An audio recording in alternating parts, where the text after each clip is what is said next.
Cô gái này không biết mình là con gái của nhà tài phiệt mà làm nhân viên thực tập của bố mẹ suốt 2 năm ròng rã. Các nhân viên trong công ty thì bắt nạt chèn ép cô, bắt cô bê nước bưng trà rồi các công việc lặt nhặt, thậm chí là tìm đồ trong thùng rác. Dù là vậy nhưng cuộc sống của cô vẫn luôn lạc quan yêu đời. Mà lý do cô làm điều này là do 2 ngày nữa là nên làm nhân viên chính thức. Cô gái tên Jian sinh ra trong một gia đình giàu có nhưng một sơ suất vào 20 năm trước của người mẹ mà để lạc mất cô. Hôm đó, bà dẫn cô đi mua sắm nhưng lúc xuống thì thấy cô đang ngủ ngon lành ở phía sau nên đã để cô ngủ thêm lúc nữa và kéo kính cửa xuống. Sau thì rời khỏi xe. Không lâu sau đó có một người phụ nữ đi ngang qua phát hiện cái cặp tóc trên đầu cô đáng giá 600 triệu won nên nổi lòng tham. Cô ta ngó ngó nghiêng nghiêng không thấy ai nên thò tay và mở chốt cửa xe định bụng lấy chiếc cặp tóc trên đầu cô. Nhưng ai ngờ tháo mãi mà không tháo được chiếc cặp tóc xuống. Lúc này cô cũng tỉnh giấc. Trong lúc dại dột thì cô ta dứt khoát bế cô bỏ chạy. Sau khi lấy được chiếc cặp tóc thì cô ta bế cô trở lại xe thì phát hiện mẹ cô đang lái xe về phía mình. Cô ta hoảng loạn cho rằng mình sắp tiêu đời với quay người về sau, thế nhưng chiếc xe lướt qua bọn họ và không có ý định dừng lại. Lúc này cô ta mới dám thở phào một hơi, mà tới giờ mẹ cô vẫn chưa phát hiện được con gái mình đã mất tích. Khi bà ngoảnh đầu nhìn lại mới phát hiện con gái không thấy đâu. Bà hoảng loạn đánh lại quay lại tìm con gái nhưng vào chính lúc này một chiếc xe tải lao tới khiến chiếc xe bị văng ra theo quán tính người mẹ đập đầu vào kính gây hôn mê. Khi bà tỉnh lại đã qua 1 tháng. Sau đó, dựa vào thế lực tài phiệt của mình treo thưởng 6 tỷ won cho ai tìm được con gái bà. Tin tức tình người được phát liên tục trên TV nhiều hàng giờ nhưng vẫn không tìm được tung tích của con gái. 20 năm sau, người mẹ không thể ngờ là người con gái đang làm việc công ty của gia đình. Hơn nữa còn thường xuyên bị người ta bắt nạt. Trong giờ làm việc, giám đốc còn sai cô đi đưa con gái ông đi học thêm. Sau khi đưa đón con giám đốc xong cô mới có thời gian tụ họp với đám bạn một chút. Ai ngờ vừa vào bàn giám đốc lại gọi tới kêu cô tới bệnh viện đón bố vợ ông. Jian vì trở thành nhân viên chính thức nên đành âm thầm chịu đựng. Cô lái xe đến nhà ông giám đốc. Trong điện thoại giám đốc liên tục thúc giục cô khiến cô nhấn ga tăng tốc nhưng không may xảy ra sự cố. Xe của cô đâm vào đuôi xe của một người đàn ông. Bởi vì đây là xe của giám đốc nên cô không dám liên lạc với bên bảo hiểm nên đành đề nghị bỏ tiền túi ra đền. Nhưng bên đàn ông thì muốn đòi 30 triệu won. Jian lập tức đơ người. Một thực tập sinh như cô thì lấy đâu ra số tiền lớn như thế chứ? Người đàn ông thấy cô đáng thương nên cho phép cô đền bù trong khả năng tài chính của mình. Hai người hẹn nhau ngày mai giải quyết chuyện đền bù.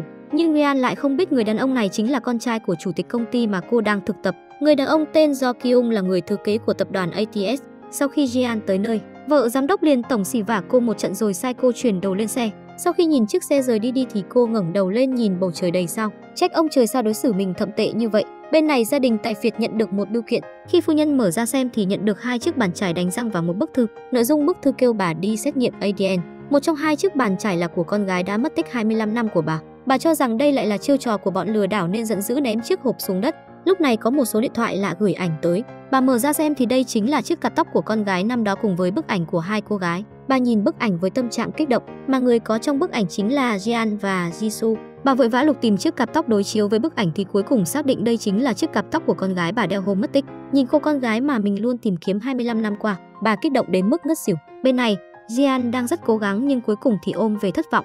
Chỉ một người duy nhất được chọn làm nhân viên chính thức của phòng marketing. Cả 6 thực tập sinh ở phòng không ai được chọn. Công sức bỏ ra vẫn thua một người có quan hệ cướp mất, mà cô ta chính bạn học thời cấp 3 với Jian tên là Ha Jung. Thậm chí hôm qua bọn họ còn gặp nhau trong buổi tụ họp. Jian chạy đi hùng hổ chất vấn đối phương, tại sao trong buổi tụ họp lại không nói với mình. Ha Jung thờ ơ nói rằng bản thân muốn nhìn thấy dáng vẻ khom lưng cúi đầu của cô. Jian tát cho Ha Jung cái rồi nói Ha Jung sao hãm đến thế, cô sẽ giết Ha Jung sau đó tự sát cũng được. Hai người phụ nữ lao vào cấu xé nhau nhanh chóng thu hút chú ý của mọi người xung quanh. Cảnh này cũng bị Jo Kyung trông thấy, nhưng anh lại không nhận ra cô gái đang đi đường quyền kia chính là người đã đâm vào xe mình tối qua. Jian bất ngờ đập mạnh đầu vào mặt Ha Jung. Chứng kiến cảnh này, Jo Kyung cũng trợn tròn mắt kinh ngạc. Cứ như vậy hai người nhanh chóng bị bế về đồn. Ha Jung nằng nặc đòi đâm đơn kiện. Jian thản nhiên đáp mình báo thù, sau đó tố cáo cô ta là loại người lợi dụng quan hệ cướp đi công việc của bạn học. Thấy đối phương có ý định tố cáo mình thì cô ta lập tức sợ hãi cúi đầu. Cuối cùng bố Ha Jung xuất hiện giải quyết vụ việc. Sau khi đi ra ngoài, bố Ha Jung không quên nói cho cô một câu, đây chính là hiện thực. Câu nói này khiến cô hiểu ra rằng cố gắng đến mấy thì vẫn không bằng cơ cấu. Mặc dù không bị kiện ngược nhưng vẫn bị công ty đuổi việc. Sau khi cô trở về nhà, Jian không muốn gia đình lo lắng nên đã đeo khẩu trang để che bớt vết thương lại, đồng thời thông báo với gia đình chuyện mình không được vào làm việc. Jisoo nghe xong không tin sự việc đơn giản như vậy, liền tới phòng cô nhân lúc cô không chú ý mà giật khẩu trang xuống. Cho dù phải chịu ấm ức nhưng Jian vẫn không dám nói ra, chỉ âm thầm chịu đựng. Hôm sau, Do Kyung liên lạc với Jian đòi 5 triệu won bồi thường nhưng không gọi được cho cô. Vậy nên đã gửi một đoạn tin nhắn thoại, không ngờ lại bị em gái Jisoo nghe được. Này hung thủ, cô có thể cho rằng trốn một nơi xó xỉnh tại Hàn Quốc sao? Nếu nghĩ mình có thể trốn được thì cô đã sai rồi. Nếu không mang 5 triệu won trước tối mai thì cô sẽ gặp phiền phức lớn đó. Jisoo nghe xong tưởng đây là tên côn đồ đã đánh chị mình nên tạm thời quyết định không nói với Jian. chuẩn bị một mình đi xử lý tên côn đồ này rồi sau đó gửi cho đối phương địa điểm gặp mặt. Sau khi Do Kyung đến địa điểm hẹn lại không thấy bóng dáng Jian đâu nên tưởng mình đã bị chơi một vố. Khi anh lấy điện thoại ra gọi thì Jisoo bất ngờ nhảy ra điên cuồng quay phim chụp ảnh anh. Do Kyung giật điện thoại của cô lại chất vấn cô tại sao lại quay mình. Jisoo nói sẽ tố cáo anh tội uy hiếp người khác bởi vì chị cô không có xe thì làm sao đụng phải anh được. Do Kyung nghe liền là biết hai chị em. Sau một hồi giải thích Jisoo biết chị mình đã gây ra tai nạn. Cô liên tục thay chị nói lời xin lỗi. Bên này phu nhân đã nhận được kết quả xét nghiệm ADN. Một trong hai người này chắc chắn có một người là con gái đã mất tích 25 năm của bà, mà phu nhân chính là mẹ ruột của Do Kyung. Lúc này có một số điện thoại lạ gọi tới. Đối phương tự nhận gói bưu phẩm đó chính là do mình gửi, đồng thời đòi 1 tỷ won mới giao ra thông tin của con gái bà, mà hai vợ chồng này chính là người năm đó đã bế con gái của bà đi. Phu nhân nôn nóng nói rằng chỉ cần tìm thấy con gái thì sẽ trao thưởng 2 tỷ won. Người phụ nữ nghe xong thì vô cùng vui sướng. Bọn họ hẹn 1 giờ sau gặp mặt, nhưng bọn họ không ngờ rằng phu nhân đã dẫn theo đám bảo kê đi tìm tới tận cửa. Bọn họ nhanh chóng bị khống chế. Từ miệng bọn chúng phu nhân đã tìm được địa nhà đứa con gái. Không lâu sau thì bà đã tìm tới tận nhà Jian. Bà ta không nói không rằng gì mà trực tiếp hỏi mẹ Jian rằng trong hai đứa con gái thì ai mới là con gái mình. Mẹ Jian ngơ ngác nói cả hai đứa con gái đều là con gái mình, là cặp sinh đôi khác trứng. Sau một hồi tranh luận, phu nhân lấy ra bản xét nghiệm ADN nói một trong hai người chính là đứa con gái thất lạc của mình.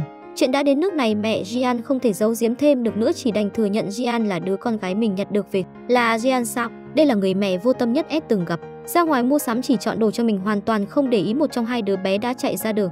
Khi người mẹ nghe thấy tiếng va chạm thì quay lại đã thấy con gái ra đi mãi mãi. Sau khi mất con gái, bà vô cùng tự trách. Trên đường trở về nhà sau đám tang con gái, bà phát hiện một bé gái đang ngồi khóc thút thít. Nhìn đứa bé có cùng lứa tuổi với con gái, bà liền quyết định đưa cô bé về nuôi dưỡng mà không biết cô gái này là con của một gia đình tài phiệt. 25 năm sau, người mẹ tài phiệt đã thông qua các nguồn tin đã tìm tới tận cửa. Sau một trận đấu khẩu nảy lửa, cuối cùng mẹ Jian cũng đành thừa nhận là Jian. Phu nhân sau khi biết Jian là con gái mình liền kêu mẹ Jian nhanh chóng kể cho cô sự thật. Vài ngày nữa bà sẽ đón cô về nhà. Dựa theo địa chỉ do bà Yang cung cấp, phu nhân tìm tới tiệm gà rán Jian đang làm việc. Thấy con gái làm việc vất vả còn bị ông chủ quát mắng khiến người làm mẹ như bà không khỏi đau xót.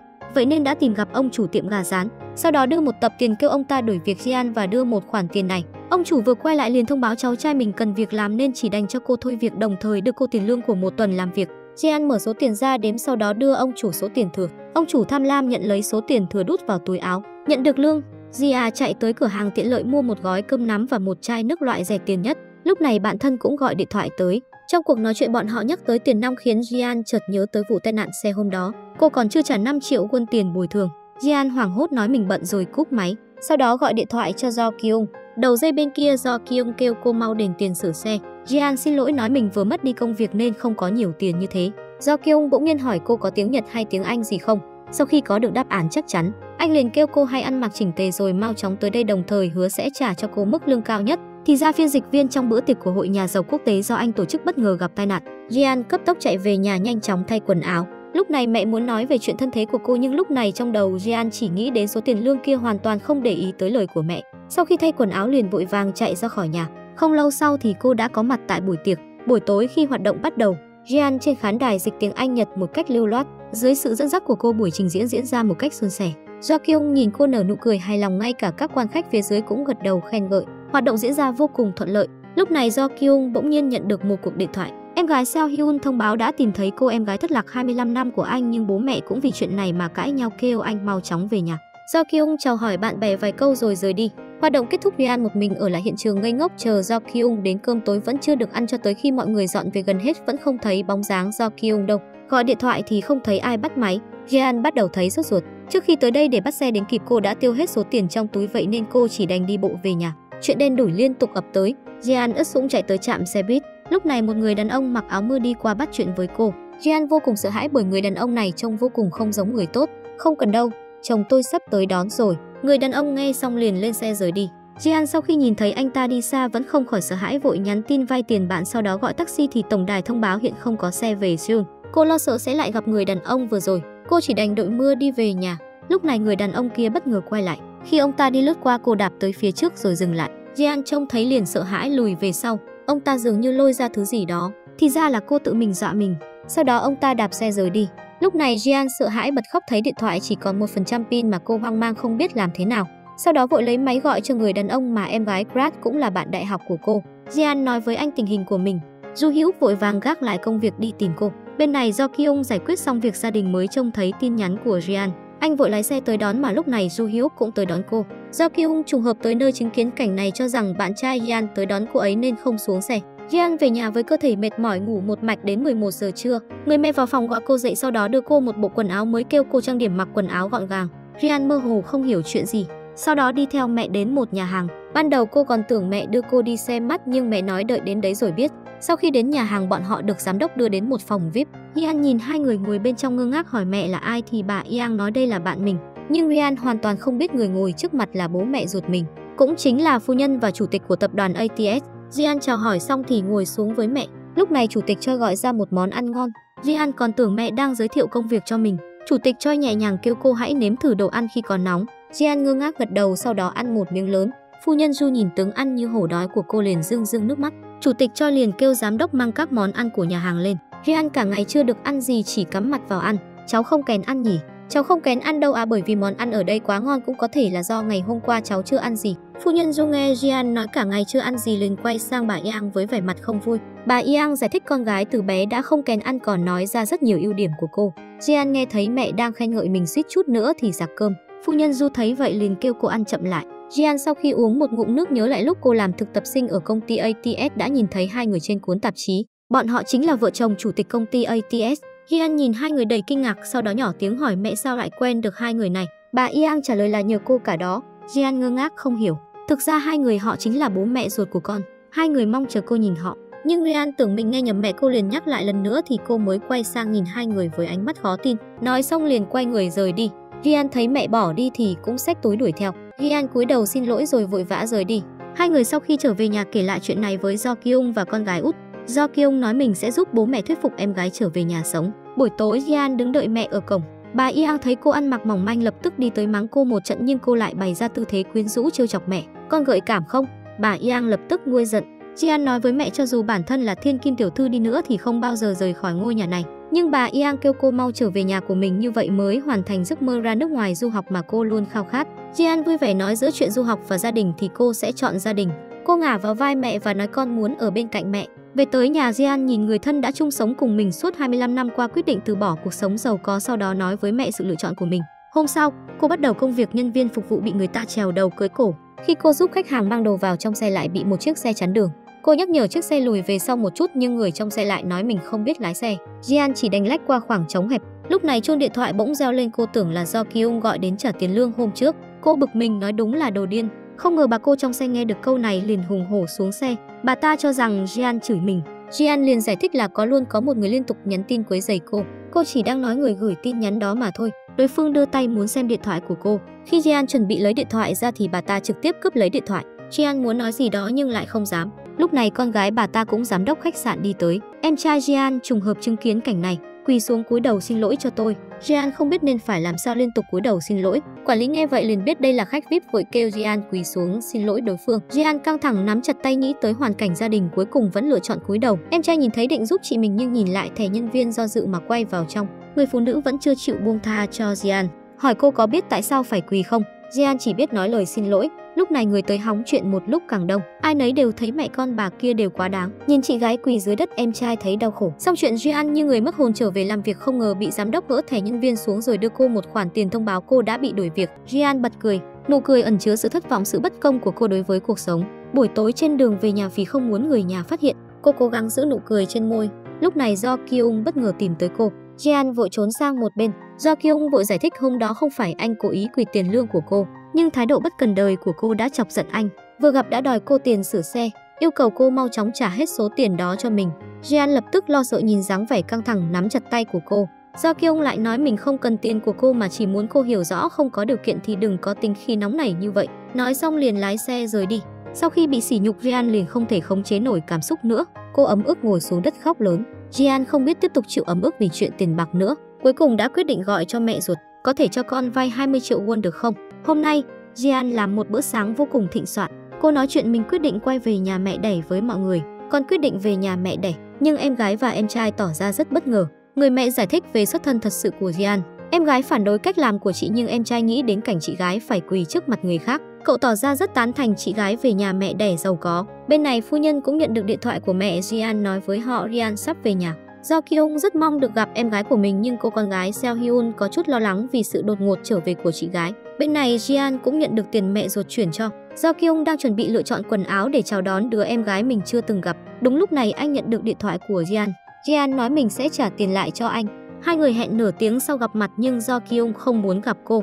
Vừa quay đầu thì thấy Jian đi đến. Anh ta vội vàng đeo kính râm giơ tay ra chào. Jian từ từ bước đến rồi nhét số tiền 20 triệu vào trong xe của anh ta. Bảo anh ta mau đếm tiền rồi viết biên nhận cho cô, sau đó thì hai người đường ai nấy đi. Do Kyung thấy nhiều tiền như vậy tưởng rằng cô đi vay nặng lãi nên đã từ chối nhận số tiền này. Nhưng Ryan nói số tiền này hoàn toàn hợp pháp, tiếp đó ném tiền vào tay anh ta. Sau khi cãi nhau một hồi lâu, Do Kyung vẫn ném tiền trả lại cho Jian rồi vội vàng lên xe đóng cửa kính lại. Jian điên cuồng đập cửa xe. Anh ta mở cửa kính nói xin cô cầm tiền đi, tôi không cần, chúng ta sau này đừng gặp mặt nhau nữa. Sau đó Jian đi lên trước xe rồi ném túi tiền lên mui xe rồi rời đi. Do Kyung muốn đuổi theo cô nhưng phát hiện tiền còn ở trên xe. Anh ta đành phải nhặt tiền lại rồi hét lớn nhưng Ryan đã lên taxi. Cái người này. Jian ngồi trên xe rồi lấy điện thoại xóa số của Do Kyung. Còn Do Kyung sau khi về công ty anh luôn suy nghĩ Jian lấy đâu ra nhiều tiền như vậy. Anh ta tưởng tượng cảnh Jian đi tìm xã hội đen vay tiền bán thân nhưng Jian nói mình không vay tiền.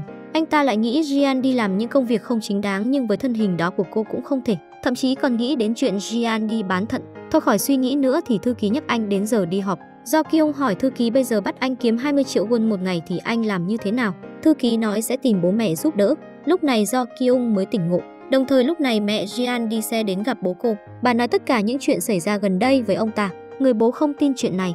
Khi người mẹ lấy giấy xác nhận ra, ông ta mới hiểu Jian thay em gái Jisoo đi gặp gia đình tài phiệt. Đồng thời ông ta cũng phẫn nộ về cách làm này của vợ. Tôi không muốn nói với họ Jisoo chính là con gái họ. Sao bà có thể? Tôi biết, chúng ta luôn coi Jisoo là con gái ruột. Chúng ta cứ giả vờ không biết tráo đổi đứa con của mình với con của họ. Người bố đã cảm thấy vợ mình đã phạm phải tội tày trời. Biết được Jian sắp tới nhà tài phiệt, người bố muốn quay về Seoul để ngăn cản Jian nhưng mẹ Jian nói ván đã đóng thuyền rồi. Nếu như bây giờ ông nói ra chân tướng sự thật thì sẽ một lúc mất đi hai đứa con gái. Hơn nữa Jian sống trong nhà tài phiệt thì sẽ được đi Nhật Bản rồi theo đuổi ước mơ của mình.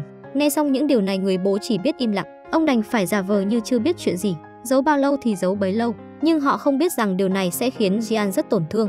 Người bố biết chuyện vợ mình làm không tin con gái sẽ vì tiền bỏ nhà đi. Ông ta hỏi Jian có thực sự muốn chuyển đến nhà tài phiệt đó không? Nếu như cô muốn sang Nhật Bản đóng phim thì ông sẽ có cách, thậm chí còn giúp cô tìm được công việc mong muốn. Nhưng Jian nói mình muốn đi. Khi người bố định nói hết sự thật cho cô biết thì cô đột nhiên đứng lên. Cô thực sự không hiểu ông tại sao cật lực ngăn cản mình.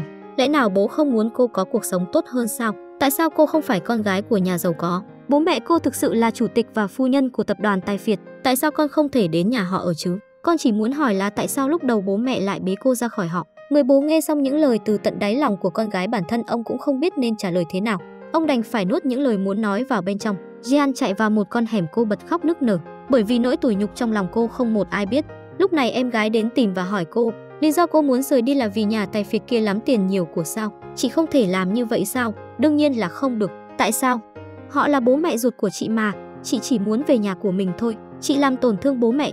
Chị rời khỏi đây nghĩa là bố mẹ chúng ta vừa nghèo vừa không có năng lực. Làm sao chị có thể làm tổn thương họ như vậy? Mặc dù em gái hết lời khuyên bảo nhưng Ryan cuối cùng vẫn lựa chọn việc rời đi bởi vì nỗi khổ tâm của cô không cách nào nói ra cho người nhà biết. Còn người bố vẫn còn đứng nguyên 2 tiếng đồng hồ. Ông ta không hiểu tại sao Ryan muốn đến nhà tài phiệt cho đến khi hai người cảnh sát ông ta mới tỉnh lại. Ở bên nhà tài phiệt, phu nhân đã chuẩn bị một căn phòng riêng cho Ryan. Đúng vào lúc này bà nhận được một tin nhắn do mẹ của Ryan gửi. Bà ta nói ngày mai Ryan sẽ chuyển đến. Phu nhân vui mừng khôn xiết đồng thời dặn dò người làm dọn dẹp căn nhà thật sạch sẽ. Ở một bên khác, Jian đang dọn đồ đạc để chuẩn bị chuyển khỏi nhà thì Do Kyung đến chào hỏi. Cô ở nhà sao? Jian vội vàng đẩy anh ta xuống lầu. Chất vấn anh ta sao tìm được tới đây nhưng Do Kyung không muốn nói với cô, đồng thời nói lần này mình đến là trả tiền. Bởi vì anh ta cảm thấy số tiền này lai lịch không rõ ràng. Còn chưa đợi Jian phản ứng, Do Kyung đã ấn túi tiền vào người cô rồi chạy. Cứ như vậy hai người bật tăng tốc đuổi theo nhau. Đúng là oan gia ngõ hẹp. Ed muốn nói đến chuyện ngày mai Jian đến nhà họ thì lúc đó Do Kyung phản ứng ra sao. Cũng không biết hai người đã chạy bao lâu thì Do Kyung cảm thấy đã đến chỗ an toàn. Thì vừa quay đầu đã thấy Jian đang ở ngay cạnh xe mình. Thì ra cô đã chạy đường tắt đến trước mặt anh ta. Khi Jian đang muốn vứt túi tiền vào người Do Kyung, không ngờ cô lại vứt hụt. Jian để túi tiền xuống dưới đất đồng thời giả vờ gọi điện cho cảnh sát nói có kẻ quấy rối mình. Do Kyung nghe vậy sợ hãi, anh vội vàng xách túi tiền lên đồng thời nói cả đời này không muốn gặp lại Jian nữa. Sau đó hai người mỗi người đi một hướng. Lúc này anh ta phát hiện chìa khóa xe không cánh mà bay. Anh ta vội vàng quay lại tìm kiếm, không ngờ lại dẫm phải một bãi cất chó. Đúng là tránh vỏ dưa thì gặp vỏ dừa. Sau đó do Kyung muốn lấy điện thoại gọi trợ giúp thì lại phát hiện điện thoại vẫn ở trong xe. Sau đó do Kyung nhờ nữ sinh mượn điện thoại nhưng nữ sinh sợ anh ta cầm điện thoại rồi chạy mất nên cô bé không muốn cho anh ta mượn. Cuối cùng do Kyung chỉ còn mỗi cách đập vỡ cửa kính. Ryan rất lo lắng cho bố. Cô liên tục gọi điện cho bố nhưng vẫn chưa có ai bắt máy. Còn người bố lúc này đang ngồi uống rượu bên bờ sông. Ông ta cười rồi. Ông ta cười vì sự vô dụng của mình. Ông ta bất giác đi đến ngôi nhà mình từng sống trước khi bị phá sản. Thì ra trước đây họ cũng một gia đình giàu có, cả nhà sống hạnh phúc vui vẻ bên nhau. Khi tỉnh lại đã là sáng sớm hôm sau. Ông ta vội vàng lái xe về nhà bởi vì hôm nay là ngày con gái về nhà mẹ đẻ. Ở bên khác, do Kyung cũng chuẩn bị một phần quà để chào mừng em gái quay về. Còn Jian lúc này cũng chuẩn bị đồ xong. Cô chuẩn bị chuyển đến nhà tài phiệt. Sau khi chào mọi người trong nhà, Jian lên xe rời đi. Lúc này người bố vội vàng chạy về, biết được Jian vừa mới đi ông liền liều mạng chạy theo. Người bố liên tục gọi tên Jian ở phía sau. Jian dường như cũng cảm nhận được điều gì đó. Khi định quay đầu lại thì quản gia nói với cô từ giờ cô đã không còn là Xiao Jian nữa. Lúc này quản gia thông qua kính chiếu hậu thấy bố Jian đang điên cuồng đuổi theo phía sau nhưng quản gia đã cố tình bảo tài xế lái xe nhanh hơn. Người bố ở đằng sau liên tục gọi tên Jian nhưng Jian trên xe căn bản không nghe thấy, nhưng ông ta chưa chịu từ bỏ cơ mà sức người làm sao bì được sức xe 4 bánh. Cuối cùng ông ta ngã ra đường. Từ đó câu chuyện vịt đen hóa thiên nga từ đó cũng bắt đầu. Jian từ khi chuyển đến nhà tài phiệt bắt đầu gặp chúng oan ra ngõ hẹp do Kyung. Do Kyung trực tiếp đi đến trước mặt cô. Cô đến nhà tôi làm gì? Nhà anh?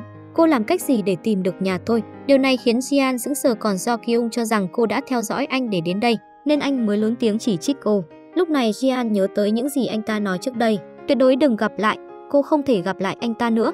Tôi chịu cô đủ rồi. Cô nghĩ tiêu rồi thì đúng lúc này quản gia đi tới. Do Kyung hỏi quản gia không phải đi đón em gái sao? Jian tự trách mình chui vào hang cọp. Lúc này anh ta cũng đột nhiên nhận ra là em gái mình. Cô ta là em gái mình sao? Quản gia xác nhận đúng vậy. Ôi trời ơi, hơn nữa trước đây anh ta đã bắt cô bồi thường phí sửa xe cho mình, thậm chí còn mắng cô là kẻ ăn mày. Thậm chí giờ nghĩ đến những điều này thật đúng là vào lúc hai người đang lúng túng thì người bố giàu có đi đến. Người bố nhìn thấy Jian lập tức nở nụ cười hạnh phúc. Sau đó ông dẫn Jian vào nhà. Jian cẩn trọng bước vào chào mọi người. Người mẹ lập tức ôm cô vào lòng, còn em gái út Da-in cũng đến chào hỏi cô. Mọi người đều tỏ ra rất chào đón Jian. Lúc này Da-in tặng cho cô một món quà, đó chính là đàn hương. Người mẹ hỏi còn quà của Do Kyung đâu? Do Kyung ngượng ngùng nói mình quên mua rồi. Không ngờ quản gia lấy ra lãng hoa do Kyung đã chuẩn bị từ trước. Điều này khiến anh có chút bối rối. Khi người mẹ đưa quà của mình cho Jian bảo cô mở ra, đó là một sợi dây chuyền rất đẹp. Người mẹ bảo do Kyung hãy đeo nó cho em gái. Không được, không cần đâu ạ. Con mua thì con phải là người đeo lên. Do Kyung liền nói đợi mình mua rồi đeo lên cho em gái sau. Jian mới thở phào nhẹ nhõm. Người bố cũng chuẩn bị một chiếc bút tặng cho Jian. Mọi người trong nhà đều cười nói rất vui vẻ. Chỉ có trong lòng do Kyung lúc này không biết đang nghĩ gì. Sau đó người mẹ đưa cô vào phòng mình. Lúc này người hầu mang hành lý của cô vào. Jian cúi người thể hiện sự cảm ơn. Người mẹ thấy vậy có chút không vui. Bà nói với cô không phải làm vậy với người hầu. Jian có chút bối rối. Người mẹ liền nói đó chỉ là chức trách của họ thôi.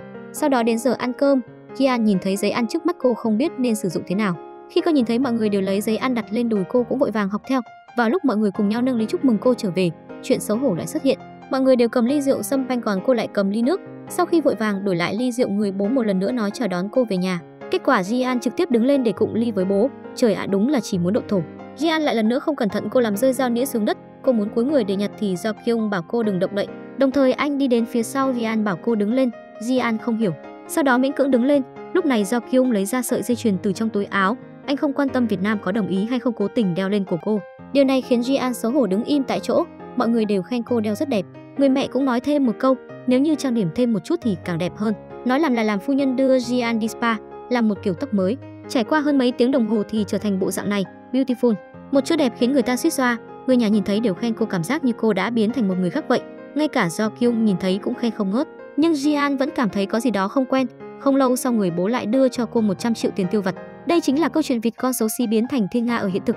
Đến tối Da-in đến nói với cô 7 giờ sáng ngày mai sẽ dùng bữa với cả nhà. Để tạo mối quan hệ tốt với Da-in, lấy sợi dây chuyền phiên bản giới hạn trên thế giới mà do Kyung tặng mình tặng lại cho em gái. Nhưng đến tối nằm trên chiếc giường có giá trị lên tới 6 triệu, cô trằn trọc mãi không ngủ được. Ngày hôm sau đúng 7 giờ dậy ăn sáng, người mẹ lại cho cô 100 triệu tiền tiêu vặt. Hôm nay bắt buộc phải tiêu hết số tiền này. Đây chính là nhiệm vụ ngày hôm nay của con. Trong đây có 100 triệu won, 100 triệu ư. Sau đó cô đến trung tâm thương mại. Jian lập tức đi vào xem các sản phẩm đang được khuyến mãi, nhưng vừa nhìn giá cả thì không được vì quá rẻ. Cô thực sự đau đầu phải làm sao tiêu hết nhiều tiền như vậy. Mua cho bản thân quần áo đồng hồ, nhưng vẫn còn rất nhiều tiền. Thế là cô mua cho người nhà mỗi người một bộ quần áo. Không lâu sau đã mua một đống đồ. Sau đó cô đến nhà cũ của mình, giới thiệu từng món quà cho mẹ. Lúc này em gái Jisoo bước đến lấy toàn bộ số quà Ryan mua đến mang hết ra ngoài, đồng thời còn nói với cô, mình không phải ăn mày không cần bố thí. Khi Jisoo nói bố vì đuổi theo mình mà ngất ngã ra đường, Ryan rất lo lắng, nhưng đúng lúc này Do Kyung gọi điện thoại đến. Anh hỏi cô đang ở đâu thì Jisoo đột nhiên gọi bố bị Do Kyung nghe được. Do Kyung nghĩ đến cô em gái Jisoo mà mình vô tình gặp lúc trước, đoán cô đã về nhà cũ nên anh nói dối mình 30 phút sau sẽ đến trung tâm thương mại. Ryan vô cùng sốt ruột, cô vội vàng bắt xe đi đến trung tâm thương mại. Khi đến hầm xe thì lấy hết đồ mua cho bố mẹ nuôi đặt vào trong xe, nhưng lại bị Do Kyung vô tình nhìn thấy. Tiếp theo thì cô vội vàng đến quầy thu ngân lấy túi đồ mình gửi ở đó. Sau khi tìm được Do Kyung thì hai người về nhà. Người mẹ muốn xem những món đồ mà cô mua được. Khi Ryan lấy những món đồ đó ra thì người mẹ hỏi hóa đơn đâu. Ryan đơ người không biết nói gì, bởi vì có rất nhiều quần áo cô mua cho bố mẹ nuôi. Khi người mẹ kiểm tra hóa đơn phát hiện con số trong đó không trùng khớp với số đồ cô mua được, Ryan cuối cùng đã thừa nhận. May là người mẹ cũng không tính toán những điều này. Nhân lúc mọi người đã nghỉ ngơi, Ryan lặng lẽ chạy ra ngoài đi xử lý số đồ mình đã mua cho bố mẹ nuôi. Lúc này Hiếu gọi điện đến. Trong lúc hai người nói chuyện có nhắc đến tiền, điều này bị Do Kyung cạnh đó nghe thấy. Anh cho rằng Ryan vào nhà này là vì tiền, không nói nhiều lời lập tức chỉ trích cô. Ryan đang định giải thích liền bị Do Kyung ngắt lời. Khi cô mua đồ cho nhà bố mẹ nuôi có từng nghĩ đến cảm nhận của người nhà này không? Đó là tiền của bố mẹ tôi cho cô, vậy mà cô không mua bất kỳ đồ gì cho bố mẹ và Da-in. Ryan chỉ biết im lặng. Ngày hôm sau cô đem trả lại toàn bộ quần áo mua cho bố mẹ nuôi, đem số tiền thừa trả lại cho mẹ ruột. Không lâu sau người mẹ lại tìm Ryan đưa cô lịch trình hàng ngày. Ryan nhìn thấy lịch trình dày đặc nhất thời không nói lên lời. Một lúc sau con phải đến phòng tập gym để luyện tập cho cơ thể gợi cảm hơn. Cô ấy đã rời khỏi nhà 25 năm, bắt buộc phải bổ sung tất cả kiến thức trong khoảng thời gian ngắn, bởi vì chỉ có làm vậy mới không làm mất mặt của gia đình Tài Thiệt. Buổi sáng học thể dục, bước đầu tiên là phải học cách đi đứng. Còn Ryan vì để hòa nhập với cuộc sống của họ, cô chủ động đi vào phòng tìm Do Kyung và Da-in nói chuyện, nhưng họ đang bàn với nhau về nhạc gia. Hai người nói chuyện với nhau rất vui vẻ, còn Ryan vì không hiểu về âm nhạc nên không biết nói gì. Do Kyung biết rằng cô không hiểu về âm nhạc, cố ý hỏi cô cảm thấy bản nhạc này hay, rất hay. Không tồi, không tồi. Cứ như vậy Ryan thành công đuổi hai người đó đi, chỉ còn lại một mình ngồi ngơ ngác ở đó. Đúng là xấu hổ đến chết mất. Ngày hôm sau đi ăn học xong chuẩn bị về nhà, cô nhận được điện thoại Hiếu gọi đến, đối phương nói có chuyện tìm cô. Ryan vội vàng đi đến điểm hẹn với Hiếu. Đúng vào lúc xuống xe không may làm rơi điện thoại, tài xế đang định nhặt liền bị Do Kyung đi theo Ryan nhặt lên. Thì ra Hiếu cho rằng Ryan vì số tiền 20 triệu mà làm những việc không chính đáng, liền đưa tiền cho cô, sau đó bảo cô hãy nghỉ việc. Nhưng Ryan không thể nói cho anh ta sự thật nên đã nói dối để lừa anh ta. Khi cô đi ra chuẩn bị về nhà thì cô phát hiện không thấy điện thoại đâu nữa. Cô vội vàng đi men theo dọc đường tìm kiếm. Đúng vào lúc này điều kiện xuất hiện sau lưng cô. Nhìn dáng vẻ bối rối của Ryan, anh ta quyết định không nói điện thoại đang nằm trong tay mình. Đột nhiên tiếng điện thoại vang lên, anh ta vội vàng trốn vào một góc. Lúc này Do Kyung nhận được tin nhắn tham gia cuộc họp của công ty gửi đến. Anh quyết định phải dạy cho Ryan một bài học. Cô cứ từ từ tìm kiếm đi. Ryan tìm mãi không thấy điện thoại, vô cùng sốt ruột. Còn người mẹ bên này gọi điện thoại cho Jin thì phát hiện đối phương tắt máy. Sau đó bà gọi cho quản gia hỏi Ryan đã về nhà chưa, nhưng quản gia nói cô ấy vẫn chưa về. Lúc này người mẹ bắt đầu lo lắng, bà vội vàng đi tìm chồng nói rõ tình hình. Bà ta lo sợ Ryan sẽ biến mất giống như 15 năm trước. Người chồng cũng vô cùng sốt ruột, còn Do Kyung lúc này đang họp, không hề nhìn thấy điện thoại mẹ gọi. Không lâu sau Ryan về nhà, bố hỏi cô đã đi đâu.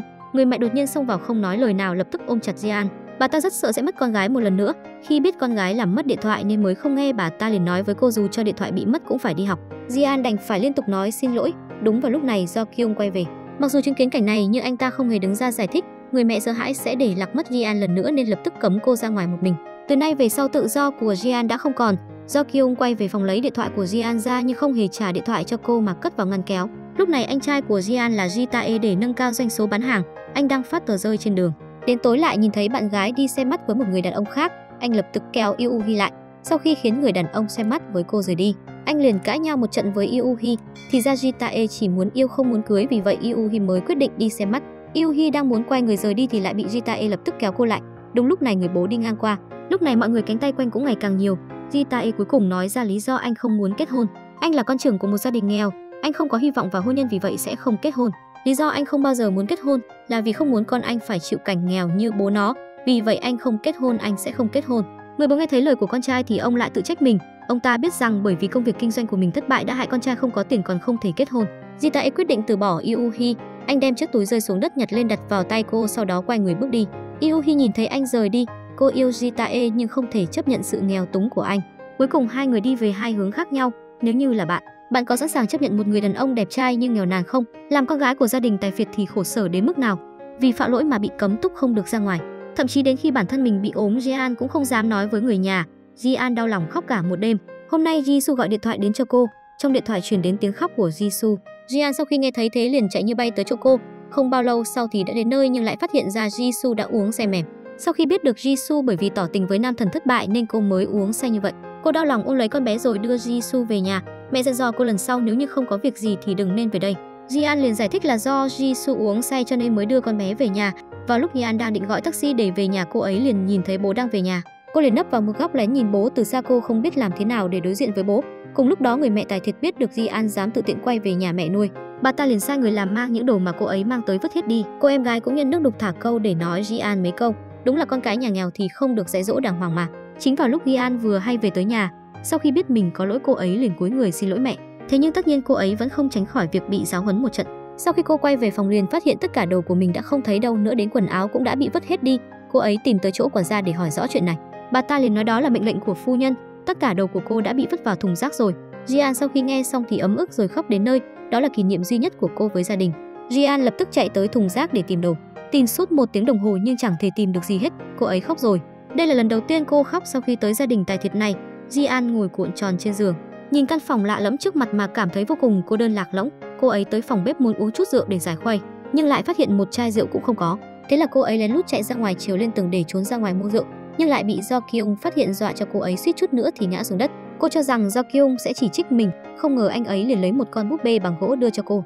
Ji-an thấy vậy thì rất vui. Sau khi Do Kyung biết được Ji-an vì muốn uống rượu nên mới trốn ra ngoài, thế là anh ấy liền đưa cô đi uống rượu. Tối hôm đó hai người họ đã tâm sự với nhau rất nhiều chuyện.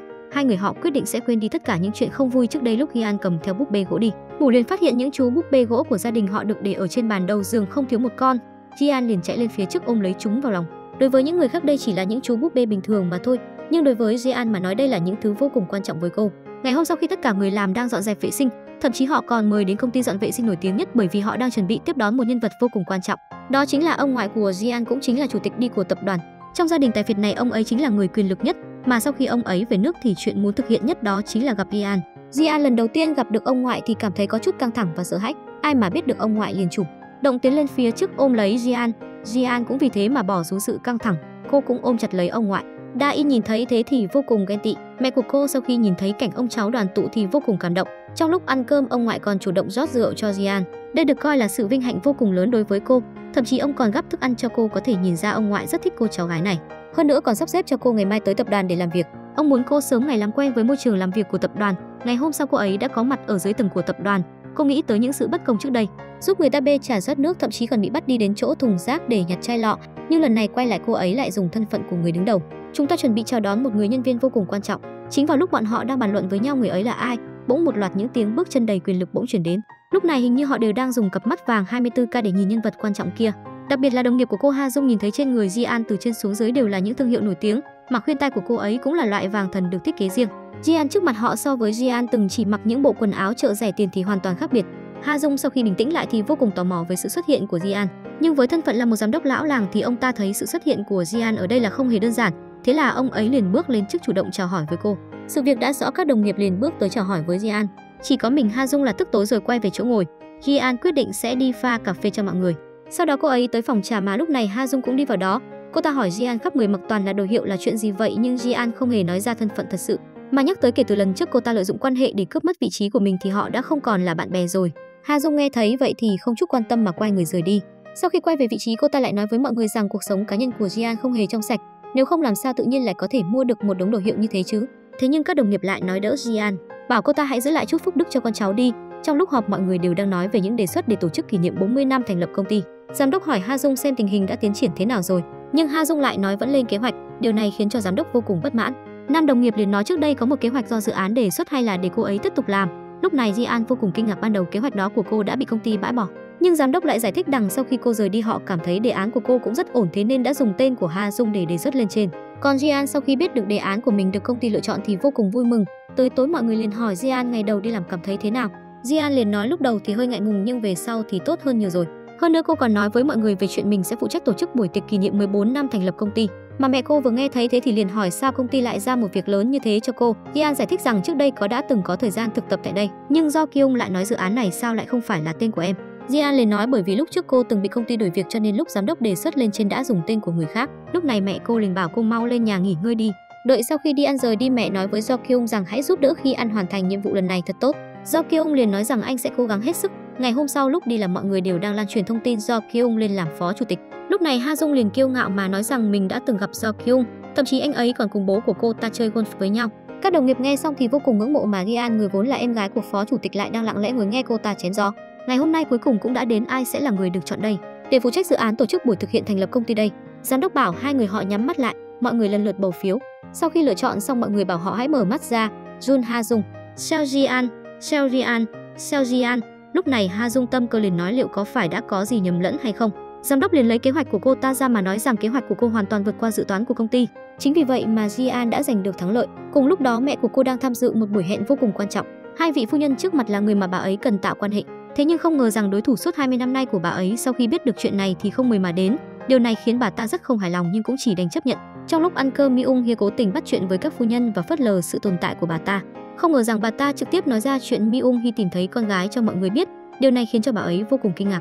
Bởi vì trước đó vì tránh đối thủ cạnh tranh lấy chuyện này ra đảo bới, ông ngoại đã hạ lệnh cho tất cả mọi người giấu kín chuyện này. Mi-ung Hye không hề ngờ rằng chuyện này lại bị bại lộ trong buổi gặp gỡ ngày hôm nay. Chắc chắn rằng đã có người lén đem chuyện này nói ra bên ngoài, mà các phu nhân sau khi nghe được còn trách bà ấy vì sao lại giấu bọn họ chuyện lớn như vậy. Vì không muốn đắc tội với các phu nhân, Mi-ung Hye chỉ đành nói rằng mấy hôm nữa họ sẽ công bố chuyện này ra bên ngoài. Nhưng câu nói này của bà ấy vẫn không khiến các phu nhân nguôi ngoai, mà đối thủ của Mi-ung Hye lại muốn gặp con gái của bà ấy luôn ngày hôm nay, mà các phu nhân cũng rất tán thành ý kiến này. Quả nhiên họ rất muốn nhìn thấy bà ấy phải mất mặt. Nhớ tới dáng vẻ lách tha lách thách của Jian, nhưng bà ấy lại không dám đắc tội với mấy vị phu nhân kia. Sau khi nhận được điện thoại của mẹ muốn cô một tiếng sau phải có mặt để đón tiếp một vài vị khách quan trọng. Jian liền nói ra tình trạng thảm hại của mình cho mẹ. Người mẹ vừa nghe xong thì liền ngơ ngác, nội tâm thì vô cùng lo lắng nhưng vẫn phải bày ra bộ mặt như không nghe thấy gì, rồi yêu cầu Đi An phải đến đây trong 1 tiếng nữa, sau đó liền tắt máy. Jian vô cùng ngơ ngác, làm sao đây, phải làm thế nào đây? Thế là cô lập tức gọi điện cầu cứu Do Kyung, mà Do Kyung cũng nhận ra sự nghiêm trọng của vấn đề. Anh ấy đoán ra rằng Jian đã bị người ta nhận ra, nhất định họ đang cố ý bôi nhọ cô và mẹ anh. Lúc này anh lập tức gọi điện cho thư ký, bảo anh ta lập tức chuẩn bị 10 bộ quần áo cao cấp nhất, hơn nữa hãy chuẩn bị luôn một người make up nổi tiếng. Lúc này Jian đang rửa mặt đột nhiên nhận được điện thoại của Do Kyung. Anh bảo cô lập tức xuống dưới để chuẩn bị xuất phát. Nhận thấy sự việc vô cùng khẩn cấp, Jian liền vội vã chạy xuống lầu. Sau khi xuống xe thì cô liền lên một chiếc xe siêu sang. Chiếc xe lập tức lao đi. Anh trai nói với cô tình hình trước mắt thân phận của cô đã bị lộ ra ngoài rồi. Mẹ muốn cô qua đó trong vòng 1 tiếng thì chắc chắn đó là nhân vật đến cả mẹ cũng không dám đắc tội. Câu nói của anh ấy khiến Jian vô cùng lo sợ. Cô sợ rằng mình sẽ khiến sự việc càng thêm rắc rối. Mà lúc này mẹ cô đang cố tỏ ra bình tĩnh để nói chuyện với các phu nhân, nhưng thực ra nội tâm bà đang vô cùng hoảng loạn. Cùng lúc đó thợ make up cũng đang trang điểm cho Jian. Do Kyung liền nhắc nhở cô ta đừng trang điểm quá đậm. Không bao lâu sau họ lại tới địa điểm thay quần áo. Do Kyung tận tay chọn quần áo cho Jian. Cuối cùng anh chọn một chiếc áo màu trắng và một chiếc chân váy màu đen cùng một chiếc áo vest màu đen, rồi lại phối thêm một chiếc túi trị giá 6 triệu won. Anh còn chọn cho cô một sợi dây chuyền ngọc trai đắt đỏ. Sau đó anh đem hết chỗ quần áo trang sức này cho Jian. Jian mặc quần áo ngay trên xe, đeo khuyên tai lên. Sau một hồi cuối cùng cô cũng xuống xe. Beautiful, nhận được sự công nhận của mọi người. Sau đó cô lại đổi xe để đến địa điểm gặp mặt. Sau khi tới đó, Do Kyung nói với cô chuyện còn lại nhờ cả vào em đó. Mà Jian lúc này căng thẳng cực độ, nhưng Do Kyung lại nói với cô rằng cô bây giờ không còn là cô bé nghèo khó ngày xưa nữa. Giờ cô đã làm thiên kim của gia đình tài phiệt, gia tộc của cô có khối tài sản lên đến hàng nghìn tỷ won. Còn các phu nhân bên này đang ra sức trách cứ Mi-ung Hye vì sao giờ này khi ăn còn chưa đến. Bà ấy liền nói 5 phút nữa là con bé sẽ tới, nhưng thực ra trong lòng lại vô cùng lo lắng. Chính vào lúc này phục vụ đi và nói có khách tới. Tất cả mọi người đều quay ra nhìn về phía cửa. Mi-ung Hye hít một hơi thật sâu rồi quay đầu nhìn ra bên ngoài. Trời ạ, từ trên xuống dưới toàn là đồ hiệu. Khí chất của cô ấy hoàn toàn giống như một đại tiểu thư của gia đình tài phiệt. Cô ấy chậm chậm bước tới chỗ của các phu nhân, không ngừng xin lỗi vì mình đã tới muộn rồi giới thiệu bản thân mình với họ. Lúc này mẹ lại sợ cô ấy sẽ nói gì đó không phải, liền bảo cô mau ra xe đợi mình. Chính vào lúc Gian đang định ra ngoài, đối thủ của mẹ cô liền gọi cô lại, rồi hỏi cô ấy có cảm hứng với nghệ thuật không. Lúc này Gian liền nhìn sang tác phẩm ở bên cạnh rồi nói ra xuất xứ của nó. Điều này khiến các phu nhân vô cùng kinh ngạc. Tiếp đó người phụ nữ này lại ra một bài toán khó cho cô. Gian nhìn xung quanh một lượt rồi chỉ vào tác phẩm phía đối diện, một bức tranh không quá lộng lẫy nhưng lại chứa đựng nhiều ý nghĩa. Không ngờ rằng Gian có thể giải thích một cách cặn kẽ, nhưng bút pháp trong đó chứa đựng hàm ý gì, hơn nữa còn nói ra câu chuyện phía sau tác phẩm này, nói một cách rõ ràng rành mạch khiến người khác phải kinh ngạc. Mà Do Kyung ở bên ngoài đang rất lo lắng Jian sẽ xảy ra chuyện. Anh liền chạy lên trên tầng để xem xét tình hình. Sau khi anh ấy đi vào liền phát hiện Jian và các phu nhân đang nói chuyện rất vui vẻ. Lúc này bọn họ đang thảo luận về các nhà soạn nhạc. Do Kyung nghe thấy xong anh liền nhớ tới lần trước mình có nhắc tới nhà soạn nhạc này. Jian vậy mà lại nhớ từng câu từng chữ. Biểu hiện xuất sắc ngày hôm nay của Jian đã khiến mẹ của cô vô cùng hài lòng. Lúc này Do Kyung bước vào trong. Sau khi chào hỏi bọn họ một lượt, mẹ liền hỏi anh sao lại đến đây. Do Kyung nói ông ngoại muốn cùng đi ăn cơm cho nên anh mới tới đây đón cô. Thực ra người mẹ thừa biết vì sao anh lại ở đây. Sau đó hai người họ liền đi ra ngoài. Lúc này người mẹ cũng nhanh chóng đuổi theo, bà không nói nhiều liền chạy tới ôm chặt lấy Jian, rồi còn không ngừng khen ngợi biểu hiện ban nãy của cô rất tốt. Sau đó bảo hai người họ mau chóng về nhà rồi quay lại phía sau nói rằng mình sẽ đi xử lý mấy vị phu nhân kia. Sau đó bà liền vui vẻ quay người rời đi. Sau khi quay về xe, Ji-an mới có thể thả lỏng được một chút. Ji-an liền đòi Do Kyung đưa cô đi uống rượu. Thế là bọn họ đến cửa hàng tiện lợi để uống rượu. Vào lúc Ji-an cởi tất ra, Do Kyung liền phát hiện ra vết thương ở chân cô, hỏi cô đã xảy ra chuyện gì vậy. Ji-an liền nói đây là vết thương lúc nhỏ của cô ấy. Hai người không hề chú ý và tiếp tục vừa nói chuyện vừa uống rượu. Không lâu sau đã đến lúc chuẩn bị về nhà, Ji-an đeo tất vào. Cô sờ lên vết thương ở chân rồi đột nhiên nhớ tới lời mà mẹ nuôi nói với mình. Lúc đó mẹ từng nói với cô và Jisoo, lúc đó khi cô mới đầy tháng thì đã không cẩn thận mà bị thương. Nếu như lúc đó mình 1 tuổi vậy thì đúng ra mình sinh vào năm 1991 mới đúng, mà Eunsi mất tích vào tháng 8 năm 1992, lúc đó cô ấy 3 tuổi. Vậy thì có khả năng mình không phải là Eunsi. Suy nghĩ này khiến cô ấy thực sự hoảng loạn, rất có khả năng cô ấy không phải là con gái của gia đình Tài Thiệt. Người mẹ Tài Thiệt này tìm lại được cô con gái đã thất lạc 25 năm. Không ngờ cô con gái lại phát hiện ra mình không phải con gái ruột của bà ấy. Cô ấy vội vàng gọi điện cho mẹ nuôi để xác nhận lại, kết quả là mẹ nuôi liền tắt điện thoại của cô ấy đi. Điều này càng khiến cô ấy hoang mang vạn phần. Sau đó cô ấy liền xuống dưới lầu tìm quản gia hỏi bà ấy làm sao lúc đó lại xác nhận bản thân cô ấy là con gái mất tích của gia đình này. Quản gia nói bà ấy đã làm xét nghiệm ADN. Ji-an nghe tới chuyện làm ADN, cô liền bỏ xuống sự hoài nghi trong lòng mình rồi uống một cốc nước lạnh và nhớ tới lời mà mẹ nuôi đã nói trước đây, con chính là cô Thiên Kim tiểu thư mà năm đó mẹ nhặt được ở bên đường. Cuối cùng cô ấy bỏ lại hết những hoài nghi bản thân cô chính là tiểu thư nhà Tài Phiệt. Sau đó vào lúc ăn cơm, Ji-an hỏi mẹ có ảnh lúc mình còn nhỏ hay không, nhưng mẹ lại nói năm đó ông ngoại vì để tất cả mọi người quên đi con nên đã vứt đi hết rồi. Lúc này bố cô lại nói con có ảnh của mình lúc nhỏ hay không. Ji-an nói do lúc nhỏ nhà nghèo nên suốt ngày chuyển nhà, ảnh của cô cũng vì thế mà mất hết rồi. Ngày hôm sau lúc đi làm, Do Kyung với thân phận là phó chủ tịch, anh đến phòng kinh doanh để tìm hiểu tình hình. Ji-an giải thích rõ ràng trước hội nghị về kế hoạch kỷ niệm 40 năm thành lập công ty. Do Kyung sau khi nghe xong thì liền khen ngợi Ji-an không ngớt. Lúc này nhớ đến chuyện trước đây Ji-an đã phải chịu uất ức ở đây, liền hỏi giám đốc vì sao trước đây lại viết tên của Ha Jung vào dự án này. Không ngờ Ha Jung lại trực tiếp bán đứng giám đốc, nói rằng ông ta bảo cô làm thế. Cô ta vừa nói dứt câu đã khiến tất cả mọi người kinh ngạc, mà tên giám đốc kia lại càng ngơ ngác hơn, không ngờ rằng ông ta lại gặp phải tên đồng đội ngu ngốc như vậy. Giám đốc bèn giải thích rằng là do Ji-an từ chức cho nên mới để Ha Jung thay thế cô ấy, nhưng do Kyung lại ra sức trách phạt anh ấy, liền nói sao họ lại dám lợi dụng đề án của người khác như vậy, rồi hỏi Ji-an rằng giờ sa thải bọn họ hay xử lý thế nào đây. Mà Ji-an lương thiện lại nói hiện giờ dự án đã là của cô rồi, họ biết sai là được rồi. Do Kyung bảo Ji-an hãy tới văn phòng của anh ấy một chuyến. Ji-an có chút kinh ngạc bởi vì công ty gặp được phó chủ tịch còn khó, đừng nói như Ji-an lại được anh gọi tới phòng riêng như vậy. Sau khi tới văn phòng, hai người nói mấy chuyện kiếm xong, cô liền quay về bộ phận của mình.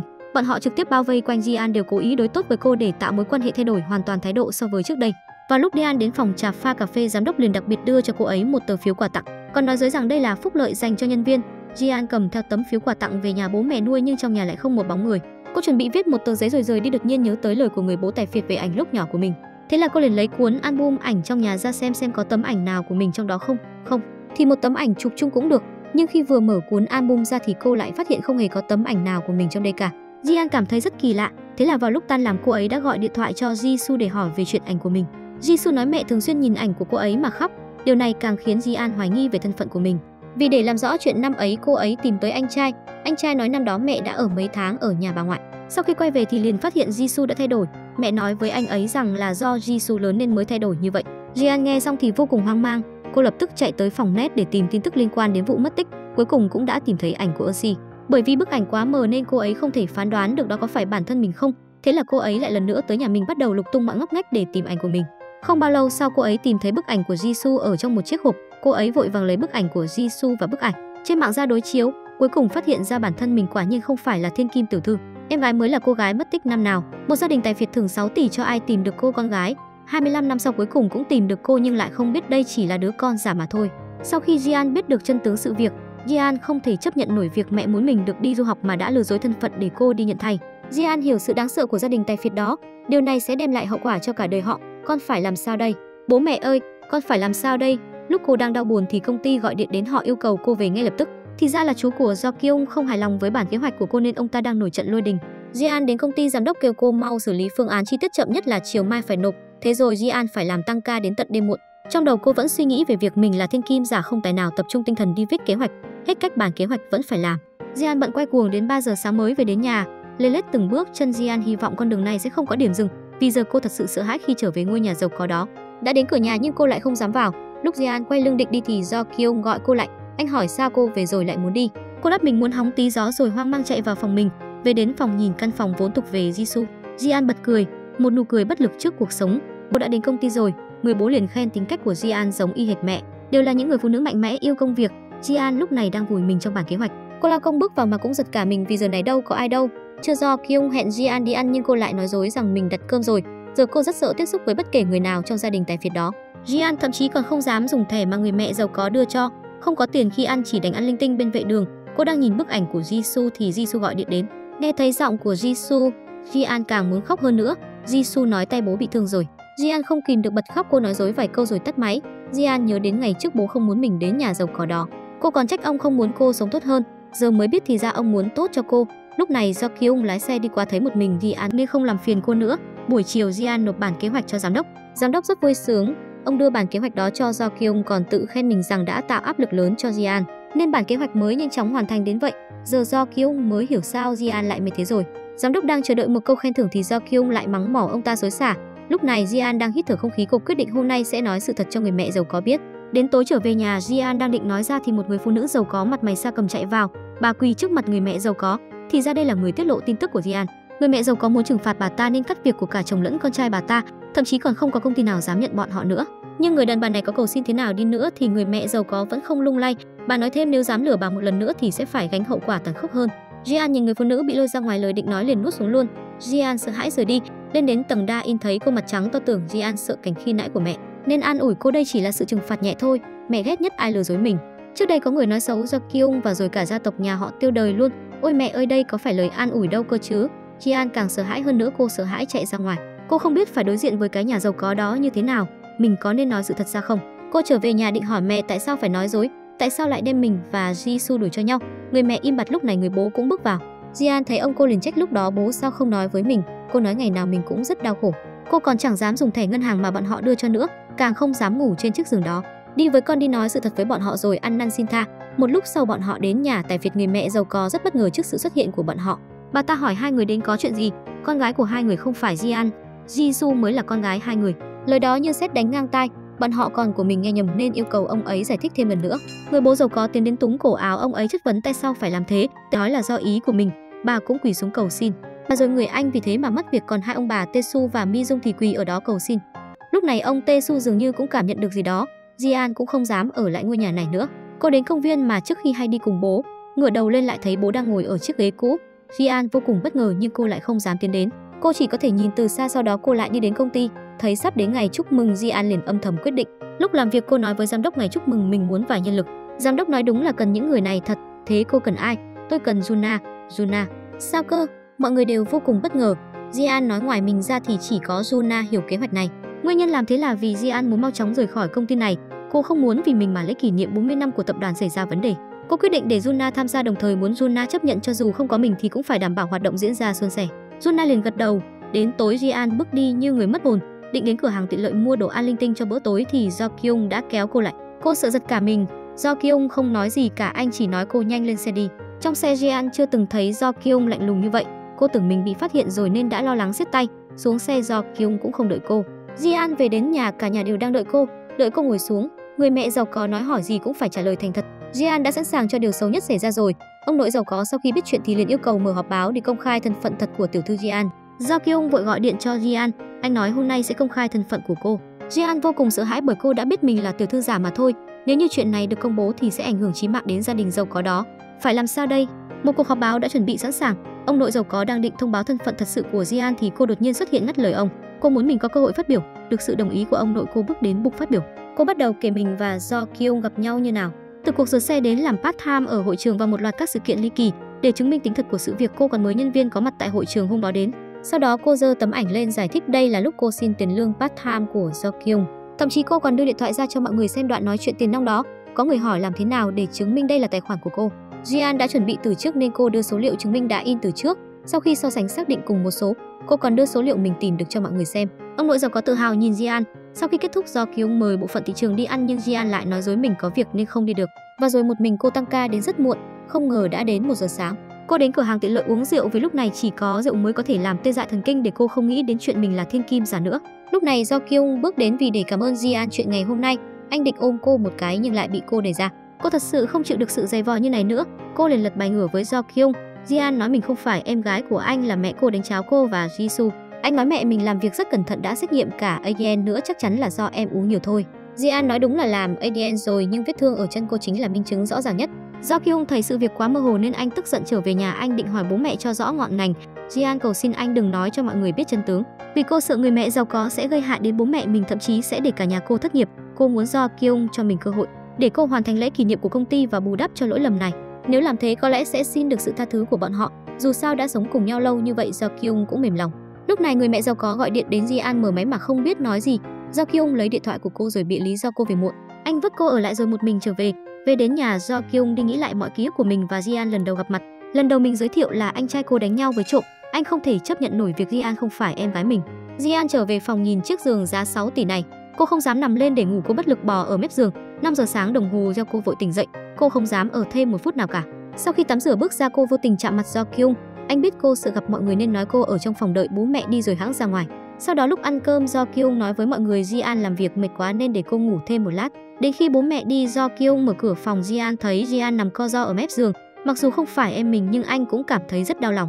Bạn đã từng gặp qua con dâu như này chưa? Lúc kết hôn không cần 1 đồng còn mua cho bố mẹ chồng máy giặt. Vì để giúp bố mẹ chồng trả nợ, cô bằng lòng chỉ ăn mì gói. Thậm chí cô còn không cần váy cưới mà cô làm tất cả những điều này đều là vì yêu. Lúc Ji-an biết anh mình sắp kết hôn, cô liền vội tìm đến Do Kyung cầu xin anh giúp mình giấu chuyện mình là thiên kim giả đến khi anh trai cô kết hôn xong. Do Kyung thấy việc càng ngày càng phức tạp, anh liền từ chối thẳng thừng. Ngày hôm sau, do sơ suất của Juna nên hoạt động của công ty xảy ra vấn đề. Đối diện với sự chất vấn của Do Kyung, cô không biết tí gì cả. Do Kyung biết chuyện này rất quan trọng đối với Ji-an. Anh tìm đến Ji-an nói mình sẽ đồng ý giấu chuyện đó đến khi anh cô kết hôn xong, nhưng anh có một điều kiện. Đó là cô phải thể hiện y hệt khi ở trước mắt bố mẹ, không được để bọn họ thấy điều gì bất thường, cũng không được trốn tránh bọn họ. Sau đó Do Kyung đưa cô về nhà, anh nói vài câu với bố mẹ. Ji-an định về công ty thì mẹ hỏi câu sao không quẹt thẻ. Ji-an sợ mọi người phát hiện ra thân phận của mình nên cô chỉ dùng tiền mặt. Nói xong cô cùng Do Kyung rời đi. Về đến công ty thấy bức ảnh lúc mình vui vẻ, cô bật khóc. Cô muốn được trở về mình của những ngày đó nhưng không thể được nữa. Cô mệt nhọc trở về nhà thấy trên bàn có một hộp quà, mở thiệp thì ra là của bố. Cô để hộp quà vào tủ, thấy người bố giàu có đối tốt với mình như vậy, cảm giác tội lỗi lại càng mãnh liệt hơn. Do Kyung biết Jisoo mới là em ruột của mình, anh không tìm được mà đến chỗ cô làm, còn giả vờ như vô tình gặp trong nhà hàng. Sau đó hai người ngồi xuống ăn cùng nhau, thấy Jisoo chỉ gọi một chiếc bánh mì, Do Kyung còn tưởng nhà cô không có tiền nên anh vô cùng đau lòng. Jisoo nói với Do Kyung mình thấy chẳng vất vả tí nào, người vất vả nhất là Ji-an. Mỗi lần cô chịu ấm ức, Ji-an đều giúp cô giải quyết. Do Kyung giờ mới biết Ji-an cũng có cuộc sống không dễ dàng gì. Ngày hôm sau bọn họ đang thảo luận về bản kế hoạch thì chuông điện thoại của Ji-an vang lên. Cô bắt máy mới biết là ông nội gọi đến. Ông nói mình muốn đi ra nước ngoài một thời gian nên kêu Do Kyung và cô hôm nay đến nhà mình chơi. Hai người rơi vào cảnh kiến thoái lưỡng nan. Do Kyung sợ cô để lộ sơ hở nên gọi điện cho ông nói xe bị hỏng, không ngờ gì anh lại có mặt ở nhà ông. Nghe thấy anh nói xe hỏng liền nói mình sẽ kêu người đón bọn họ qua. Toài rồi, Do Kyung đành đưa Ji-an đến một vùng hoang vắng. Để lời nói dối ban nãy thêm thật, anh chỉ đành phá hỏng xe. Ji-an lên mạng tìm cách phá phanh xe. Sau đó cô xuống xe chỉ huy Do Kyung. Cô còn làm cả động tác chuẩn bị nữa. Thấy Do Kyung đã sẵn sàng, cô liền làm động tác chim kềnh kềnh. Do Kyung dừng hộp số rồi đạp ga. Thế rồi thấy Ji-an có vẻ không làm được, Do Kyung nói hay mua chuộc tài xế của dì cho rồi. Phí công từ nãy tới giờ cuối cùng cũng giật đứt được sợi dây. Ji-an mặt mày lấm lem nhìn Do Kyung khoe thành quả của mình. Do Kyung cũng vui mừng mà bật cười. Thấy dáng vẻ đơn thuần của cô, ngọn lửa tình yêu trong anh bỗng bùng phát. Do Kyung cũng nhận ra suy nghĩ của mình nên ngại ngùng đứng dậy. Anh trốn vào trong xe. Ji-an nói chuyện với anh nhưng anh không dám nhìn thẳng mặt. Sau đó xuống xe nhấc hòn đá ra thì anh lại nhận được điện thoại của ông. Do đường đến sân bay bị tắc nên ông định đi trước kêu hai người không cần qua nữa. Rồi xong, hai người bị kẹt lại bên đường hoang vắng này. Từ khi biết mình là thiên kim giả, vì để giảm tối thiểu thiệt hại cho gia đình tài phiệt, Ji-an ngày nào cũng làm việc đến tận tờ mờ sáng. Hôm đó để lễ kỷ niệm của công ty diễn ra thành công, cô một mình lái xe đến vùng núi sâu tìm thầy giúp mình. Không may xe bị mắc trong vũng lầy, cô không lái qua được. Ji-an liền xuống xe kiểm tra, cô phát hiện vết núm rất sâu. Ôi rồi, cô lấy điện thoại ra định gọi người giúp thì phát hiện chả có cột sóng nào. Bên này Do Kyung gọi điện cho cô nhưng mãi cũng không gọi được. Anh rất lo lắng. Lúc này thư ký bước vào nói với anh nhiệt độ ở vùng núi giờ đã âm 2 độ. Do Kyung nghĩ đến bộ quần áo mỏng manh của Ji-an lúc đi, chắc chắn sẽ xảy ra việc. Anh liền đến siêu thị mua áo lông dài, tiền còn chưa trả đã vội rời đi. Trên đường anh gọi điện cho Ji-an nhưng không ai bắt máy. Một lúc sau anh đã đến vùng núi đó. Lúc này trông thấy xe của Ji-an, anh vội xuống xe xem tình hình nhưng lại không thấy bóng dáng Ji-an đâu. Anh lo lắng gọi tên cô. Sao Ji-an cũng không có phản ứng nào, anh đoán có thể Ji-an đã lên núi rồi. Anh cầm áo lông rồi chạy đuổi theo, cứ thế đến tận đêm. Lúc này Ji-an cũng bị thương ở chân, hai tay lạnh lẽo ôm lấy cơ thể, đen đủi luôn đến cùng một lúc. Cô không may dẫm phải hòn đá ngã thụt xuống. Giờ phải làm sao? Cô nghe thấy tiếng có người gọi mình. Cô vội đứng dậy tìm giọng nói đó. Lúc này Do Kyung chạy đến. Khoảnh khắc này đúng là bị trai đẹp hớp hồn. Cô kinh ngạc nhìn Do Kyung, sao có thể ở đây được. Do Kyung không nói gì cả, chạy đến khoác áo vào cho cô. Do Kyung vừa mặc áo cho cô vừa trách ra ngoài cũng không biết mang thêm áo, không biết chăm sóc bản thân. Ngọn lửa tình yêu lại nhen nhóm bùng lên. Ji-an vội định thần lại, cô vội nói mình đã nhận được lời đồng ý của thầy. Thầy nói lễ kỷ niệm 40 năm ông sẽ đến giúp. Sau đó Do Kyung giơ đèn pin soi đường Ji-an đi phía trước, hai người một người trước một người sau cứ thế đi. Một lúc sau hai người đã đến chiếc xe. Jian định để Do Kyung về trước còn mình ở lại đợi xe kéo đến nhưng Do Kyung không đồng ý. Cô đành phải ngồi xe Do Kyung rồi cùng về. Lúc này trong đầu cô tràn ngập hình ảnh Do Kyung khoác áo cho mình. Cô nghĩ là do mình bị điên rồi. Để Jian vui hơn, Do Kyung đưa cô đi ăn ở nơi mà trước cô thích ăn nhất. Thấy người trước nay không ăn đồ vỉa hè như Do Kyung, vì để mình thấy vui mà đang ăn nấu ăn nghiến, Jian lại thêm dao động. Jian đổ cơm vào nồi nhưng cô lại chẳng muốn ăn, đồ gì cô cũng không muốn. Sau đó hai người lại lái xe trở về. Jian vì đã quá mệt nên ngủ gục bên cửa sổ. Đến nhà, Do Kyung định gọi cô dậy nhưng thấy vẻ mệt nhọc của cô, anh vô cùng đau lòng. Anh không nhẫn tâm gọi cô dậy, anh quyết phòng thủ trong xe cùng cô một lúc. Cô con gái mà gia đình Tài Phiệt tiêu tốn 6 tỷ để tìm về lại là hàng giả. Jian sau khi biết sự thật thì nội tâm dằn vặt không thể tiếp nhận sự thật này. Để trục tội mỗi ngày cô đều làm việc thâu đêm suốt sáng. Cuối cùng dưới sự nỗ lực của Jian, ngày kỷ niệm công ty tròn 40 năm thành lập cuối cùng đã diễn ra. Tất cả mọi người chậm rãi tiến vào hội trường, mà tiết mục chính trong hoạt động này là màn trình diễn của thợ nhuộm được Jian mời từ trên núi xuống. Một tấm vải bình thường qua đôi bàn tay của nghệ nhân nhúng vào thùng thuốc nhuộm. Dưới sự chứng kiến của mọi người, một tấm vải trắng bình thường đã lập tức biến thành tấm vải lộ hoa văn cao quý. Trong sự kiện, Jian luôn âm thầm bảo vệ an ninh trật tự trong hội trường.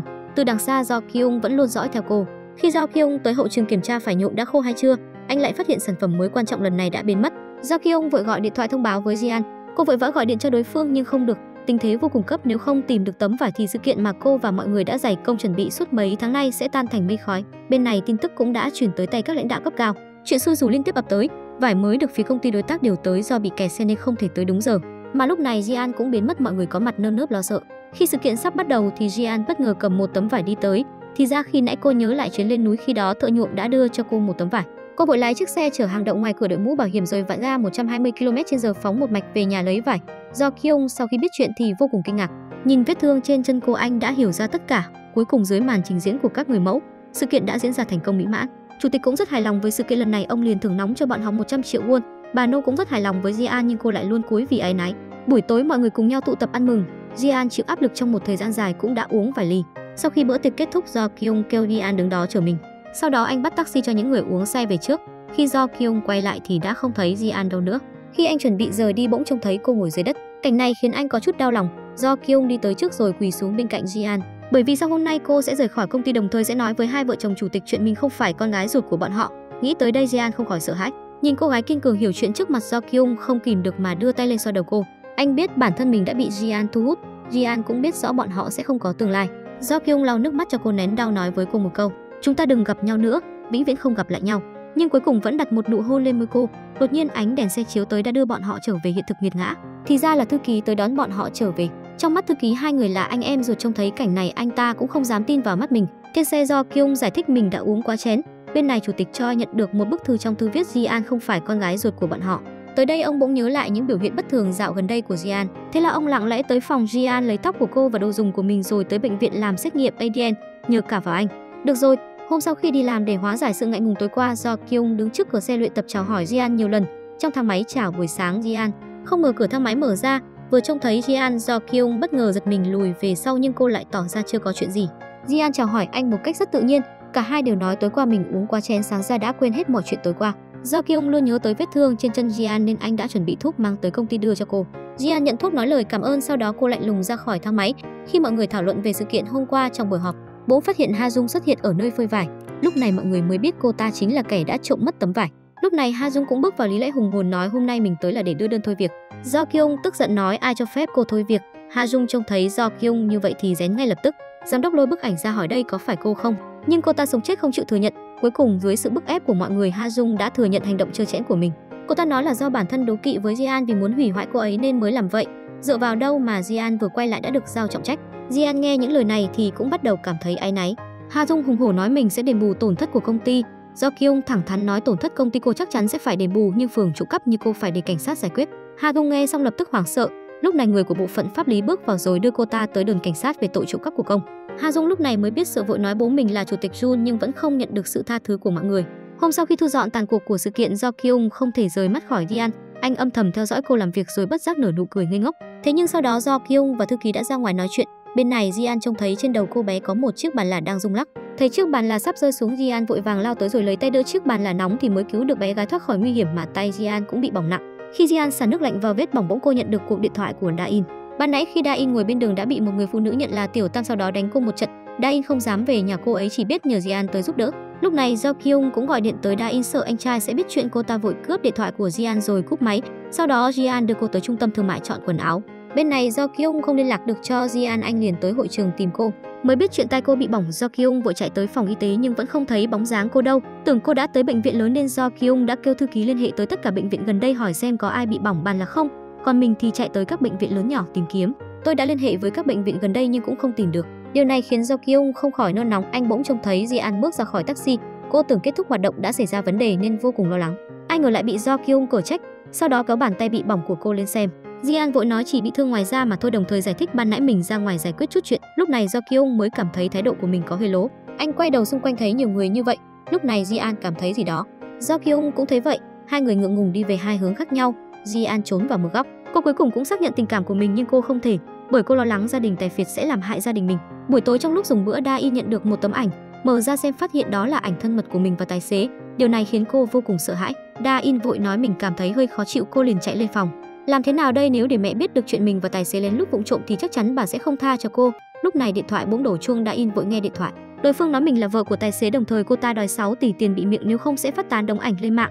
Da-in nghe xong thì vô cùng sợ hãi. Cô vội đến gặp tài xế xác nhận có phải anh ta đã có vợ. Khi nghe tài xế chính miệng thừa nhận, Da-in hoàn toàn thất vọng, người đàn ông mà cô thích đã kết hôn, mà người phụ nữ đánh cô hôm đó chính là vợ anh ta. Tài xế hứa sẽ ly hôn với vợ và tới bên cô, nhưng Da-in lại nói bọn họ không thể tới với nhau.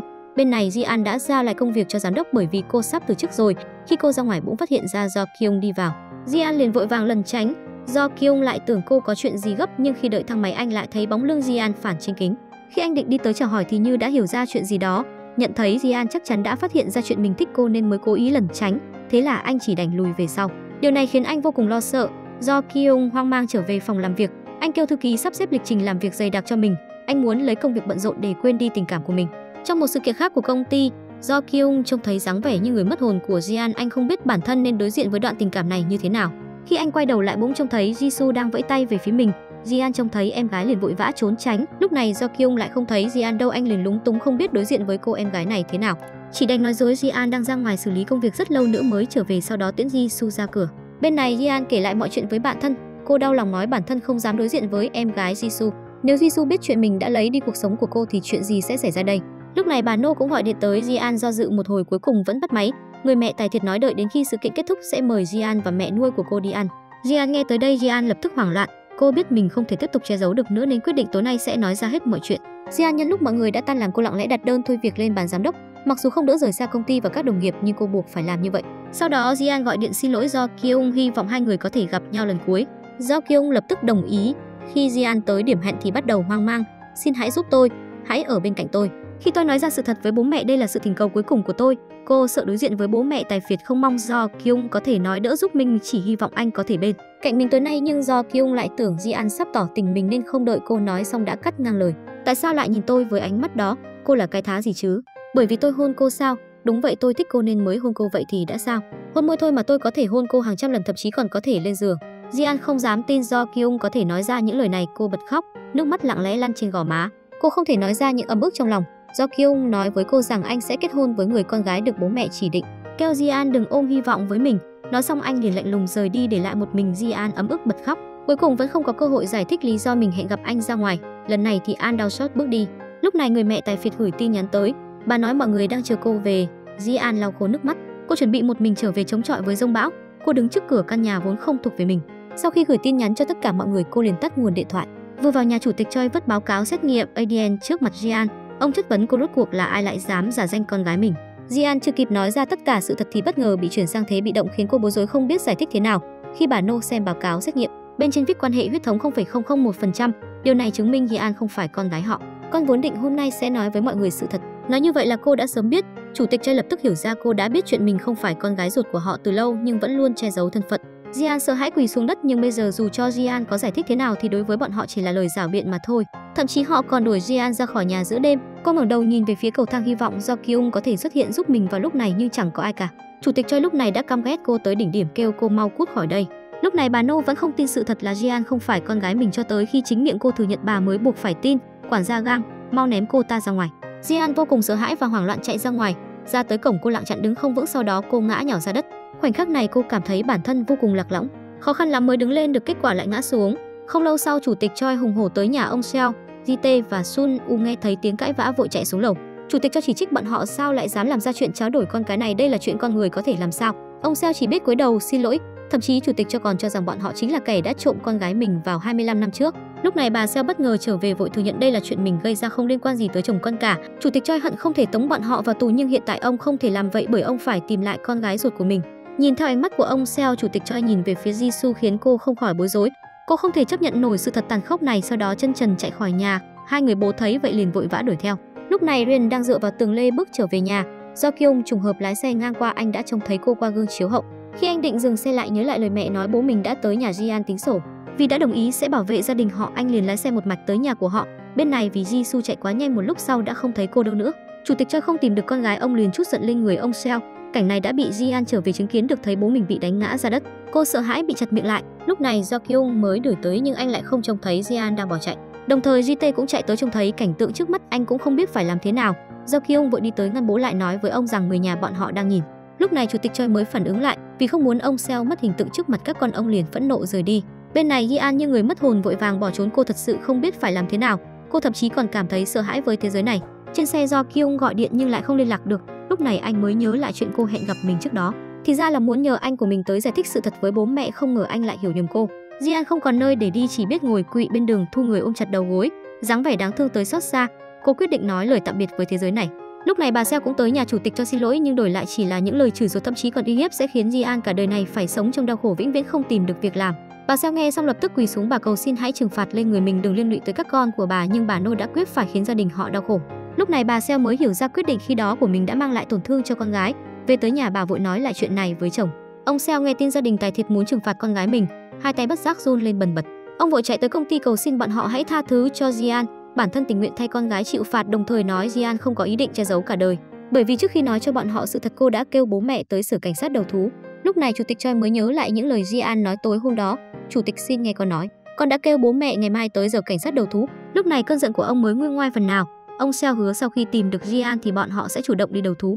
Về tới nhà nhìn Jisoo đang ngủ say, trong lòng vô cùng tự trách. Bà Seo cũng đang đau khổ vì không tìm được con gái, cho rằng tất cả đều là lỗi của mình, mà Ji-an không nơi nương tựa, cô chỉ đành ngủ ở gầm cầu thang. Bên này mỗi ngày ông Seo đều dậy sớm chờ đợi con gái trở về. Jisoo trông thấy bố mỗi ngày đều mong ngóng chị gái tới vậy, cô cảm thấy người không được yêu thương chính là bản thân. Cuối cùng lại lặng lẽ đưa ra một quyết định. Cô trở về nhà thu dọn đồ đạc, đồng thời thông báo với ông bà xem mình sẽ trở về nhà bố mẹ ruột, nơi này không còn là nhà của cô nữa. Nói xong cô liền quay người rời đi. Hai vợ chồng vội vã đuổi theo con gái, nhưng Jisoo lại lạnh lùng bước lên xe, sau đó kêu tài xế mau rời đi. Mặc cho bố mẹ có kêu gào thế nào, cô cũng không có bất kỳ hồi đáp. Bà Seo ngồi sụp xuống đất khóc không thành tiếng, chỉ vì hành động bồng bột của mình mà bà đã mất đi cả hai người con gái. Bên này Ji-an ngồi thu mình bên bờ biển, nhớ lại những kỷ niệm trước kia, khi đó gia đình họ đã vui vẻ hạnh phúc đến nhường nào. Đáng tiếc thời gian không thể trở lại. Ji-an lấy điện thoại nhìn lại những bức ảnh mình và Do Kyung ở bên nhau, cô quyết định quên đi tất cả. Sau khi gửi hết ảnh cho Do Kyung liền tắt nguồn điện thoại, sau đó ném điện thoại xuống biển lớn. Lúc này Do Kyung sau khi nhận được ảnh, anh liền vội vã gọi điện cho Ji-an nhưng không thể liên lạc được. Bên này Ji-an một mình tiến vào rừng rậm, cô không còn sợ hãi khi đối diện với bóng tối mà lặng lẽ rút từ trong túi áo lọ thuốc ngủ đã chuẩn bị từ trước. Cô đổ thuốc ra tay, sau đó nhét hết vào miệng, cuối cùng ngất ra đất. Cô muốn gửi lời xin lỗi tới tất cả mọi người, mong họ tha thứ cho sự không từ mà việc của mình. Cô thực sự đã quá mệt mỏi với cuộc sống này. Mẹ à, bố à, vĩnh biệt, anh Do Kyung, em cuối cùng vẫn không thể tha thứ cho bản thân. Ji-an đáng thương đã chịu quá nhiều tổn thương và quá nhiều ấm ức, nhưng đến cuối cùng vẫn không thể tha thứ cho bản thân. Lần này liệu cô có thể ngủ một giấc thật ngon không? Gia đình tài phiệt cuối cùng đã tìm được cô con gái mất tích 25 của mình, nhưng cô con gái này lại có hơi kỳ lạ. Trên bàn bày đầy đồ ăn ngon lại bị cô chê là không ngon, sau đó lôi từ trong túi ra một gói mì. Jisoo nói đây mới là món ăn ngon nhất. Nhìn dáng vẻ ăn như hổ đói của cô, thậm chí còn phát ra âm thanh khi ăn của con gái khiến cho người mẹ nhìn mà ngán ngẩm. Da In-che cô phát ra tiếng quá lớn khi ăn. Jisoo lại nói ăn như vậy thì mới hấp dẫn cô thì hiểu cái gì. Bà Nô thức đến xì khói nhưng không làm gì được. Không lâu trước đó, Jisoo đã mang theo vali và trở về nhà bố mẹ ruột vào giữa đêm. Cả nhà đều kinh ngạc trước sự xuất hiện của cô bởi Jisoo không thông báo với bất kỳ ai cả. Mẹ ruột quan tâm hỏi tại sao cô lại tới đây, không ngờ Jisoo đối đáp thế này đây: không phải nhà con sao, tại sao con không thể tới? Câu trả lời khiến người mẹ cứng họng. Vừa tới phòng nhìn nơi Ji-an từng ngủ, Jisoo liền nói với quản gia rằng mình không thích phong cách bày trí này, cô yêu cầu được đổi sang phòng khác. Quản gia chỉ đành đồng ý. Sau đó Jisoo xuống lầu uống nước nhưng cô lại bị bà Nô cản lại. Bà nói chuyện cơm nước kêu người giúp việc làm là được rồi, uống nước thôi mà con có tàn tật đâu. Jisoo bỗng trông thấy chiếc tivi lớn, cô liền bay tới vắt hai chân lên ghế xem tivi. Mẹ ruột vội nhắc nhở buổi tối không được xem tivi. Lúc này quản gia bưng nước tới, Jisoo lễ phép nói lời cảm ơn. Nhìn dáng vẻ thường dân thấp kém của cô con gái này, một người cao ngạo như bà ta tức tới mức không thốt nên lời. Bà ta vội tìm tới chồng tâm sự. Hai người cùng lớn lên trong một môi trường, sao lại có sự khác biệt lớn đến vậy? Chủ tịch Choi nói đây mới là con gái của chúng ta. Hôm sau trong bữa sáng âm thanh sùng sục lúc ăn cơm đã khiến mọi người dừng đũa quay sang nhìn Jisoo ăn. Bà No cũng không chịu nổi nữa, bà ta muốn ngăn hành động này của con gái lại nhưng Jisoo không hề để ý tới sắc mặt của bà, đồng thời nói mình không tới đây với danh nghĩa là ơn xin mà là không có nơi nào để đi. Bà No còn tưởng mình vừa nghe nhầm. Sau đó cô đứng dậy rồi rời khỏi bàn ăn. Da-in vô cùng bất ngờ trước hành động này bởi vì trong nhà trước nay chưa từng có ai dám đối đầu với mẹ. Bà No tức tới mức phải nghỉ làm. Bà ta lên giường nằm suy nghĩ về cuộc đời. Không lâu sau lại đi tới phòng của Jisoo, trong đầu tràn ngập hình bóng của Ji-an. Bà ta bắt đầu nhớ lại quãng thời gian sống cùng Ji-an. Rất nhanh đã tới bữa tối, Da-in nhắc nhở Jisoo lúc ăn cơm không được đặt tay lên bàn. Jisoo hỏi tại sao đây là phép tắc cơ bản khi ăn, ở đâu cơ? Câu nói này khiến tất cả mọi người trên bàn ăn không biết nên trả lời thế nào. Bà No tức giận mà không làm gì được, chủ tịch Choi vội hóa giải bầu không khí. Ông nói cứ ăn kiểu gì thoải mái là được nhưng Jisoo lại tỏ thái độ không còn hứng ăn nữa. Bà No chỉ trích cho dù có giận đến đâu thì cũng không được tỏ thái độ với người khác. Nếu giận mà không trút ra được thì nên làm thế nào? Nếu trút được ra thì sẽ thoải mái hơn mà mọi người không phải là người ngoài. Đối đáp rất hay. Jisoo oán trách nếu năm đó không phải vì bà đeo chiếc kẹp tóc kim cương đắt giá cho con gái mới 3 tuổi thì cô cũng sẽ không bị kẻ xấu bế đi. Câu nói này khiến người bố không còn gì để nói. Hôm sau bà No tan làm trở về thì liền một mạch đi vào nhà tắm bởi vì bà ta không thể chấp nhận nổi sự thật Jisoo chính là con gái mình. Bà ta kêu quản gia lấy bàn chải đánh răng và lực của Jisoo đi làm xét nghiệm để xác nhận lại. Thậm chí còn dặn quản gia phải làm trong thời gian ngắn nhất. Nghĩ tới chuyện Jisoo không phải con gái mình, bà No vui như được mùa nhưng sự thật lại luôn tàn khốc. Thế là bà Ne quyết định bỏ ra 6 tỷ won để rửa phèn cho con gái. Đầu tiên là đi spa làm căng mịn da trị thâm mắt, sau đó là một kiểu tóc sành điệu. Đúng là kiểu tóc quyết định khuôn mặt đến cả Jisoo cũng không nhận ra mình trong gương. Cô nhẹ nhàng vuốt mái tóc thầm nghĩ thì ra mình lại đẹp đến vậy. Đến quản gia lạnh lùng cũng phải kinh ngạc trước vẻ đẹp sau khi tân trang của cô. Sau khi trở về nhà, mọi người không ngớt lời khen ngợi trước sự thay đổi của cô. Người bố hết lời tán dương. Được khen, Jisoo không giấu được sự vui sướng. Sau đó mọi người cùng ngồi vào bàn ăn. Khi ăn, Jisoo lại trở về với dáng vẻ thật sự của mình. Cô dùng dao khi ăn salad để cắt thịt bò. Khi Da-in nhắc cô đã dùng sai dụng cụ, Jisoo lại nói đều là đồ để đưa đồ ăn lên miệng thì có gì khác nhau đâu. Bà nuôi lần nữa nhắc nhở đây là phép tắc trên bàn ăn. Nghe vậy Jisoo nói cô chưa từng nhìn thấy chúng ở nhà mình.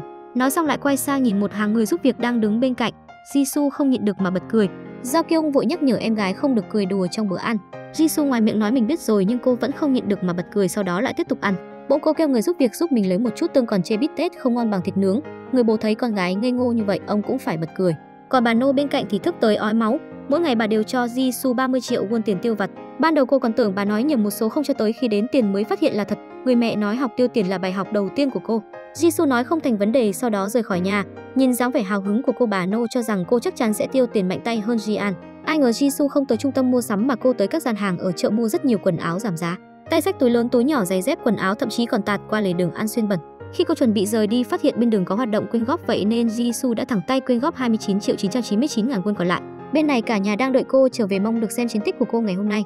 Một lúc sau Jisoo xách theo cả đống đồ trở về, cô đổi đồng hóa đơn từ trong túi ra, còn có cả đống đồ rẻ tiền. Mọi người chỉ biết đờ người nhìn. Bà No nhìn qua đống hóa đơn hỏi tại sao cô không tới trung tâm mua sắm mà lại tới chợ. Jisoo nói ở đó có phải gian hàng do bạn cô mở nên mới tới đó ủng hộ. Da-in tò mò hỏi cô mua đống này hết 30 triệu won sao? Đống này sao có thể hết 30 triệu won được, hết có 10.000 won thôi. Nhiều thế này sao? Mẹ ruột hỏi cô số tiền còn lại đâu. Jisoo nói mình đã đem đi quyên góp cả rồi. Bà No máu dồn lên não, bà ta hỏi cô tại sao không tiêu tiền cho bản thân. Người bình thường ai lại kêu 30 triệu won một ngày, chỉ có người điên thôi. Bà No giận không nói nên lời. Bên này trong một làng chài nhỏ có một cô gái giống Ji-an như đúc. Lúc này ông Seo vẫn chưa biết mình đã bị ung thư. Tóc cũng đã bạc trắng vì đi tìm con gái Ji-an mất tích, nhưng ông không biết rằng cô con gái mình luôn đi tìm kiếm đã uống một lượng lớn thuốc ngủ. Cô đã vĩnh viễn chìm vào giấc ngủ trong cánh rừng hoang vu. Do Kyung điều tra tất cả các camera khu vực, thậm chí còn mang theo ảnh đi ăn tới trạm xe tìm kiếm. Cuối cùng vẫn không chút manh mối. Một tháng sau, Hyuk và Jisoo tới bờ biển làm việc. Khi bọn họ chuẩn bị quay về, bỗng trông thấy một người rất giống Ji-an. Hyuk cũng không để ý mà theo Jisoo quay về. Đi được nửa đường anh bỗng nhớ lại cảnh vừa nãy. Hyuk hoài nghi người đó liệu có phải Ji-an đã mất tích lâu nay không. Nghĩ tới đây anh lập tức dừng xe. Anh nói mình có chuyện quan trọng cần giải quyết, sau đó kêu Jisoo bắt xe về thành phố trước. Đợi sau khi Jisoo lên taxi, anh lập tức lái xe ngược trở lại. Nhìn cô thiếu nữ trước mặt, Hyuk do dự vỗ nhẹ vào vai cô. Khi cô ngoảnh đầu lại, gương mặt mà anh ngày đêm mong ngóng xuất hiện ngay trước mặt. Cô gái này chính là Ji-an. Hyuk không biết tại sao cô lại xuất hiện ở đây.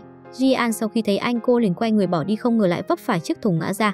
Hai người cùng nhau tới bên bờ biển nói chuyện. Hyuk hỏi cô đã xảy ra chuyện gì, tại sao lại không trở về nhà, nhưng dù anh có hỏi thế nào thì cô cũng không chịu nói ra chuyện của mình. Lúc này ông chú gọi với ra kêu cô không được lười biếng. Ji-an vội vã chạy về và tiếp tục công việc của mình. Hyuk chạy tới chỗ ông chú hỏi rõ về tình hình của Ji-an. Ông chú tưởng anh là người xấu nên không muốn tiết lộ. Khi anh nói mình là bạn của Ji-an thì ông mới tin. Thì ra ông mỗi ngày đều lên núi hái thuốc, không ngờ hôm đó lại phát hiện một cô gái đang hôn mê trên mặt đất. Ông chạy tới gọi cô gái mới biết cô đã uống thuốc ngủ. Nếu không phải người hoàn toàn mất đi động lực sống thì sẽ không đi tới rừng sâu lựa chọn kết liễu cuộc đời mình. Ông vội đưa Ji-an tới bệnh viện. Sau khi rửa ruột cô tỉnh lại, nhưng ánh mắt lại vô hồn như người đã chết. Ông ấy lo lắng Ji-an lại tìm tới cái chết. Ông chỉ đành trả tiền viện phí rồi giữ cô ở lại làm việc trừ nợ, cố gắng giúp cô từ bỏ ý định tự tử. Jian mỗi ngày lặng lẽ làm việc, trước nay chưa từng than thở lấy một câu. Điều này khiến ông lão có chút sợ hãi, buổi tối còn kêu vợ tới ngủ chung với cô, phòng cô buổi tối lại muốn chạy đi tự tử. Hyuk nghe lời kể của ông lão, hai mắt anh bắt đầu ửng đỏ, hỏi ông tại sao lại nghĩ Jian sẽ tự sát. Ông lão nói anh không nhìn thấy ánh mắt vô hồn của cô sao? Lúc này Hyuk mới nhớ lại ánh mắt thất thần của Jian khi đó. Ông lão nói đó không phải ánh mắt của người có hy vọng sống. Hyuk nhìn dáng vẻ đáng thương của Jian nên quyết định ở lại bên cạnh cô. Buổi tối anh ngồi bên bờ biển đợi cô làm việc trở về, nhưng Jian lại không để ý tới anh, thậm chí còn nói những lời lạnh nhạt để đuổi anh đi. Cho dù là vậy, Hyuk vẫn lái xe theo sau cho tới khi cô an toàn trở về, nhưng Jian vẫn quyết tâm tìm tới cái chết. Hyuk lấy ra danh thiếp của Do Kyung, cho rằng là anh đã vứt bỏ Jian mới khiến cô biến thành bộ dạng như vậy. Vậy nên trước đó mới dặn anh tìm thấy Jian phải lập tức liên lạc với mình. Cuối cùng Hyuk quyết định không nói chuyện này với Do Kyung. Bên này Do Kyung không tìm được Thi An, chỉ đành chạy tới chỗ ông Seo hỏi thăm tình hình.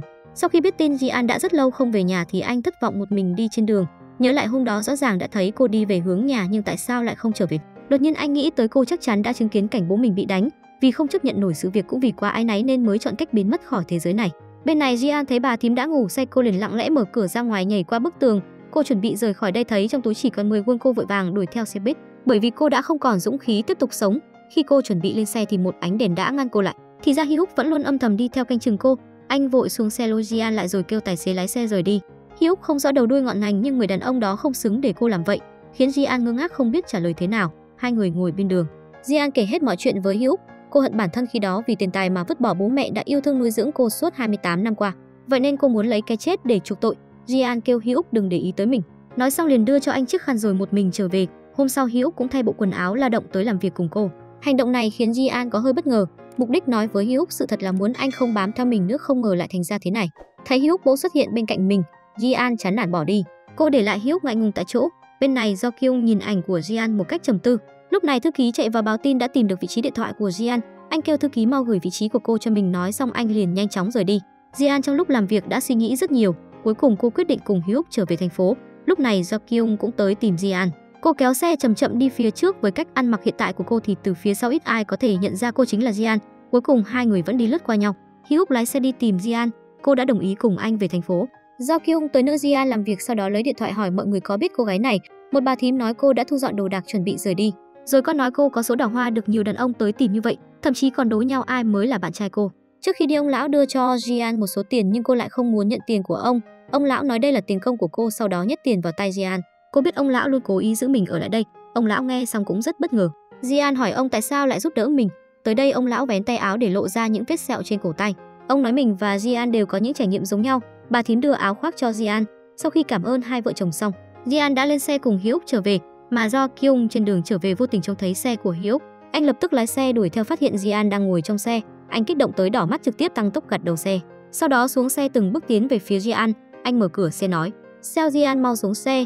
Jian lạnh lùng nhìn anh, thấy cô ngồi yên bất động, anh dứt khoát tiến tới tháo dây an toàn, sau đó kéo cô xuống xe. Anh chất vấn tại sao cô có thể làm vậy, điện thoại cũng không nghe. Jian lạnh nhạt nói liên quan gì tới anh, sau đó quay người vào trong xe. Do Kyung vội kéo tay cô lại.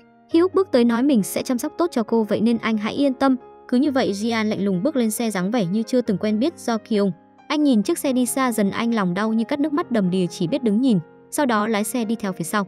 Do Kyung tưởng Jian đã kêu Hyuk tới đón mình, trong lòng bắt đầu nổi cơn ghen, thầm nghĩ cô có bạn trai tốt như vậy chắc sống tốt lắm, cảm thấy Hyuk nhất định sẽ chăm sóc tốt cho Jian. Thế là khi đèn giao thông chuyển sang màu đỏ, anh đã chuyển hướng rẽ trái rời đi. Lúc này bố Jian vẫn chưa biết chuyện mình đã mắc căn bệnh ung thư quái ác. Mỗi ngày ông đều đi khắp nơi tìm cô con gái mất tích, mỗi lần đều ngồi bên đường đợi rất lâu. Ông liên tục lấy điện thoại gọi tới số của con gái nhưng chưa lần nào có tín hiệu. Hôm sau chủ tịch Choi tới tìm ông, nói mình sẽ không truy cứu trách nhiệm nữa.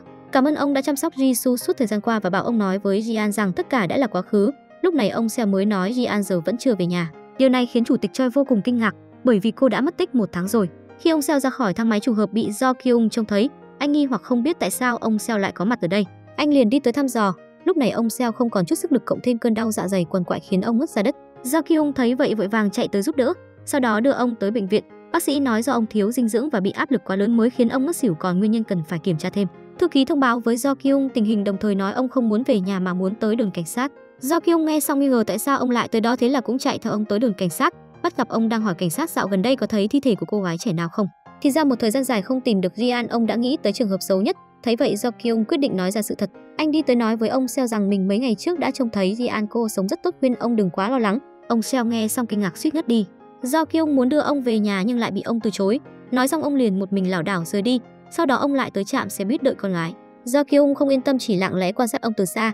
Cứ như vậy ông đã ngồi đó rất lâu, cho tới khi một chiếc taxi đi tới. Trông thấy ông Seo lên xe, Do Kyung mới yên tâm rời đi. Ông Seo một mình tới tiệm bánh của Jisoo nhưng lại sợ cô không muốn gặp mình, ông chỉ đành đứng ngoài gọi điện cho cô. Jisoo do dự một hồi cuối cùng vẫn nghe máy. Ông Seo hỏi cô dạo gần đây có thể Ji-an sẽ liên lạc với cô, có tin tức gì nhớ thông báo cho ông. Thực ra ông Seo có ý nói với Jisoo như vậy là muốn cô yên tâm. Sau đó ông một mình đi trên con đường tấp nập hy vọng có thể gặp được con gái. Lúc này Hyuk đã dẫn Ji-an về căn nhà thuê của mình, còn nhường phòng ngủ của mình cho cô. Sợ Ji-an nghĩ không thông, anh còn tìm cho cô một công việc để phân tán sự chú ý của cô. Do Kyung biết Ji-an không muốn gặp mình nên anh đã nhờ Hyuk giúp mình hẹn gặp Ji-an. Dưới lời khuyên của Hyuk, cô đã tới quán cà phê gặp Do Kyung. Anh xin lỗi vì khi đó không giúp được gì cho cô. Nhưng phản ứng của Ji-an lại rất bình tĩnh. Thái độ này của cô khiến anh rất bối rối. Cuối cùng anh thẳng thắn thừa nhận mình đã rất lo lắng cho cô. Ji-an lạnh nhạt nói tất cả đã không còn quan trọng nữa, sau đó cô đứng dậy rời đi. Ji-an trở về nơi làm việc một lúc sau đã hoàn thành công việc. Sau đó cô hỏi ông chủ còn công việc khác không. Ông chủ thấy tay cô sắc không chịu nổi nữa, ông liền kêu cô nên ra ngoài đi dạo một lúc, lần nữa quay lại sẽ sắp xếp thêm công việc cho cô. Ji-an nghe lời ông chủ ra ngoài đi dạo. Đi được một đoạn bỗng trông thấy người mà cô muốn gặp nhất, cũng là người mà cô sợ gặp nhất. Cô chết chân nhìn về phía trước mà người này chính là bố ruột đã tìm kiếm của bao lâu nay. Khi cô quay đầu rời đi, bố bỗng gọi cô lại. May quá, con vẫn còn sống. Ji-an ngoảnh lại nhìn bố. Trong đầu hiện lên cảnh tượng bố vì mình mà bị người ta đánh, còn phải quỳ xuống cầu xin sự tha thứ. Cô cảm thấy vô cùng áy náy, không có đủ dũng khí để đối diện với bố. Ông Seo lo lắng hỏi tại sao cô không về nhà. Cô nói mình đã làm mất điện thoại. Ông Seo sốt ruột hỏi tình hình gần đây của con gái, nhưng Ji-an lại nói tất cả đã là quá khứ. Bố an ủi cô đừng ôm mọi lỗi lầm và mình cũng đừng đột nhiên biến mất nữa, bởi vì đó là lỗi của người lớn. Ji-an kêu bố đừng cố giải thích nữa, tất cả đã qua rồi. Nhưng khi bố kêu Ji-an về nhà sống cùng mọi người thì cô lại nhất quyết từ chối. Cho dù bố có khuyên thế nào, Ji-an cũng không có cách nào tha thứ cho lỗi lầm của bản thân cô, càng không có mặt mũi gặp lại mọi người. Sau đó Ji-an kêu bố đừng tới làm phiền mình nữa. Nói xong cô liền quay người bỏ đi. Nhìn bóng lưng xa dần của con gái, trái tim ông Seo như bị bóp nghẹt, cảm giác tuyệt vọng bao trùm. Trên con đường trở về nhà, ông Seo ánh mắt cô hồn thất thểu đi trên đường. Đây là ánh mắt của sự tuyệt vọng. Về tới nhà, ông cởi áo khoác rồi gấp gọn gàng ngay ngắn. Sau đó trải đệm xuống sàn rồi nằm xuống ngủ một giấc. Khi bà Seo trở về nhà trông thấy chồng đang ngủ say, lại nhìn sang đống quần áo được xếp gọn gàng. Liếc nhìn chồng một lần nữa, bà liền cảm thấy có chuyện gì đó bất thường, nhưng bà cũng không dám hỏi nhiều. Mãi cho tới sáng hôm sau mà vẫn không thấy ông Seo thức dậy, cả người ông nằm im bất động. Điều này khiến cho bà có chút lo lắng. Bà nhỏ tiếng gọi chồng dậy nhưng không thấy ông ấy có bất kỳ phản ứng nào, chỉ nghĩ là ông đã quá mệt nên không dám đánh thức ông. Sau đó nói với hai vợ chồng JT về chuyện này. JT lại nói bố mới ngủ có một tối không có gì đáng lo cả. Nói xong liền xách túi đi làm. Bên này bà Seo vì để chuộc tội, bà đã đem hết tiền tích góp của cửa hàng giao lại cho chủ tịch Choi, đồng thời nói mình chưa từng đụng tới số tiền này, hy vọng gia đình họ đừng tiếp tục giày vò Ji-an nữa. Chủ tịch Choi nói 2 ngày trước ông đã thương lượng qua với ông Seo chuyện sẽ để gia đình họ kinh doanh cửa tiệm đó, không cần phải chuộc tội bằng sức lao động của mình. Bà Seo nghe xong thì vô cùng kinh ngạc, bà vội nói chồng mình đã ngủ thông 2 ngày nay, hơn nữa đến nay gia đình vẫn chưa thấy Ji-an trở về. Chủ tịch Choi nghe xong cũng bắt đầu đồng cảm với gia đình họ, vậy nên ông đã đích thân tới bệnh viện hỏi thăm về nguyên nhân ngủ sâu của ông Seo. Bác sĩ nói đây là ý thức không muốn tỉnh lại, do quá đau khổ vậy nên đã chọn cách chìm sâu vào giấc ngủ để trốn tránh thực tế. Khi con trai lớn tan làm trở về vẫn thấy bố đang ngủ say, lúc này mới phát hiện ra điểm bất thường. Anh liền vội lên trước kêu bố tỉnh lại nhưng vẫn không thấy bố có chút động tĩnh gì. JT tưởng bố bị bệnh nên đã giựt ông dậy nhưng lại bị ông quát mắng, đừng có quản tôi, hãy để tôi im đi. Về tới phòng, JT bắt đầu nổi nóng, anh quyết định dọn ra ở riêng vào ngày mai. Nhưng Sun U lại không đồng ý, hành động này khiến JT vô cùng kinh ngạc. Sun U nói chuyển nhà chỉ khiến anh lo lắng hơn thôi. JT lại nói việc làm của bố mẹ đã khiến mình không biết nên đối diện với họ như thế nào. Không có bố mẹ thì tốt lắm sao? Chúng ta không thể lựa chọn bố mẹ. Con cái sẽ như thế nào khi bố mẹ phải ngồi tù, có ăn ngon ngủ yên được không? Lời này của Sun U đã khiến anh tỉnh ngộ. Bà Seo hỏi chồng tại sao lại tức giận đến thế. Ông nói hiện tại Ji-an đã an toàn trở về, nói xong thì lại nằm xuống ngủ. Hôm nay Jisoo làm trở về phát hiện trong phòng bày đầy những món đồ hàng hiệu. Điều này khiến cô không khỏi bất ngờ, cô chạy tới mở tủ quần áo, phát hiện quần áo cũ của mình đã không cánh mà bay, thay vào đó là một loạt quần áo mới hàng hiệu và các món đồ trang sức đắt tiền. Cô vội chạy xuống hỏi quản gia thì biết tin mẹ đã kêu bà vứt hết đống đồ của cô đi. Jisoo lập tức chạy ra ngoài tìm kiếm nhưng cô vẫn chậm một bước, rác đã được chất lên xe vận chuyển đi. Cô chỉ đành cố gắng đuổi theo sau. Cảnh này trùng hợp được Do Kyung trên đường về nhà bắt gặp. Cô nhanh chóng lên xe kêu anh mau lái xe quay ngược lại. Do Kyung không hiểu chuyện gì cũng làm theo lời cô. Không lâu sau hai người mang đống đồ đã vứt trở về nhà. Bà Nô thắc mắc hỏi tại sao mua nhiều đồ tốt cho cô như vậy mà cô vẫn muốn những món đồ chợ rẻ tiền đó. Jisoo nói đó là phong cách của mình, nói xong cô liền một mạch đi lên phòng. Một lúc sau Jisoo lôi đống quần áo trang sức hàng hiệu xuống lầu, sau đó hỏi Da-in có muốn chúng không. Bà Nô mặt cau mày có kêu Jisoo mau ngồi xuống. Sau khi cô ngồi xuống, bà liền nói bọn họ không giống với người khác, không dùng đồ kém chất lượng. Jisoo không phục nói có tiền thì sẽ khác người sao. Bà Nô nghe giọng điệu này thì lại càng thêm tức giận. Nghe tới đây Jisoo thẳng thắn hỏi mẹ chưa có sự đồng ý của cô mà đã vào phòng lục lọi đồ đạc của cô. Đây lẽ nào là phép tắc của người có tiền sao? Bà Nô vẫn cương quyết với quan điểm của mình, thậm chí còn uy hiếp nếu cô không chịu nghe lời thì sẽ tống ông bà Seo vào tù. Lúc này chủ tịch trời cũng tan làm trở về. Đến nước này cảm xúc của Jisoo chính thức bộc phát. Cô nói bà vốn không phải là mẹ mình, chỉ là người đã sinh ra mình mà thôi. Hai mẹ con lao vào trận hỗn chiến. Jisoo không do dự nói trong lòng cô mọi người chỉ là người xa lạ mà thôi. Câu nói này đã bị chủ tịch Choi và Do Kyung nghe được. Bà Nô vẫn nộ đuổi cô ra khỏi nhà. Jisoo thẳng hắn nói mình có thể đi nhưng bà phải mua cho mình một căn hộ coi như là phí nuôi dưỡng thì đã để là cô trong 25 năm qua. Bà Nô cao ngạo cuối cùng đã gặp được kỳ phùng địch thủ. Mua nhà cho con sẽ ghi ngay lập tức. Bà Nô tức không làm gì được, chỉ biết nắm chặt hai tay. Về tới phòng, Jisoo cầm chiếc áo mà bà Seo mua trên tay. Nhớ lại lúc cô vừa lên đại học, bà theo định mua cho cô và Jian mỗi người một bộ quần áo. Nhưng để mua được chiếc áo mà Jisoo thích nên đã không mua đồ mới cho Jian nữa. Lúc này cô mới hiểu tấm lòng của ông bà theo người mà bố mẹ luôn yêu thương không phải riêng mình Jian. Hôm sau, Do Kyung đang nghĩ cách để gặp được Jian thì thư ký đã tới bày cho anh một cách. Đó là mượn cớ nói sự kiện kỷ niệm tròn 40 năm thành lập công ty diễn ra vô cùng thuận lợi, vậy nên cấp trên đã trao thưởng cho những người có công. Buổi tối, Do Kyung đứng đợi Jian tan làm trở về. Khi Jian trông thấy anh thì nụ cười trên môi lập tức dập tắt. Cô bước tới trước nói mình và anh không còn lý do để gặp lại nhau nữa. Do Kyung vội lấy một xấp tiền ra và nói đây là tiền thưởng của công ty. Không ngờ sau khi Jian nhận số tiền thì liền vạch trần lời nói dối của anh. 60 triệu won đã trừ thuế thì phải còn lại 58 triệu won mới đúng. Do Kyung bối rối không biết nói gì. Jian vì để vạch rõ ranh giới với Do Kyung, cô đã kêu anh sau này đừng bám giết lấy mình nữa. Do Kyung không muốn Jian mỗi ngày đều phải sống trong đau khổ. Anh đã nói ra chuyện ông Seo tới cả đồn cảnh sát tìm cô. Nếu anh không nói ra nơi ở của cô thì có lẽ ông ấy đã đi khắp thế giới để tìm kiếm con gái, lẽ nào cô không lo lắng cho bố của mình sao? Lúc này Jian mới biết chính Do Kyung là người đã báo tin cho bố tìm đến. Anh là cái thá gì sao anh dám làm vậy? Ai cho anh cái quyền can thiệp vào cuộc sống của tôi? Ai cho anh biết lộ chỗ ở của tôi cho bố? Sự kích động của Jian đã khiến cho Do Kyung có chút sợ hãi. Jian mất lý trí nói lại người sinh ra đã ngậm thìa vàng như anh mãi mãi sẽ không bao giờ biết nghĩ cho cảm nhận của người khác. Ai cho anh cái quyền can thiệp vào cuộc sống của người khác? Do Kyung lần đầu cảm thấy sợ hãi. Sau này tôi không muốn nhìn thấy cái bản mặt của anh nữa. Do Kyung hiểu được suy nghĩ của Jian nên anh đã quyết định kết thúc đoạn tình cảm còn chưa kịp bắt đầu này. Hai người liếc nhìn nhau, sau đó họ đi về hai hướng ngược lại. Sáng hôm sau trong bữa ăn, bà Nô thông báo Soja sắp về nước. Do Kyung nói mình cũng vừa biết tin. Jisoo tò mò hỏi Soja là ai. Bà Nô nói đó là chị dâu tương lai của cô. Cứ như vậy, dưới sự sắp xếp của gia đình, Do Kyung và Soja đã có lần hẹn hò đầu tiên. Hai người cũng rất hợp tính nhau nhưng Do Kyung lại bất giác nhớ tới Jian. Khi đưa Soja về nhà, cô hỏi anh về chuyện đính hôn của hai người. Nhưng Do Kyung lại nói không cần đính hôn mà muốn kết hôn luôn. Câu trả lời này của anh khiến Soja vô cùng kinh ngạc.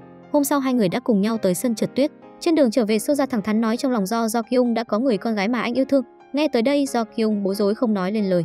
Soja tiếp tục nói bởi vì hôm nay trong lúc trượt tuyết cô đã cố ý té ngã để thử anh, nhưng sau khi anh đỡ mình, anh lập tức giữ lại khoảng cách. Do Kyung cũng không biết nên trả lời thế nào. Soja nói nếu anh không xử lý xong khúc mắc tình cảm này thì bọn họ không thể kết hôn với nhau. Do Kyung bắt đầu hoang mang bởi chỉ khi kết hôn với Soja anh mới có thể thực hiện sứ mệnh của một người thừa kế. Buổi tối trở về nhà, quản gia gọi anh lại, sau đó đưa cho anh chiếc túi của Jian, kêu anh có thời gian thì giúp mình trả lại cho cô. Thì ra vào ngày Jian bị đuổi ra khỏi nhà do quá sợ hãi nên cô đã quên túi.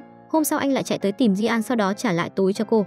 Đồng thời còn nói mình có thể gửi ship cho cô nhưng vẫn muốn đích thân mang tới trả tận tay, bởi vì anh chuẩn bị cắt đứt mọi quan hệ với cô. Hai người đã nói với nhau rất nhiều câu từ biệt. Nhìn bóng lưng Jian dần đi khuất, trái tim Do Kyung như đang dì máu. Trên đường trở về nhà, trong đầu anh tràn ngập hình bóng của Jian.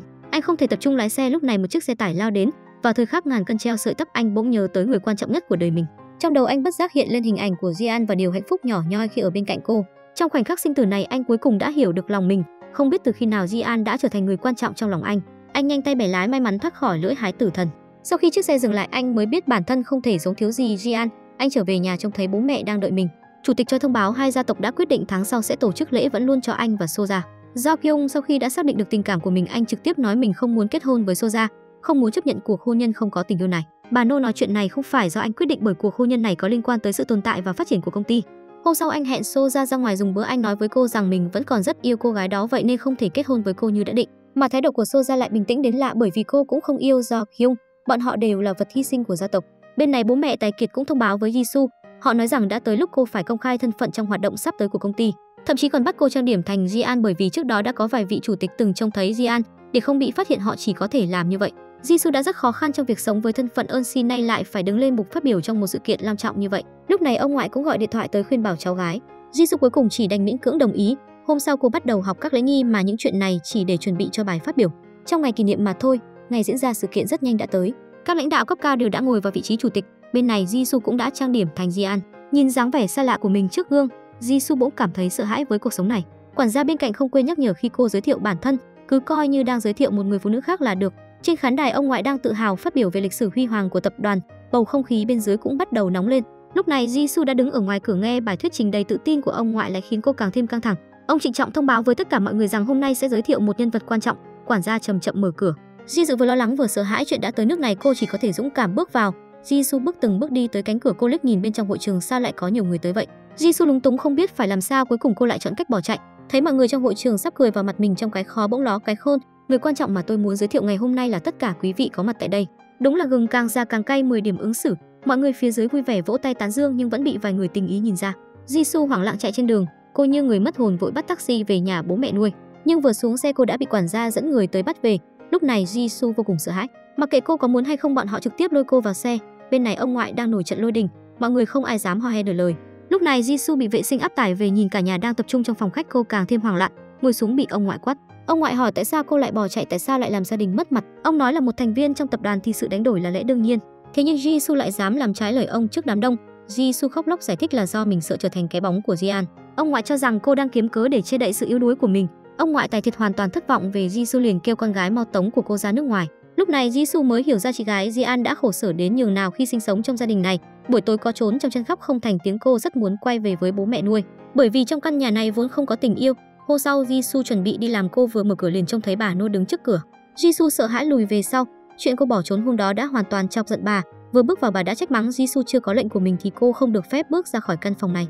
Bên này Do Kyung tìm gặp mẹ của Soja, nói mình không thể kết hôn với con gái bà bởi vì đây là cuộc hôn nhân không có tình yêu.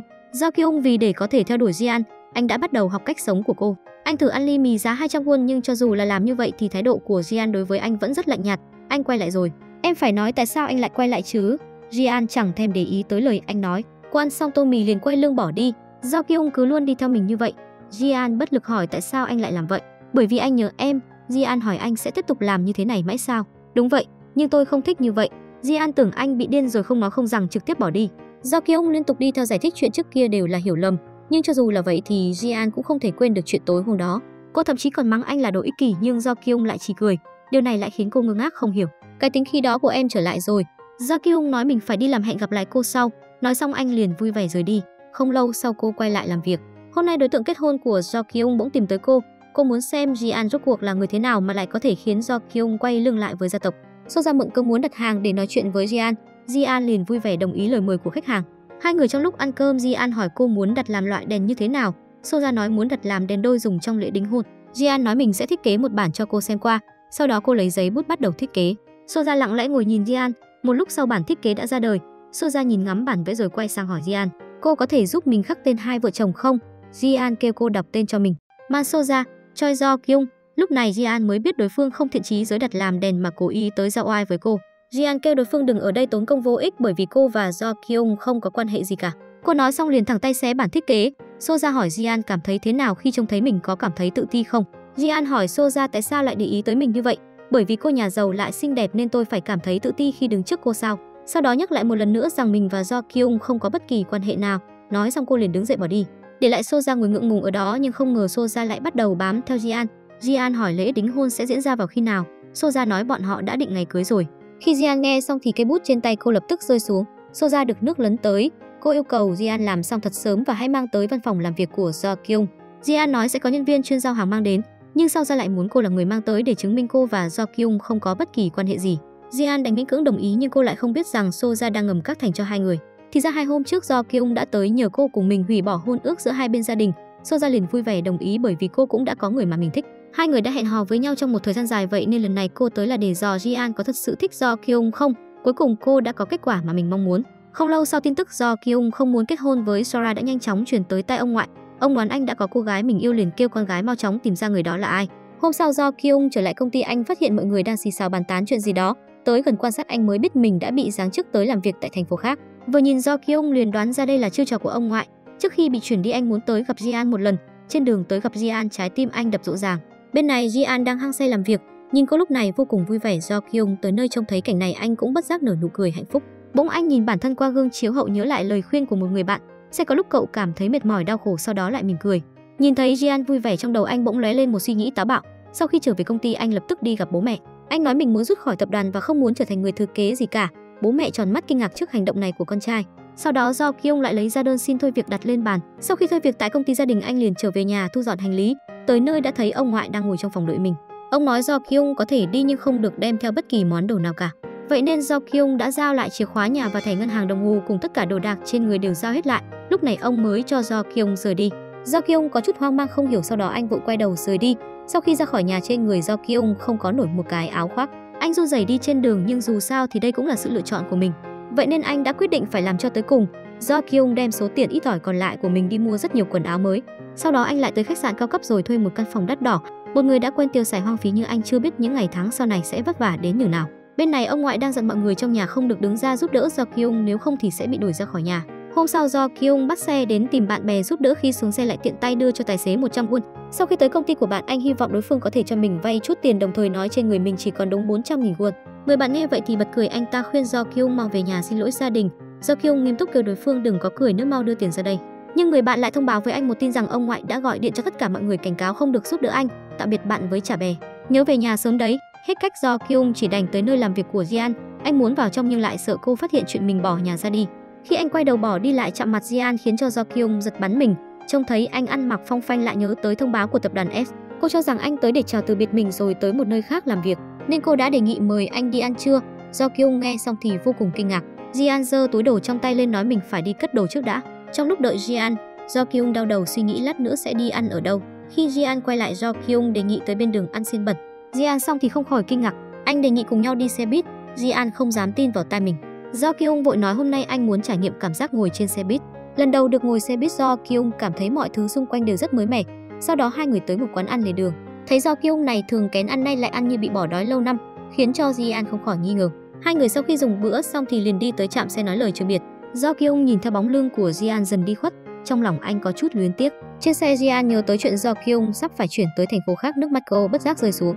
Do Kyung không có nơi để đi, anh đã gọi điện cho thư ký để hỏi thăm về tình hình của ông ngoại thì mới biết mình đã liên lụy tới thư ký, khiến anh ta bị điều tới một công ty nhỏ làm việc. Do Kyung chạy tới một nhà nghỉ, thấy tiền trong túi không còn nhiều, cuối cùng anh vẫn phải muối mặt chạy tới nhà thư ký.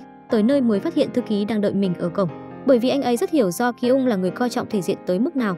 Vào tới nhà, mẹ thư ký nhiệt tình đón tiếp anh. Nhìn căn phòng chật hẹp, Do Kyung bấy giờ mới biết gia đình thư ký sống cũng không dễ dàng gì.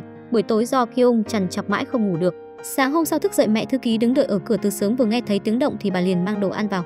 Nhìn bữa sáng đầy đủ dinh dưỡng lại ngước nhìn căn phòng chật hẹp, Do Kyung quyết định đợi ngày quay về sẽ tăng lương cho thư ký.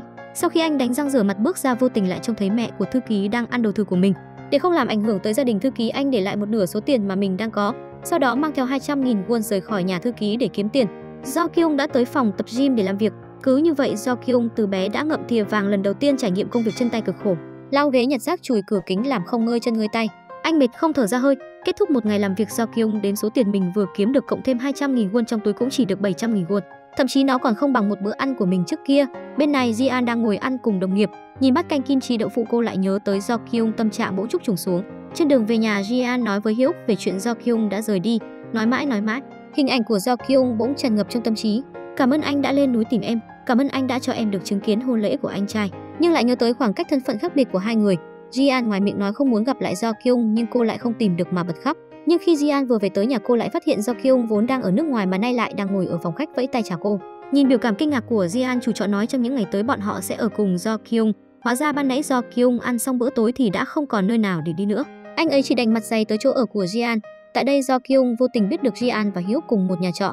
Trùng hợp là chủ nhà lại là bạn thân trước kia của anh. Sau một hồi nói chuyện, Do Kyung đã kể lại cho chủ nhà tất cả mọi chuyện. Về tới nhà, anh trả tiền phòng trước mặt Jian, sau đó thì ở chung phòng với Hyuk. Tại sao anh lại ngủ trên giường của tôi? Dù sao cũng là giường của chủ nhà, có phải của anh đâu, ai lên trước thì người đó được. Một lúc sau, Jian gọi Do Kyung ra ngoài nói chuyện. Cô kêu anh đừng đùa nữa. Lúc này Do Kyung cũng nói ra tất cả mọi chuyện. Anh muốn độc lập, muốn đi lên bằng đôi bàn tay của mình, muốn Jian chứng kiến anh lập nghiệp như thế nào. Sáng hôm sau, Do Kyung lên xe buýt rồi tới phòng gym làm việc. Cho dù bị khách hàng vứt khăn vào mặt, anh ấy vẫn phải nuốt cục tức xuống. Sau một ngày làm việc trở về nhà, Do Kyung trả tiền phòng cho chủ nhà. Sau đó anh mượn máy tính của đối phương để lên mạng tìm việc làm. Jian trong phòng đã nghe thấy tất cả, cô không yên tâm mà chạy ra hỏi tại sao anh phải tìm việc làm thêm. Vì không có tiền. Anh thật sự chỉ có 400.000 won thôi sao? Do Kyung nói trừ tiền thuê nhà và mượn máy tính thì anh còn lại 30.000 won. Anh đang hưởng thụ vai diễn của người nghèo sao? Tại kho giao hàng mọi người đều ăn to nói lớn, chỉ có mình Do Kyung là ngồi ăn uống nho nhã lịch sự. Do Kyung lần đầu tiên làm công việc bốc vác tại kho giao hàng bị người ta mắng là đồ đần độn. Này nặng cho xuống dưới, nhẹ cho lên trên. Do Kyung có chút cay cú, dù sao thì mình cũng là con trai chủ tịch, trước nay chưa từng có ai dám nói chuyện với mình như vậy. Nhưng vì cuộc sống, Do Kyung chỉ đành tiếp tục chuyển hàng. Sáng hôm sau Jisoo giấu người nhà rồi mang đồ dùng thiết yếu tới cho anh, thậm chí cô còn mang tới cho anh 100 triệu. Do Kyung muốn chứng minh bản thân mình có thể tự lập nên anh đã không chịu nhận số tiền mà em gái mang tới. Sau đó anh kéo theo hành lý vội vàng chạy tới chỗ làm. Đến buổi tối anh một mình ngồi ăn cơm nắm ở cửa hàng tiện lợi mà bên này Ji-an đang tụ tập ăn uống cùng bạn bè. Bố mẹ tài phiệt cũng đang ăn bít tết ở nhà hàng sang trọng, không có sự hiện diện của Do Kyung, mọi người ăn trong tâm trạng buồn bã. Bên này Do Kyung trong lúc đuổi theo xe buýt anh không cẩn thận vấp ngã, tay cũng bị thương nhẹ. May mà xe buýt đã dừng lại ở trạm, cứ như vậy Do Kyung đã lên được xe.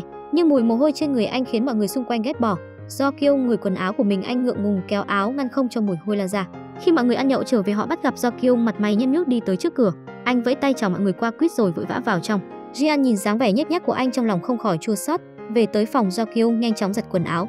Anh lại phát hiện mình không biết dùng máy giặt. Ji-an nhìn qua cửa kính trông thấy vết bầm trên cổ anh thì không khỏi đau lòng.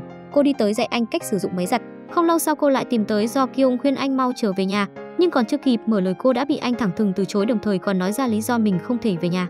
Ji-an đành bất lực, cô chỉ đành cho anh mượn điện thoại cũ của mình, bởi vì cô thực sự không nỡ nhìn anh vất vả như vậy. Hôm nay là sinh nhật Ji-an, cô ngồi nói chuyện phiếm với bạn bè. Bên này Do Kyung cũng tan làm trở về, biết hôm nay là sinh nhật Ji-an nên anh đã đích thân xuống bếp nhìn theo công thức trên điện thoại và nấu cho cô một bát canh rong biển. Vết thương trên tay chạm vào nước anh cũng chỉ dám kêu lên nhẹ một tiếng. Sau đó bắt đầu anh thái thịt bò, nhìn cũng ra dáng đầu bếp phết. Sau khi bắt canh lên bếp, anh suýt nữa thì ngủ quên. 5 phút sau nồi canh rong biển thơm ngon đã ra lò. Nếm thử một miếng anh cũng phải bất ngờ về tài nấu nướng của mình. Sau đó anh lại cắt thịt jambon. Lúc này Do Kyung cũng thấy bụng mình đang sôi lên vì đói, thế nên đã ăn tạm một miếng jambon nhỏ. Khi Ji-an trở về, cô phát hiện trên bàn có một mâm cơm nhỏ. Bạn cùng phòng đi tới nói đây đều là Do Kyung làm cho cô đó. Ji-an lại kinh ngạc không dám tin.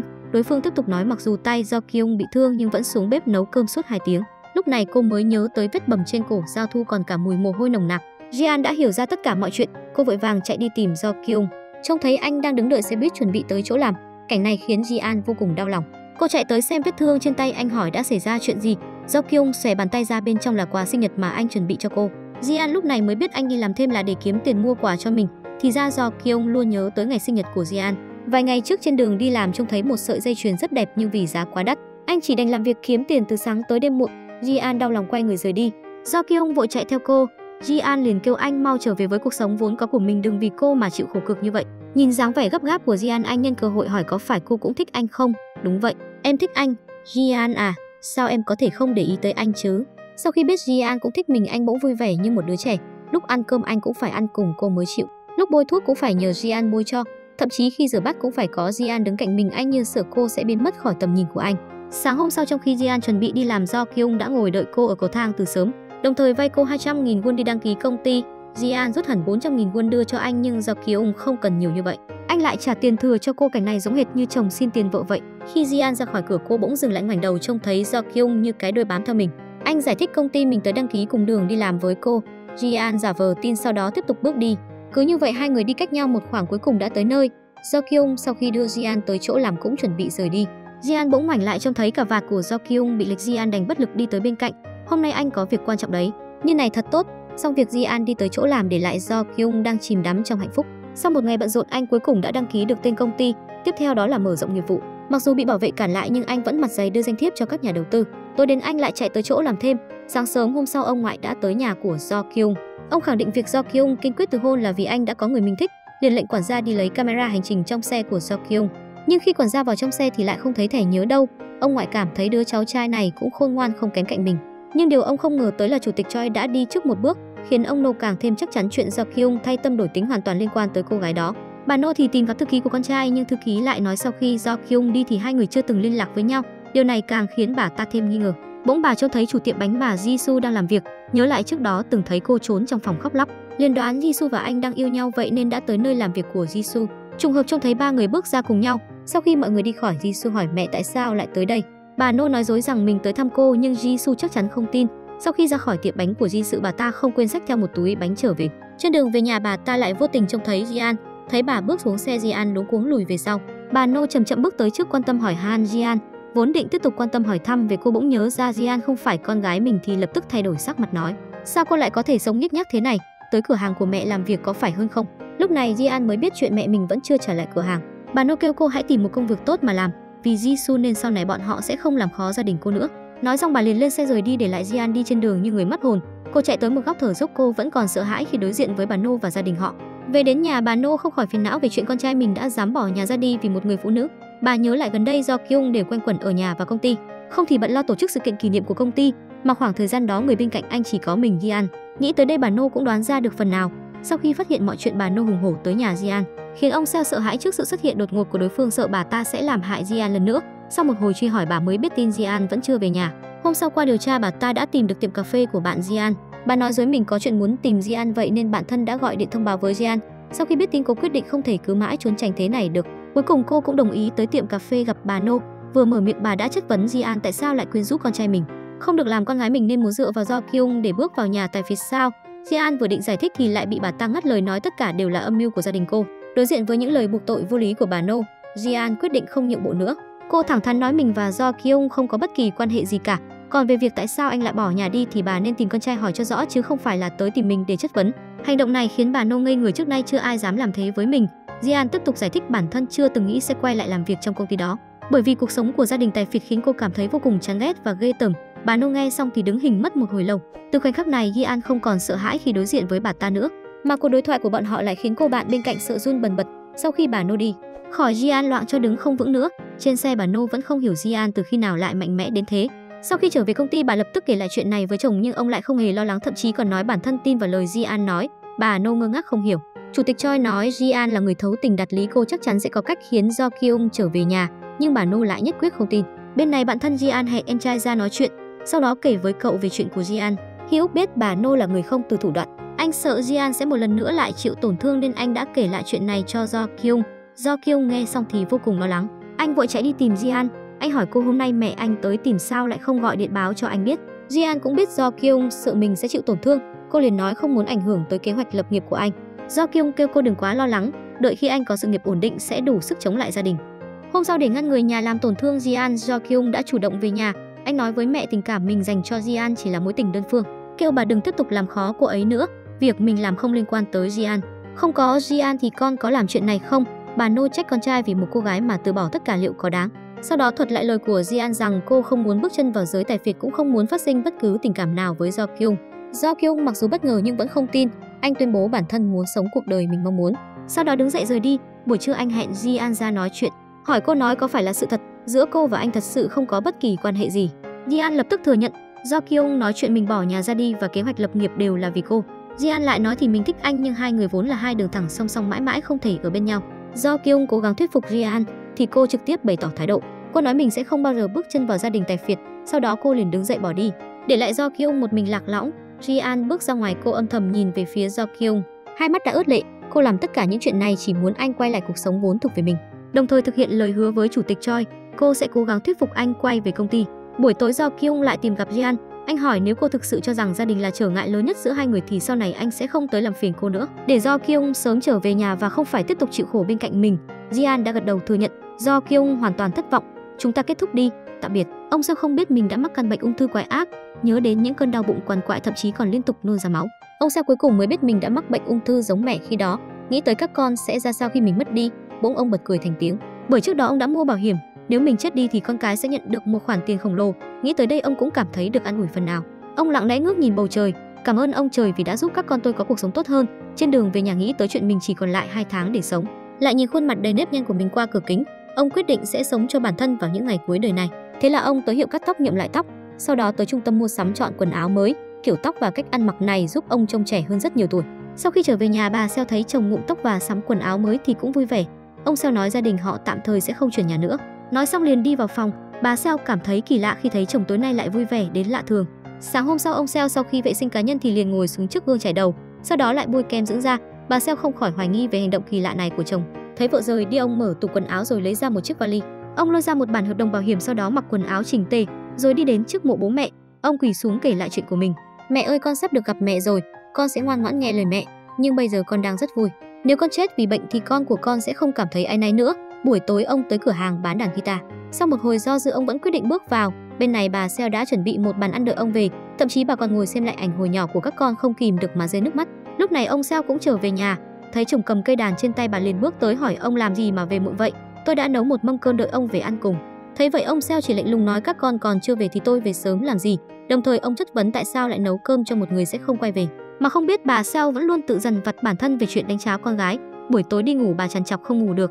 Bỗng cơn đau dạ dày của ông Treo lại ập tới. Ông vội bật dậy chạy vào nhà vệ sinh. Lúc này bà Seo mới cảm nhận được điều bất thường. Đợi chồng đi ra, bà vội vàng chạy tới hỏi han, lo rằng tối qua ông đã ăn phải đồ ăn không sạch sẽ. Sáng sớm hôm sau, ông lên núi tìm một căn nhà.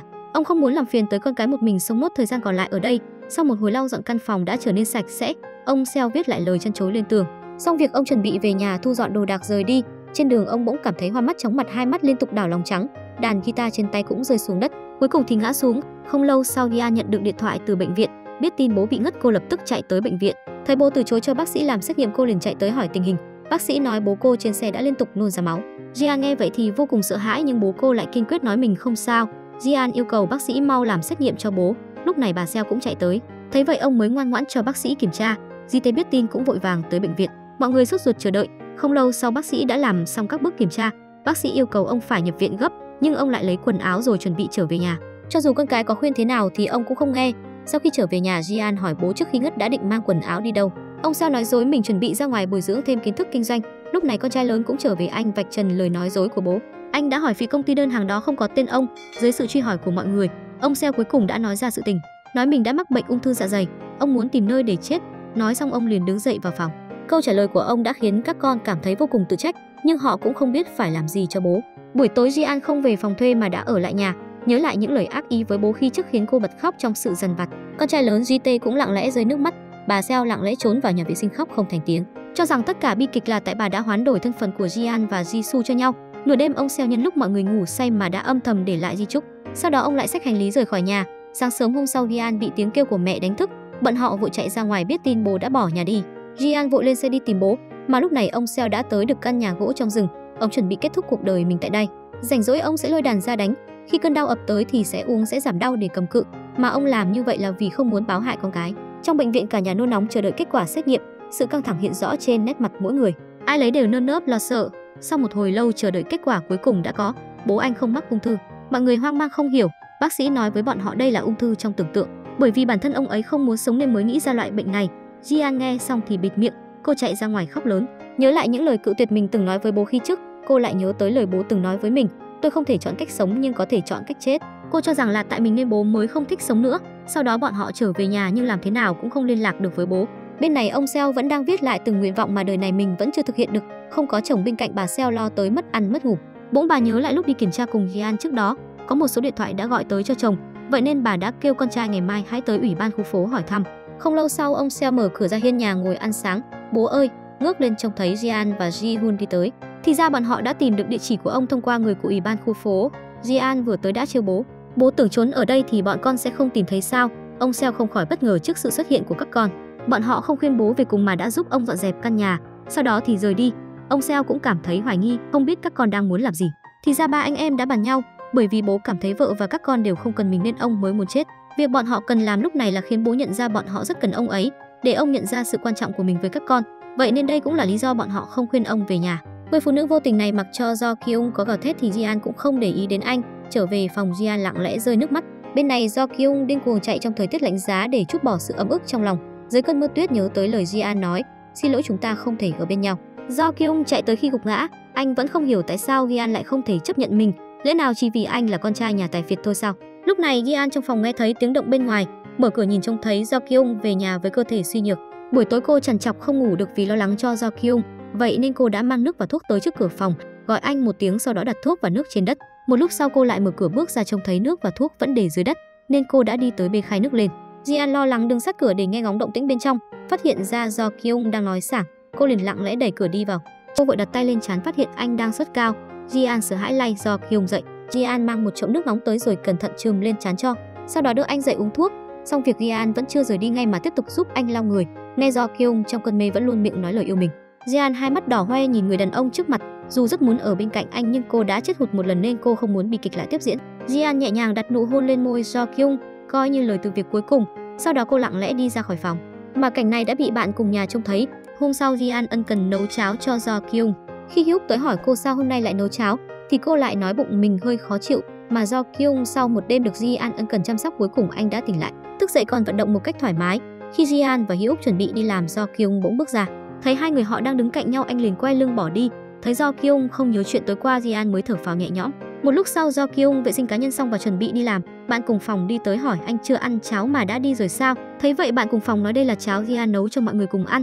Nghe cháo Ji-an nấu, Do Kyung lập tức ngồi xuống ăn. Lúc này thư ký bỗng gọi tới.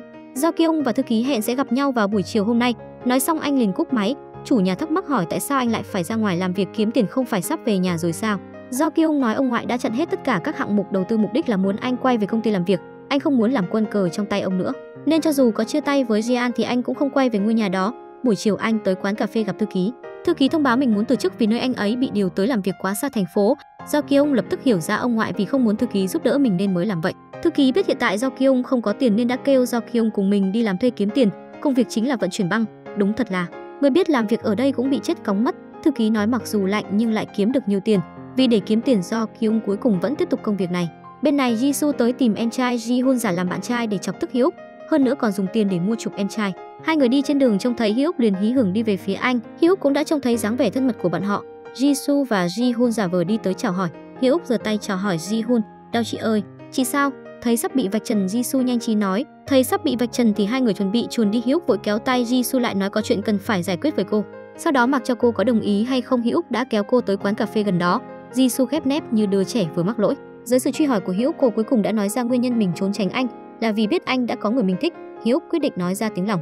Anh thừa nhận cô gái đó là tình đầu của mình, bởi vì cô ấy đã trải qua rất nhiều chuyện, nhầm tưởng sự lo lắng đó là tình yêu.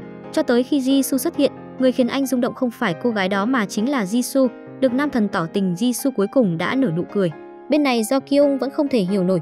Rõ ràng Ji-an cũng thích mình nhưng tại sao cô lại không chấp nhận tình cảm của anh? Nhớ lại lời Hyuk từng nói trước đó, Ji-an vừa tìm lại chính mình, nếu thật sự quan tâm tới cô ấy thì đừng làm phiền cô ấy nữa. Lại nhớ tới Ji-an từng nói mình đã trải qua ranh giới giữa sự sống và cái chết, vậy nên sáng sớm hôm sau liền tới mượn xe của thư ký, quyết định tìm tới nơi Ji-an từng xảy ra chuyện. Lần theo manh mối được người bán hàng bên đường cung cấp, anh đã tìm tới nhà ông lão đã giúp đỡ Ji-an. Ông lão ban đầu không tin tưởng Do Kyung, nhưng qua cách nói chuyện chân thành của Do Kyung, ông đã kể lại chuyện Ji-an cố gắng tự sát cho anh biết. Do Kyung cuối cùng đã biết lý do tại sao Ji-an không chấp nhận tình cảm của mình.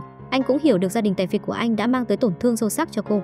Nhớ lại sắc mặt Ji-an ngày hôm đó khiến anh cảm thấy vô cùng tự trách, trách bản thân không thể quan tâm tới cô nhiều hơn mới khiến cô rơi vào bi kịch.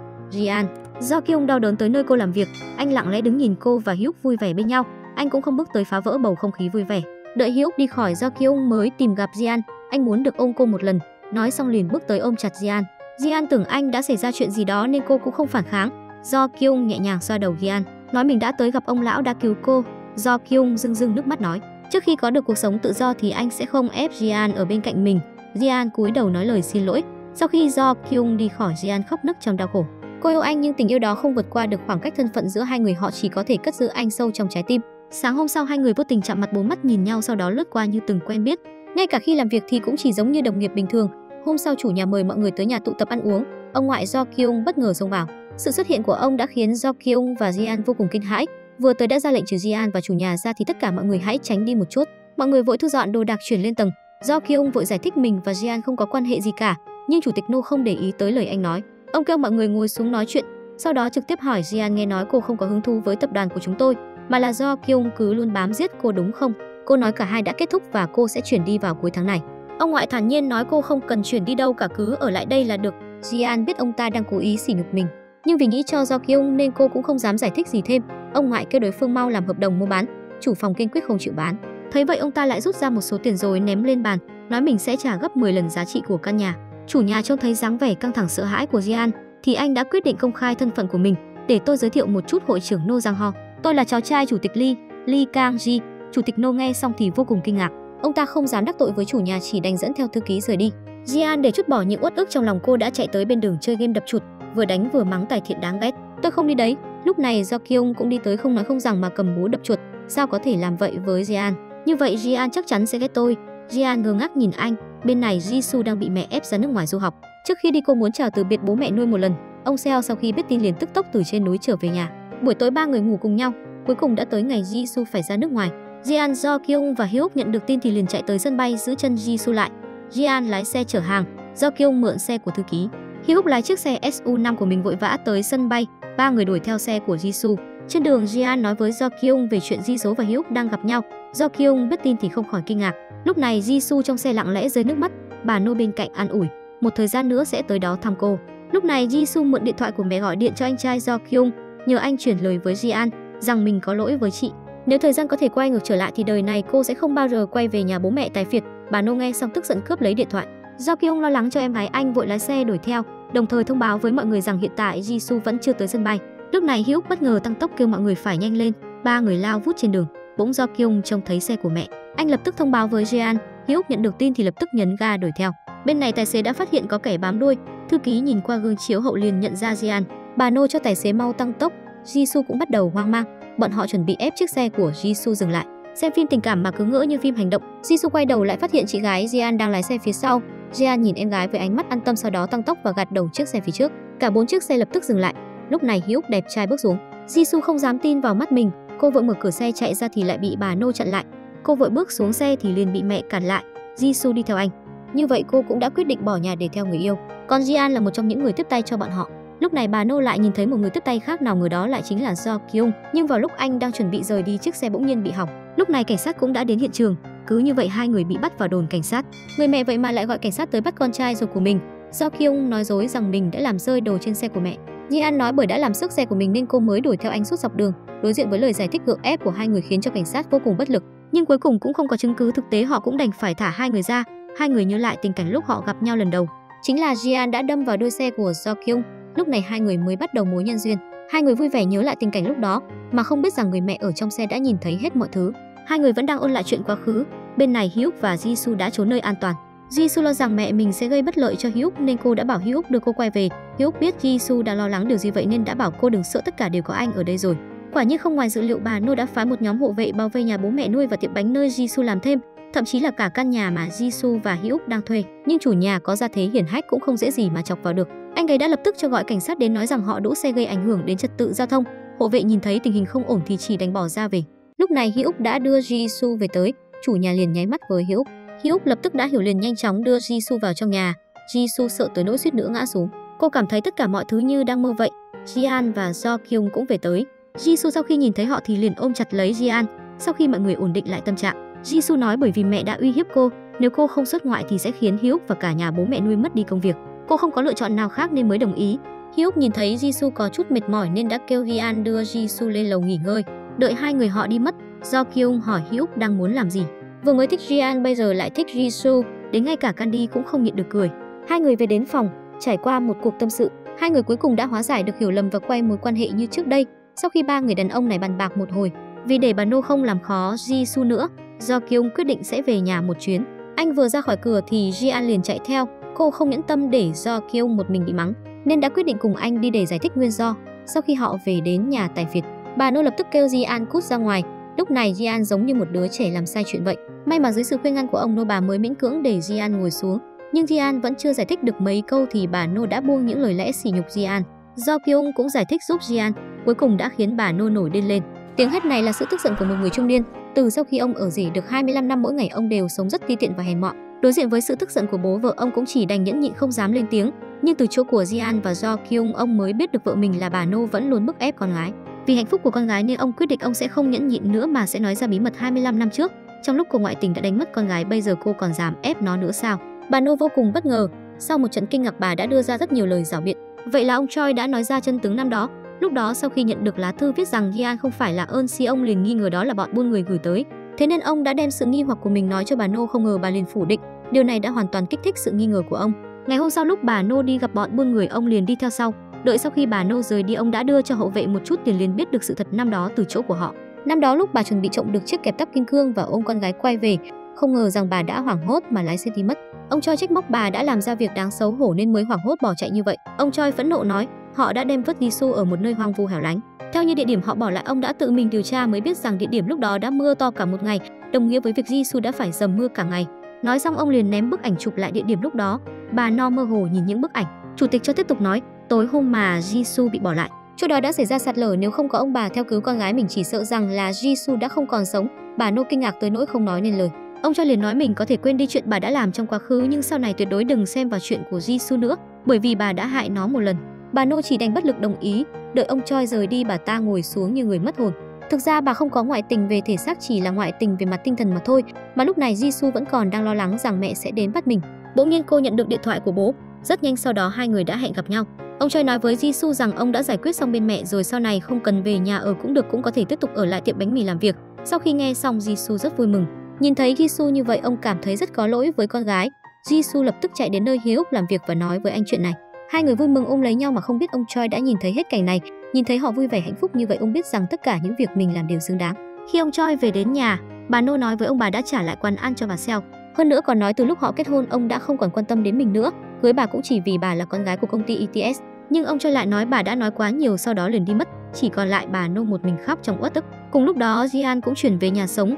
Bây giờ chuyện của Jisoo đã giải quyết xong, bố cô cũng không mắc ung thư dạ dày, tất cả mọi chuyện đều trở nên tốt hơn. Khi Do Kyung tan làm về đến nhà, nhìn thấy hai người nửa đêm vẫn ngồi ở phòng khách, không ngờ rằng Do Kyung liền ra lệnh sau này nửa đêm không được ở cùng nhau nữa, anh ấy còn tệ hơn cả bố nữa đó. Do Kyung liền đẩy hai người tách ra rồi đi về phòng ngủ. Khi mọi người đều cảm thấy mọi chuyện càng ngày càng tốt lên, thì bên của chủ tịch No lại bắt đầu có động tĩnh. Vừa mới lúc nãy ông Seo mắc chứng rối loạn lo âu nhận được tin nhắn của con gái, ông liền từ trên núi đi về nhà, mà bên này chủ tịch No ác độc cảm thấy lý do cháu ngoại của mình không muốn về nhà chắc chắn là vì cô gái tên Jian. Thế nên ông đã rất giận dữ mà đến nhà ông bà Seo. Ông tự cảm thấy mình là người đẳng cấp hơn nên đã trực tiếp ngồi xuống chiếc ghế đầu để ông bà theo đứng nói chuyện với mình. Ông Seo hỏi ông ta đến có việc gì sao? Chủ tịch No nói rằng con gái của ông bà có ý đồ muốn gả vào nhà họ, vì thế đã câu dẫn Do Kyung, cháu ngoại của ông ta. Ông Seo hỏi ông ta rằng chuyện này do chính miệng Jian nói sao? Biết được Jian không có nói vậy. Ông Seo luôn hiểu con gái của mình nên đã kiên định nói với chủ tịch No, Jian tuyệt đối sẽ không câu dẫn cháu ngoại của ông, tôi hiểu rất rõ con gái của tôi. Những lời này đã hoàn toàn chọc giận chủ tịch No, ông ta không nói gì cả liền đứng lên tát ông Seo một tát. Sau đó ông ta giơ tay lên phần bị tát tiếp, còn nói đây là cái tát vì ông Seo đã đánh cháo cháu gái của ông. Kết quả lại đánh vào người bà Seo đang che chắn cho ông Seo. Ông Seo thấy vậy liền để vợ mình đứng ra phía sau. Ông ta đánh đến đau cả tay. Ông Seo biết chuyện năm đó con gái bị đánh cháo ông là người có lỗi trước tiên, vì thế mấy cái tát này ông đừng nhịn. Chủ tịch No nói với ông Seo nếu như ông Seo không quản tốt con gái của mình thì ông ta có thể khiến cả nhà ông Seo sống không bằng chết. Hơn nữa còn nói với bà Seo hãy nói tất cả mọi chuyện xảy ra lúc nãy cho Jian biết. Sau đó ông ta liền đi ra khỏi nhà. Ông bà Seo còn lắc cánh tay bị đau do lúc nãy đánh ông Seo. Còn ông Seo cũng không kiên trì nổi nữa, ông liền nhanh chóng uống thuốc dạ dày. Lúc này Dễ An nhận được điện thoại của bố mình bảo cô buổi tối nhớ về nhà sớm. Sau đó Jian lập tức đem những đồ còn sót lại mang về nhà. Do Kyung vì muốn ở với Jian lâu hơn một chút, anh liền nói dối rằng xe mình bị hỏng. Thế là hai người đành phải ngồi xe buýt về nhà. Lúc này họ đều có chút ngại ngùng muốn nói chuyện nhưng lại không biết nói chuyện gì. Bỗng nhiên tài xế phanh gấp một cái, hai người đều rất hạnh phúc hưởng thụ thời khắc này. Sau khi xuống xe họ lại đi đến cửa hàng tiện lợi uống bia. Uống bia xong hai người lại uống cà phê. Do Kyung nhìn cốc cà phê đã uống cạn, anh chỉ ước rằng cốc cà phê này vẫn còn đầy như vậy thì có thể ở với Jian lâu hơn. May mà có bà chủ cửa hàng đã trợ giúp lại cho họ 2 gói đậu đỏ. Jian hỏi Do Kyung muốn ăn cái này không? Do Kyung lập tức trả lời là có. Vậy thì ăn xong rồi hãng đi nhé. Cứ như vậy hai người lại có lý do để ở lại với nhau. Rất nhanh họ đã ăn xong rồi, trong lúc đó họ còn uống thêm 2 chai nước, nhưng cả hai người họ đều không muốn nói lời chia tay trước tiên mà cứ đứng ngây ngốc ở đó. Trên đời này không có bữa tiệc nào là không toàn, cả hai người vẫn phải bước đi trên con đường về nhà. Chỉ có điều mỗi bước chân của họ đều rất chậm, cho dù chậm như thế nào thì cuối cùng Jian cũng đã về đến cửa nhà. Do Kyung hỏi Jian có biết tại sao mình không giữ cô lại không? Jian chỉ nhìn anh mà không nói gì. Do Kyung nói cô ở trước mặt anh luôn cười không thoải mái, cô cười trước mặt Hyuk cũng cười, trước mặt Kanji, thậm chí trước mặt thợ nhuộm Kang cô cũng cười một cách vui vẻ giống như Seo Jian vậy, nhưng trước mặt anh em lại không cười. Cô yêu Do Kyung nhưng cô nhất thời không buông bỏ được những khúc mắc với gia đình anh. Do Kyung cũng biết khó khăn của Jian. Tạm biệt Seo Jian, nhưng khoảnh khắc anh quay đi nước mắt không kìm được vẫn cứ tuôn rơi. Jian nhìn bóng lưng Do Kyung rời đi, lúc này cô rất muốn chạy lại ôm lấy anh, nói với anh rằng cô yêu anh rất nhiều nhưng cô không thể. Vào đến nhà, bà Seo muốn nói với chồng tuyệt đối đừng nói chuyện hôm nay mình bị đánh cho Jian biết. Jian rất vui khi gặp lại bố mình. Sau đó cô bắt đầu sắp xếp đồ đạc của mình. Lúc này ông Seo đi vào phòng nói với Jian, hỏi cô và Do Kyung đang là gì của nhau. Jian nói mình thích Do Kyung, chính là kiểu thích mà không khống chế nổi, nhưng bây giờ tất cả đã kết thúc rồi, sau này cũng sẽ không gặp nhau nữa. Ông Seo nhìn đứa con gái hiểu chuyện này thật khiến người khác đau lòng.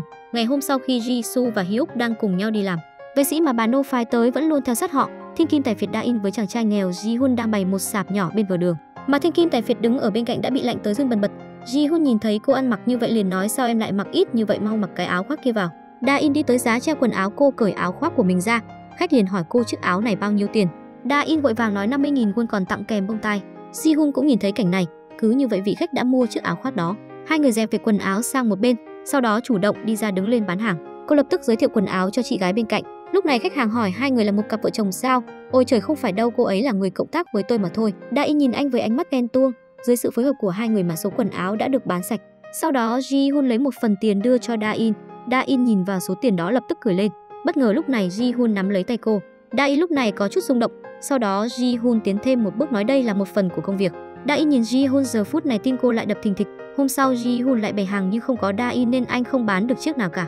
Việc này khiến anh rất phiền muộn. Nhắc tới Tào Tháo là Tào Tháo tới. Hai người nói chuyện vài câu. Vào lúc này cô lại có cảm giác rung động rồi. Hôm nay Da-in đang trách mắng Ji-hun mấy hôm không liên lạc với mình. Bỗng nhiên cô nhận được điện thoại của Do Kyung. Da-in nói chuyện ông ngoại đã đến nhà Ji-an cho anh biết. Do Kyung nghe xong vô cùng bất ngờ. Anh tuyệt đối không cho phép ai được ức hiếp Ji-an nữa. Thế là anh đã vội vàng đi tới nhà của ông ngoại. Nhưng cho dù Do Kyung có khuyên như thế nào đi nữa, ông ngoại anh vẫn luôn cho rằng đó là lỗi của Ji-an. Phải cho cô ấy một bài học, hơn nữa còn nói những chuyện này đều do anh rời nhà đi mà gây ra. Lúc này Do Kyung cuối cùng đã tức giận, anh không cho phép ai ức hiếp Ji-an cho dù đó là ông ngoại của anh đi nữa. Seo Ji-an của cháu sẽ không để cô ấy bước vào cánh cửa nhà này đâu. Chủ tịch No vô cùng bất ngờ. Do Kyung lần nữa tỏ rõ thái độ của mình, cho dù không có gì ăn anh cũng sẽ không quay về ngôi nhà này. Cháu đang khai chiến với ta sao? Cháu cũng không phải là một đầy tớ vâng lời của ông. Tôi muốn nói lần này anh làm hay lắm, nhưng đổi lại cái giá phải trả lại là vốn dĩ kinh doanh đang có chút khởi sắc cũng bị ông ngoại gây cản trở. Do Kyung cảm thấy rất khó chịu, một mình uống rượu để giải sầu. Ji-an cũng từ cho Hyuk biết được chủ tịch No đã đánh sập công việc kinh doanh của Do Kyung. Việc này khiến Ji-an cảm thấy rất đau lòng thay cho Do Kyung. Do Kyung một mình uống say về đến nhà anh liền nằm xuống dưới sàn ngủ. Mà Ji-an cả đêm nay cũng mất ngủ, thế là cô đã thức đêm để giúp Do Kyung tìm kiếm thu gom. Cô âm thầm giúp Do Kyung khởi nghiệp lại. Ngày hôm sau cô tìm đến Kanji xin anh ta giúp cô đem những tài liệu này cho Do Kyung. Hơn nữa không cho Kanji nói với Do Kyung rằng đây là do chính cô làm. Nhưng vừa loáng một cái Kanji đã bắn đứng cô. Anh nói với Do Kyung rằng tài liệu này là do Ji-an làm, còn nói đây là do Ji-an thức cả đêm để làm. Do Kyung cầm tài liệu lên nói không nên lời, còn Kanji cũng quyết định giúp anh khởi nghiệp lại lần nữa. Ngày hôm sau Do Kyung liền đi tới phường La Mộc. Anh nói với đó mọi người nếu có gỗ bỏ đi tuyệt đối đừng vứt đi, hãy nhớ để lại cho anh. Anh bày tỏ sự cảm ơn sau đó liền rời đi, mà từ đầu tới cuối anh không nhìn Ji-an lấy một lần, khiến Ji-an rất nghi ngờ anh ấy làm sao lại dùng kế hoạch của cô, hơn nữa còn ra quyết định sớm như vậy được. Cô có chút nghi ngờ liền đuổi theo Do Kyung để nhìn xem. Lúc đi qua khúc cô nhìn thấy Do Kyung đang đứng đợi mình. Hóa ra anh biết rằng Ji-an nhất định sẽ đi ra tìm mình. Ji-an sững sờ. Do Kyung hỏi cô muốn đi đâu. Ji-an nói dối anh là mình có chuyện tìm Kanji, nhưng Do Kyung lại nói thì mình là được rồi. Không ngờ rằng Do Kyung lại hỏi cô có muốn gả cho anh không. Anh nói anh sẽ không lấy cô đâu. Ji-an nhìn anh với vẻ mặt mơ hồ. Anh nói rồi anh không muốn cưới em đâu, nhưng mà anh muốn hẹn hò với em. Thế nên là chúng ta chỉ hẹn hò chứ không kết hôn nhé Ji-an. Em đồng ý. Chỉ hẹn hò thôi, nếu là bạn sẽ đồng ý bắt đầu một tình yêu không có hôn nhân này không? Mà tình yêu của bọn họ còn có cả kỳ hạn. Vậy chúng ta hãy yêu nhau 7 ngày nhé. Do Kyung bật cười. Sau đó anh lái xe tới công trường kiểm tra máy móc thiết bị, bỗng phát hiện có người đang bám theo mình. Anh đoán đây chắc chắn là người của ông ngoại phái tới. Do Kyung liền nhanh trí lái sang hướng khác. Sau khi xuống xe, Do Kyung lập tức kéo tên theo dõi ra ngoài, không nói không rằng trực tiếp cho đối phương một đấm, đồng thời kêu hắn nói lại chuyện này với ông ngoại. Nó đấm cậu sao? Do Kyung cũng biết đấm người sao? Ông không ngờ đứa cháu hiền lành của mình lại biết đánh người. Lúc này Do Kyung và thư ký đang đi xem máy móc, sau đó họ lại tới xem công xưởng. Bọn họ rất hài lòng với môi trường nơi đây. Bên này Gi-an nhận được tin nhắn của Do Kyung thông báo 5 phút nữa sẽ tới đón cô tan làm. Sau đó hai người lên tàu điện rồi chuẩn bị đi xem phim. Khi Ji-an bước vào tàu điện, cô liền bị Do Kyung kéo tới gần cửa. Các cặp đôi đều đứng ở vị trí này. Ji-an có chút ngượng ngùng. Có thể thấy Do Kyung đã tìm hiểu rất nhiều về chuyện hẹn hò yêu đương. Không những thế anh còn học theo người khác đặt tay lên thanh nắm. Không lâu sau hai người đã tới được rạp chiếu phim. Do Kyung học theo người ta cầm bỏng ngô đưa cho bạn gái. Thấy bỏng ngô sắp hết sợ Ji-an khó thò tay vào. Thế là anh đã đổ ra tay rồi đưa cho cô. Đúng là cơm chó chất lượng cao. Ji-an vẫn hơi ngượng ngùng. Cô chậm chậm bỏ một miếng bỏng vào miệng, trong lòng không giấu được sự hạnh phúc. Sau đó lại lấy thêm miếng nữa, một lúc sau chỉ còn lại miếng cuối cùng. Ji-an xem phim quái nhập tâm mà không biết bỏng ngô đã hết. Khi cô tiếp tục lấy bỏng ngô, Ji-an cũng cảm nhận được cảm giác tuyệt vời của tình yêu. Hai người nắm chặt tay nhau. Xem phim xong hai người cùng nhau đi ăn. Do là lần đầu tiên hẹn hò, Ji-an ngại ngùng mà dùng đũa gắp chân gà cắn từng miếng nhỏ. Do Kyung thấy có gì đó không đúng. Anh quay sang nhìn cách ăn của người ta mới biết là Ji-an đang ngại. Anh liền nói không ai ăn chân gà kiểu đó cả. Để Ji-an của chúng ta ăn uống thoải mái, anh sẽ ăn cùng em. Ăn cơm xong, Do Kyung nắm tay đưa Ji-an đi về nhà. Sau đó hỏi ngày mai bọn họ sẽ làm gì. Ji-an ngại ngùng cúi đầu. Tưởng cô vẫn chưa nghĩ ra chuyện muốn làm cùng nhau nên chuẩn bị nói ra dự định của mình. Em muốn cùng anh đi xem phim, đi dạo bộ, đi xem triển lãm và viện bảo tàng. Cùng nhau ăn mì, muốn gọi điện rủ anh đi bar, đi cà phê và cả khu vui chơi nữa. Do Kyung nghe xong liền bật cười. Hai người hẹn gặp nhau vào ngày mai, nhưng bàn tay vẫn đang chặt nhau không chịu buông ra. Hôm sau Do Kyung bắt đầu bận rộn làm việc, buổi tối lại tới đón Ji-an ta làm. Lúc này Ji-an đang chăm chú khắc gỗ mà không để ý tới có người đang giơ bó hoa tới. Nhìn dáng vẻ chú tâm của Ji-an, Do Kyung đợi cô với ánh mắt nuông chiều. Cứ như vậy 1 tiếng đã trôi qua, Ji-an cuối cùng đã khắc xong. Giờ mới thấy hả? Ji-an nói, anh đi lại không phát ra tiếng động như hồn ma vậy. Do Kyung bước tới tặng Ji-an bó hoa trong tay. Ji-an vui vẻ nhận bó hoa, sau đó hai người cùng nhau tô tượng. Mà nhân vật được điêu khắc chính là bố của Ji-an. Hai người lại tới sân trượt tuyết, khoảnh khắc này bọn họ thật sự đã rất hạnh phúc. Vui chơi xong, Ji-an lái xe đưa Do Kyung về nhà.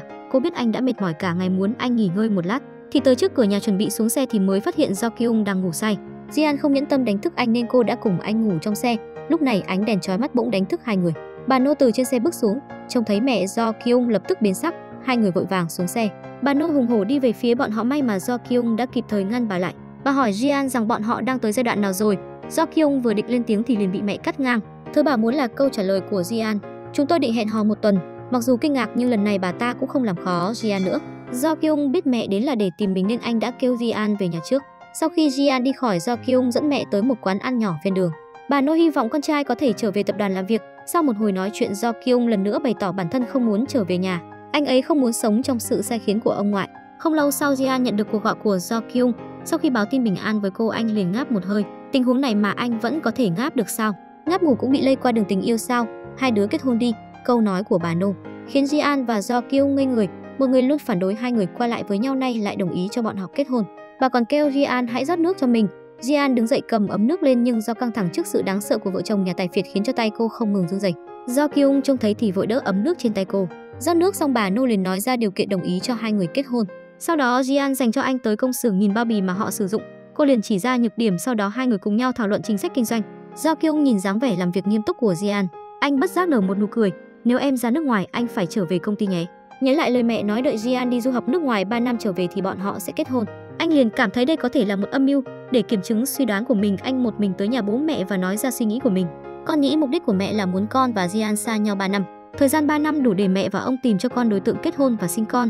Ông Choi lúc này vẫn bị bà vợ che mắt. Ông nghiêm khắc nhất anh không được nói với mẹ như vậy. Do Kyung nói nếu mẹ thực sự có ý đó vậy hãy để anh và Jian đăng ký kết hôn trước, sau đó mới ra nước ngoài. Bà No lập tức cứng họng. Thấy vậy ông Choi quay sang hỏi vợ tại sao không đồng ý. Bà No vội nghĩ ra cả đống lý do để từ chối. Điều này chứng minh đây là một âm mưu. Do Kyung tức giận bỏ đi.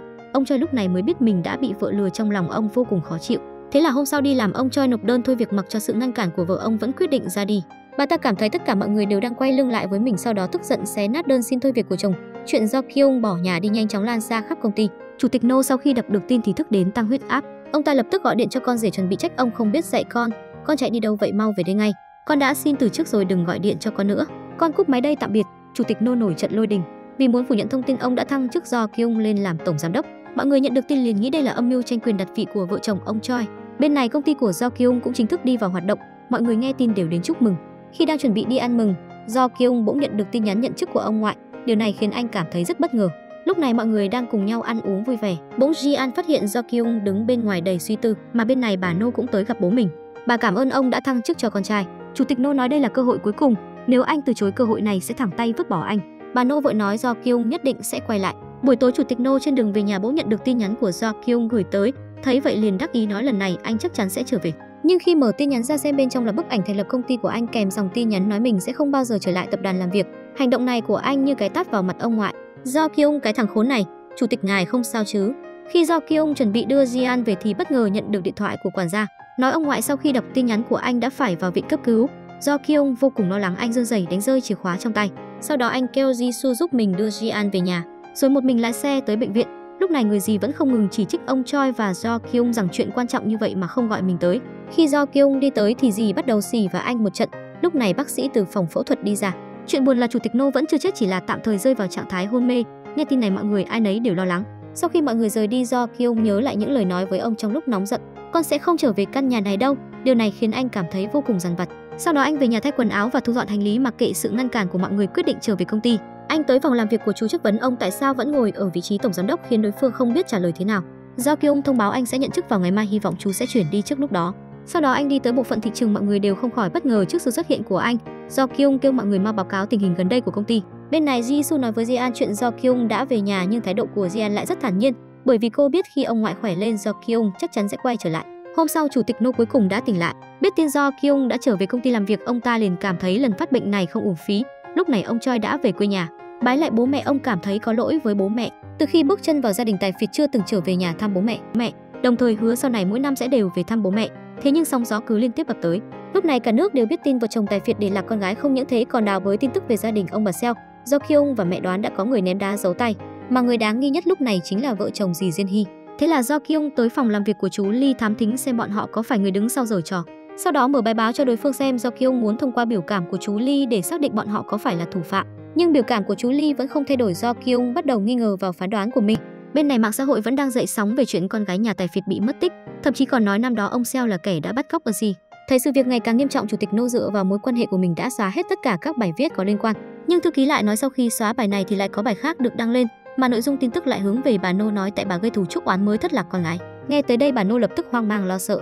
Chủ tịch No thức tới bệnh tim tái phát, sau khi bình tĩnh trở lại liền kêu quản gia tiếp tục đọc. Để sự việc càng có tính thuyết phục, người đăng bài còn đưa ra rất nhiều chứng cứ.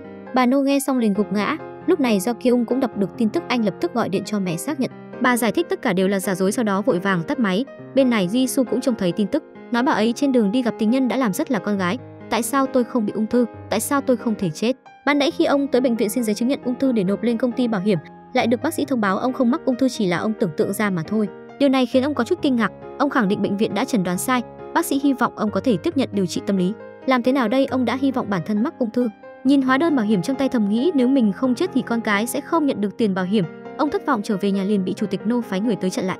Bất đắc dĩ ông chỉ đành đi theo bọn họ tới bệnh viện mà chủ tịch Ngô gọi ông tới lần này là muốn ông thừa nhận chuyện năm đó chính ông là người đưa đứa trẻ con cho bọn bắt cóc. Như vậy mới có thể ngăn các phương tiện truyền thông không tiếp tục điều tra, đồng thời hứa sẽ không để con cái ông chịu thiệt. Thấy đối phương muốn biến mình trở thành tội phạm bắt cóc, ông Seo sao có thể chấp nhận. Nếu thừa nhận thì các con ông cả đời này sẽ mang danh là con của tội phạm, vĩnh viễn không thể ngừng đầu làm người. Chủ tịch No tiếp tục uy hiếp nếu ông không làm theo thì sẽ khiến các con ông cả đời này phải sống trong đau khổ, nhất là Jian. Nghe tới các con, ông Seo lập tức ngây người, do dự một hồi lâu cuối cùng vẫn đồng ý với yêu cầu vô lý của đối phương, đồng thời đề nghị không được để lộ danh tính của mình. Nhưng chủ tịch No lại không đồng ý, nếu không để lộ thân phận thì sẽ không có tính thuyết phục. Bị ép tới đường cùng, ông Seo chỉ đành quỳ xuống cầu xin ông, các con của tôi không thể mang danh con tội phạm được. Không có chỗ cho ông cầu xin đâu. Lúc này ông chơi ra ngoài trở về, nghe thấy tiếng nói chuyện bên trong, ông liền vội vã đi vào, không nói không rằng một mạch đi tới bên cạnh ông Seo. Xin hãy đứng dậy, ông trai nói chuyện còn lại sẽ do mình giải quyết, ông chỉ cần yên tâm dưỡng bệnh là được. Nói xong ông liền bỏ ra ngoài. Lúc này chủ tịch No mới lộ ra vẻ mặt hài lòng. Tại công ty, chú Lee tưởng bức ảnh của Jian và Jisoo là do vợ mình đăng lên, hỏi ra mới biết không phải là bà. Vậy ai là người đứng sau chuyện này? Bên này do Kyung vội chạy tới phòng làm việc của bố, hỏi ông có phải 25 năm trước mẹ đã làm mất Eunsi như báo chí đưa tin. Bố thừa nhận là thật. Sau khi nghe bố kể lại mọi chuyện, anh mới biết cuộc hôn nhân của bố vừa bắt đầu đã xuất hiện vấn đề. Lúc này một bài viết khác lại được đăng lên, đó là chuyện Jian mạo danh con gái tài phiệt. Đọc được tin do Kyung vô cùng phẫn nộ. Bên này Jian cũng đã đọc được bài báo, cô sợ hãi không biết phải làm sao. Do Kyung vì lo lắng cho Jian nên đã gọi điện thoại tới kêu cô và Jisoo trốn đi một thời gian. Sau đó hẹn 20 phút sau đợi bọn họ tại trước cổng nhà thờ. Jisoo vì muốn do Kyung và Jian có thêm thời gian bên cạnh nhau nên đã kêu Hữu đưa mình tới nơi trước. Lúc này Jian cũng ăn mặc kín đáo tới điểm hẹn, khiến cho Do Kyung suýt nữa không nhận ra. Sau khi đưa Jian lên xe, bọn họ nhanh chóng tới căn nhà trên núi của ông Seo, kêu Jian và Jisoo ở lại đây lánh nạn một thời gian, sau đó để lại cho họ một chiếc xe. Rồi anh lái xe trở về thành phố. Buổi tối hai chị em khi đi ngủ chỉ biết ngửi mùi hương của bố lưu lại để che đậy sự hoảng loạn trong lòng. Bên này bà Seo vẫn đang đắm chìm trong sự dằn vặt, tự trách tại mình đã tráo đổi hai đứa nên mới xảy ra cơ sự này. Lúc này ông Seo đã trở về nhà, trông thấy vợ đang khóc, ông liền đi tới an ủi bà. Nếu xảy ra chuyện gì thì chúng ta sẽ cùng nhau gánh vác, bởi vì chúng ta là người cùng một nhà. Nói xong thì nhẹ nhàng ôm vợ vào lòng. Hôm sau gia đình tài phiệt vừa tới công ty đã bị đám nhà báo chặn lại. Đối diện với hàng loạt các câu hỏi, bọn họ chỉ có thể giả vờ như không nghe thấy. Bên này các đồng nghiệp cũng đang bàn tán về cô thiên kim giả này, sau này chắc chắn không còn mặt mũi sống tiếp. Mà họ không biết cô thiên kim giả mà họ đang nhắc tới chính là Jian, đồng nghiệp cũ của bọn họ. Khi Do Kyung trở lại công ty, anh bỗng nhận được thư thông báo của hội đồng quản trị. Mở ra xem lại là thông tin ông ngoại bị cách chức. Ông ngoại bị cách chức rồi sao? Bạn có dám tin người đàn ông quỳ dưới đất này lại là Sherlock Holmes đời thật? Để giúp gia đình chủ tịch Choi hóa giải âm mưu gia tộc và cứu con gái thoát khỏi vòng xoáy tranh giành quyền lực, ông đã liệt kê tất cả những chuyện đã xảy ra gần đây. Sau quá trình phân tích cuối cùng đã phát hiện ra điểm bất thường. Ông tới phòng con gái lấy máy tính tìm được một vài thông tin của tên nhà báo này, cảm thấy hắn chắc chắn có liên quan tới vụ việc nên đã ghi lại biển số xe của đối phương. Trời còn chưa sáng đã tới nơi làm việc của hắn. Không lâu sau, mục tiêu cuối cùng đã xuất hiện. Ông Seo vội mở điện thoại rồi đối chiếu với bức ảnh trên mạng, xác định đây chính là kẻ tình nghi. Ông liền tới chiếc xe hắn, ghi lại số điện thoại, sau đó gọi người anh em của mình tới, trước đó còn không quên dặn đối phương phải ăn vận lịch sự một chút. Sau đó đưa cho người bạn một tấm danh thiếp mà ông đã in từ trước. Sau khi làm xong công tác chuẩn bị, ông Seo gọi điện thoại cho nhà báo, nói hắn dám tiết lộ thông tin về con gái ông trên các mặt báo khi chưa có sự cho phép, đây chính là hành vi phạm tội. Đồng thời kêu hắn phải tới tòa soạn trong vòng 10 phút, nếu không tới sẽ báo cảnh sát về hành vi phạm tội của hắn. Tên nhà báo nghe thấy đối phương sắp báo cảnh sát, sợ hãi không biết phải làm sao, chỉ đành đến bãi đỗ xe chuẩn bị xuất phát. Lúc này bạn của ông Seo thấy khoảng cách của hai xe càng ngày càng gần, liền lên xe khởi động máy, đâm thẳng vào xe hắn. Một lúc sau tên nhà báo vội chạy tới, lo lắng xe mình bị tai nạn. Ông chú giả vờ xin lỗi rồi nói mình đạp nhầm chân phanh thành chân ga. Thấy vẻ gấp gáp của tên nhà báo, ông lấy tấm danh thiếp vừa in đưa cho đối phương. Ông chú đề nghị hắn có thể lấy xe của mình. Nghe vậy tên nhà báo cũng lấy danh thiếp của mình đưa cho ông. Xong việc, tên nhà báo hớt hải chạy đến địa điểm ông Seo chỉ định. Trên đường hắn ta gọi điện báo cho Diên Hy nghe, nhưng bà ta lại muốn lấy chuyện này làm to sự việc. Không ngờ cuộc nói chuyện của bọn họ lại bị ghi lại. Bên này ông Seo đã lấy được camera hành trình của tên nhà báo. Ông trao lại chiếc thẻ nhớ và mở đoạn ghi âm cho ông Choi nghe. Bên trong là đoạn hội thoại của tên nhà báo và em vợ Jin Hee. Có đoạn hội thoại này thì vấn đề sẽ được giải quyết nhanh thôi. Chủ tịch Choi không khỏi kinh ngạc, một mình ông sao lại có thể lấy được những bằng chứng quan trọng này. Nhớ lại trước đó ông Seo đã tới gặp mình hỏi xin số điện thoại của tên nhà báo, nhưng do công việc bận rộn nên đã quên mất. Trông thấy ông Seo tìm ra bằng chứng dựa vào sức mình thì vô cùng khâm phục. Cho tới khi ông Seo ra khỏi cổng, ông vẫn không dám tin vào mắt mình. Không ngờ ông Seo lại là một người giỏi giang đến thế. Chủ tịch Choi nhanh chóng mở đoạn ghi âm cho em rể nghe. Anh ta phẫn nộ chạy đi tìm vợ hỏi tại sao cô ta lại làm vậy. Tin tức đó thật sự đã được công bố thông qua sự đồng ý của mình, nhưng nó đã được thêm bớt khiến sự việc đi quá giới hạn. Đồng thời nói do Kyung là người của tập đoàn ETS, nếu anh bị hủy hoại thì tập đoàn cũng khó mà phát triển, vậy nên bọn họ không được phép động tới do Kyung. Nhưng Jin Hee lại cho rằng chỉ khi loại bỏ được do Kyung thì bọn họ mới có thể củng cố vị trí, mà người chồng không cho là như vậy. Ông chỉ mong tập đoàn sẽ ngày càng lớn mạnh, chứ không phải là hủy hoại người sáng lập tập đoàn. Sau đó ông kêu vợ mau chóng thu lại tất cả các báo cáo. Bên này ông Seo đang lên mạng lướt tin tức mới về con gái mình, bởi vì mạng xã hội rất đáng sợ, nó sẽ là con dao hai lưỡi hủy hoại cuộc đời con gái ông. Ông liên tục lướt tin tức cho tới khi màn hình hiện lên dòng chữ tin tức không còn tồn tại thì ông mới thở phào nhẹ nhõm. Sau đó gọi điện thoại cho con gái đang trốn trên núi. Bọn họ nghe được tin thì vô cùng vui sướng. Sau đó thì lái xe chuẩn bị trở về. Lúc này do Kyung cũng gọi điện thông báo với Ji-an. Mọi chuyện đều là công lao của bố cô. Khoảnh khắc này cô cảm thấy vô cùng tự hào về bố. Trong một con ngõ nhỏ, ông Seo đang đợi con gái trở về. Thấy con gái chạy về phía mình, ông lập tức dang rộng hai tay. Khoảnh khắc này thật ấm áp biết bao. Về tới nhà, cả nhà quây quần bên mâm cơm ngập tràn hạnh phúc. Ji-an kể với mọi người chiến công của bố như bản thân đã tận mắt trông thấy vậy. Cả nhà nói cười vui vẻ, nhưng bọn họ không biết rằng quãng thời gian hạnh phúc luôn ngắn ngủi. Chỉ 1 tháng sau, ông Seo sẽ vĩnh viễn biến mất khỏi thế giới này. Bên này ông No sau khi bị con gái chơi cho một vố đã biết tin hội đồng quản trị muốn bãi bỏ vị trí chủ tịch của mình. Để chứng minh quyền lực của mình, ông đã tới tham gia cuộc họp bỏ phiếu. Không lâu sau cuộc họp cho con gái và con rể cầm đầu, đã có hơn một nửa số người đứng lên bỏ phiếu bãi bỏ vị trí chủ tịch của ông. Chủ tịch No không dám tin vào mắt mình, cứ như vậy mà ông bị bãi bỏ vị trí chủ tịch. Không những thế, con gái ông còn trước mặt mọi người dõng dạc tuyên bố bãi bỏ vị trí chủ tịch của ông. Chủ tịch No tức đến ngất xỉu. Khi ông Choi và Do Kyung chuẩn bị đưa ông tới bệnh viện thì một người trong hội đồng quản trị đã lên tiếng nói, nếu rời khỏi cuộc họp bây giờ đồng nghĩa với việc sẽ từ bỏ quyền bỏ phiếu. Không còn cách nào khác, bọn họ chỉ đành nhờ vệ sĩ đưa ông No tới bệnh viện. Mà kết quả bỏ phiếu lần này vẫn như vậy, hơn một nửa số người có mặt đồng ý bãi bỏ. Cứ như vậy hai vợ chồng ông Choi cũng bị bãi bỏ vị trí. Bên này gia đình Ji-an cùng nhau ăn cơm. Lúc này Hyuk bỗng nhận được tin nhắn của Kanji, biết tin gia đình Do Kyung xảy ra biến cố. Ji-an cũng đọc được tin tức trên mạng, biết chuyện ông bà Choi bị cắt chức. Nhưng bọn họ vẫn còn một cơ hội lật ngược tình thế, đó là đại hội cổ đông được tổ chức vào 2 ngày sau. Ji-an rất lo lắng cho Do Kyung đã giả vờ đứng lên đi vệ sinh, sau đó lén gọi điện thoại cho Do Kyung, mà lúc này Do Kyung cũng có chuyện cần bọn họ giúp đỡ. Công ty có rất nhiều cổ đông nhỏ nhưng danh sách các cổ đông nhỏ lại chất như núi, bọn họ chỉ đành nhờ mọi người cùng giúp đỡ. Mỗi người phụ trách một bộ phận nhỏ, chia nhau ra rồi liên lạc với các cổ đông tranh thủ sự ủng hộ của bọn họ. Bên này Do Kyung cũng không rảnh rỗi, anh chủ động tìm gặp các cổ đông lớn. Chủ tịch Choi cũng liên hệ khắp nơi nhờ sự giúp đỡ. Sau 3 cố gắng cuối cùng đã có chút thu hoạch, chủ tịch Choi đã có được sự ủng hộ của 2 cổ đông lớn, cộng thêm cổ phần của 3 người bọn họ thì đã vượt qua tổng số cổ phần của Jin Hee.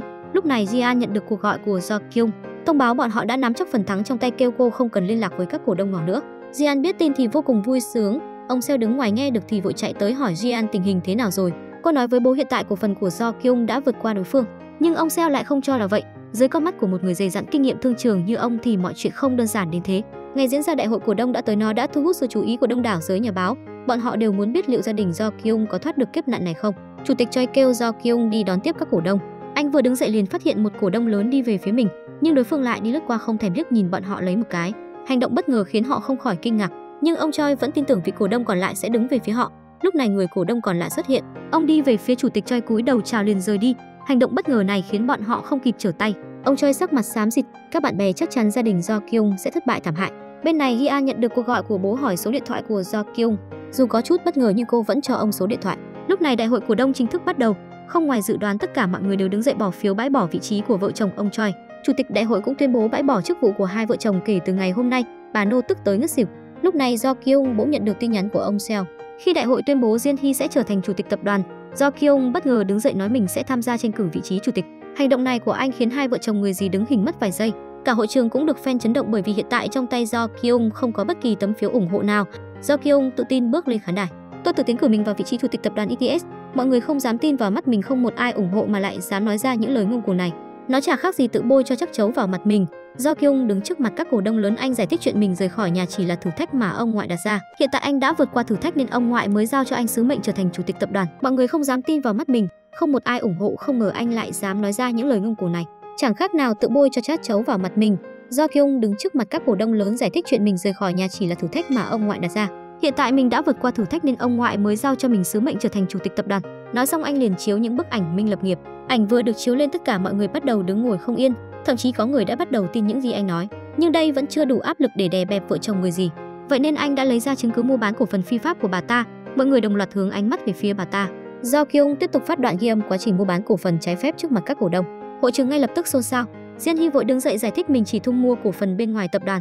Câu nói này đã chứng minh tính xác thực của sự việc. Người chồng bên cạnh chỉ biết lắc đầu ngao ngán về người vợ mồm nhanh hơn não này. Vậy nên bọn họ đã tiến hành bỏ phiếu lại, điều này đồng nghĩa với vị trí chủ tịch chắc chắn sẽ là của Do Kyung. Mọi người đồng loạt đứng dậy vỗ tay. Cứ như vậy Do Kyung thành công trở thành chủ tịch tập đoàn. Trong thang máy bà Nô hỏi con trai sao lại nghĩ ra cách tự tiến cử bản thân ngồi vào vị trí đó. Do Kyung nói là được bố Ji-an bày cho. Thông qua điều tra mới biết cổ phần của những người này đều do bà Jian Hee kiểm soát. Ông Seo tận dụng đầu óc kinh doanh của mình, giả thành người của Jian Hee gọi điện thoại cho bọn họ. Sau đó ông ghi âm lại làm bằng chứng. Khi hai vợ chồng ông bà Choi bị bãi chức, Do Kyung vừa hay nhận được ảnh và đoạn ghi âm bằng chứng được ông Seo gửi tới, giúp anh vươn lên chuyển bại thành thắng. Chủ tịch Nô biết tin ông Seo đã giúp đỡ gia đình mình, ông chúng ta không những không cảm ơn mà còn nói đây là điều mà bọn họ nên làm. Đến quản gia thấy vậy cũng phải nhếch miệng khinh bỉ. Sau đó ông lệnh cho Do Kyung khôi phục chức vụ cho bố mẹ vào ngày mai. 3 tháng sau giao lại vị trí chủ tịch tập đoàn cho ông. Lần này đối diện với sự sắp xếp của ông, Do Kyung không có bất kỳ lời hồi đáp nào. Bên này Ji-an đã biết chuyện bố âm thầm giúp đỡ gia đình Do Kyung. Cô nhớ lại lời bố từng nói với mình khi trước, muốn cô cùng Do Kyung sống những ngày tháng sau này thì cả hai phải có địa vị ngang nhau, vậy nên cô đã có quyết định của riêng mình. Bên này ông Choi không hài lòng với cách sống của vợ. Thấy bà không chịu đi cảm ơn ông Seo, người đã có công giúp đỡ gia đình, thì vô cùng phẫn nộ. Sau đó ông lấy ra đơn ly hôn đã chuẩn bị từ trước ném lên bàn tuyên bố, cô chỉ cần ký vào đây là được. Không ngờ chồng của bà lại dám nói ra những lời này. Ông Choi tới nhà Ji-an chân thành cảm ơn bọn họ, sau đó nói ra sự thật về 25 năm trước. Năm đó sau khi ông bà Seo bế Jisoo đi, buổi tối trời mưa tầm tã, cây cầu cũng bị sập xuống, nếu không có bọn họ thì Ju đã bị nước lũ cuốn đi. Câu chuyện này đã khiến mọi người có mặt chấn động, mà bà Seo lúc này vẫn dằn vặt vì chuyện đánh cháo con. Jisoo biết bà Seo đã cứu mình, cô không tìm được mà rơi nước mắt. Ji-an bên cạnh cũng bật khóc theo. Ông Choi một lần nữa cảm ơn bà Seo, người đã có ơn cứu sống và nuôi dưỡng Jisoo. Bên này ông Seo một mình sống ở ngôi nhà gỗ trên núi. Ông âm thầm chịu sự dày vò của bệnh tật bởi vì ông chỉ sống được 1 tháng nữa. Người đàn ông mắc bệnh hiểm nghèo này đang lặng lẽ ngồi chia số tiền bảo hiểm mình nhận được sau khi chết. Ông chia khoản tiền thành 5/3 đứa con, mỗi đứa 1 phần, vợ 1 phần. Số tiền còn lại để làm lễ tang cho mình.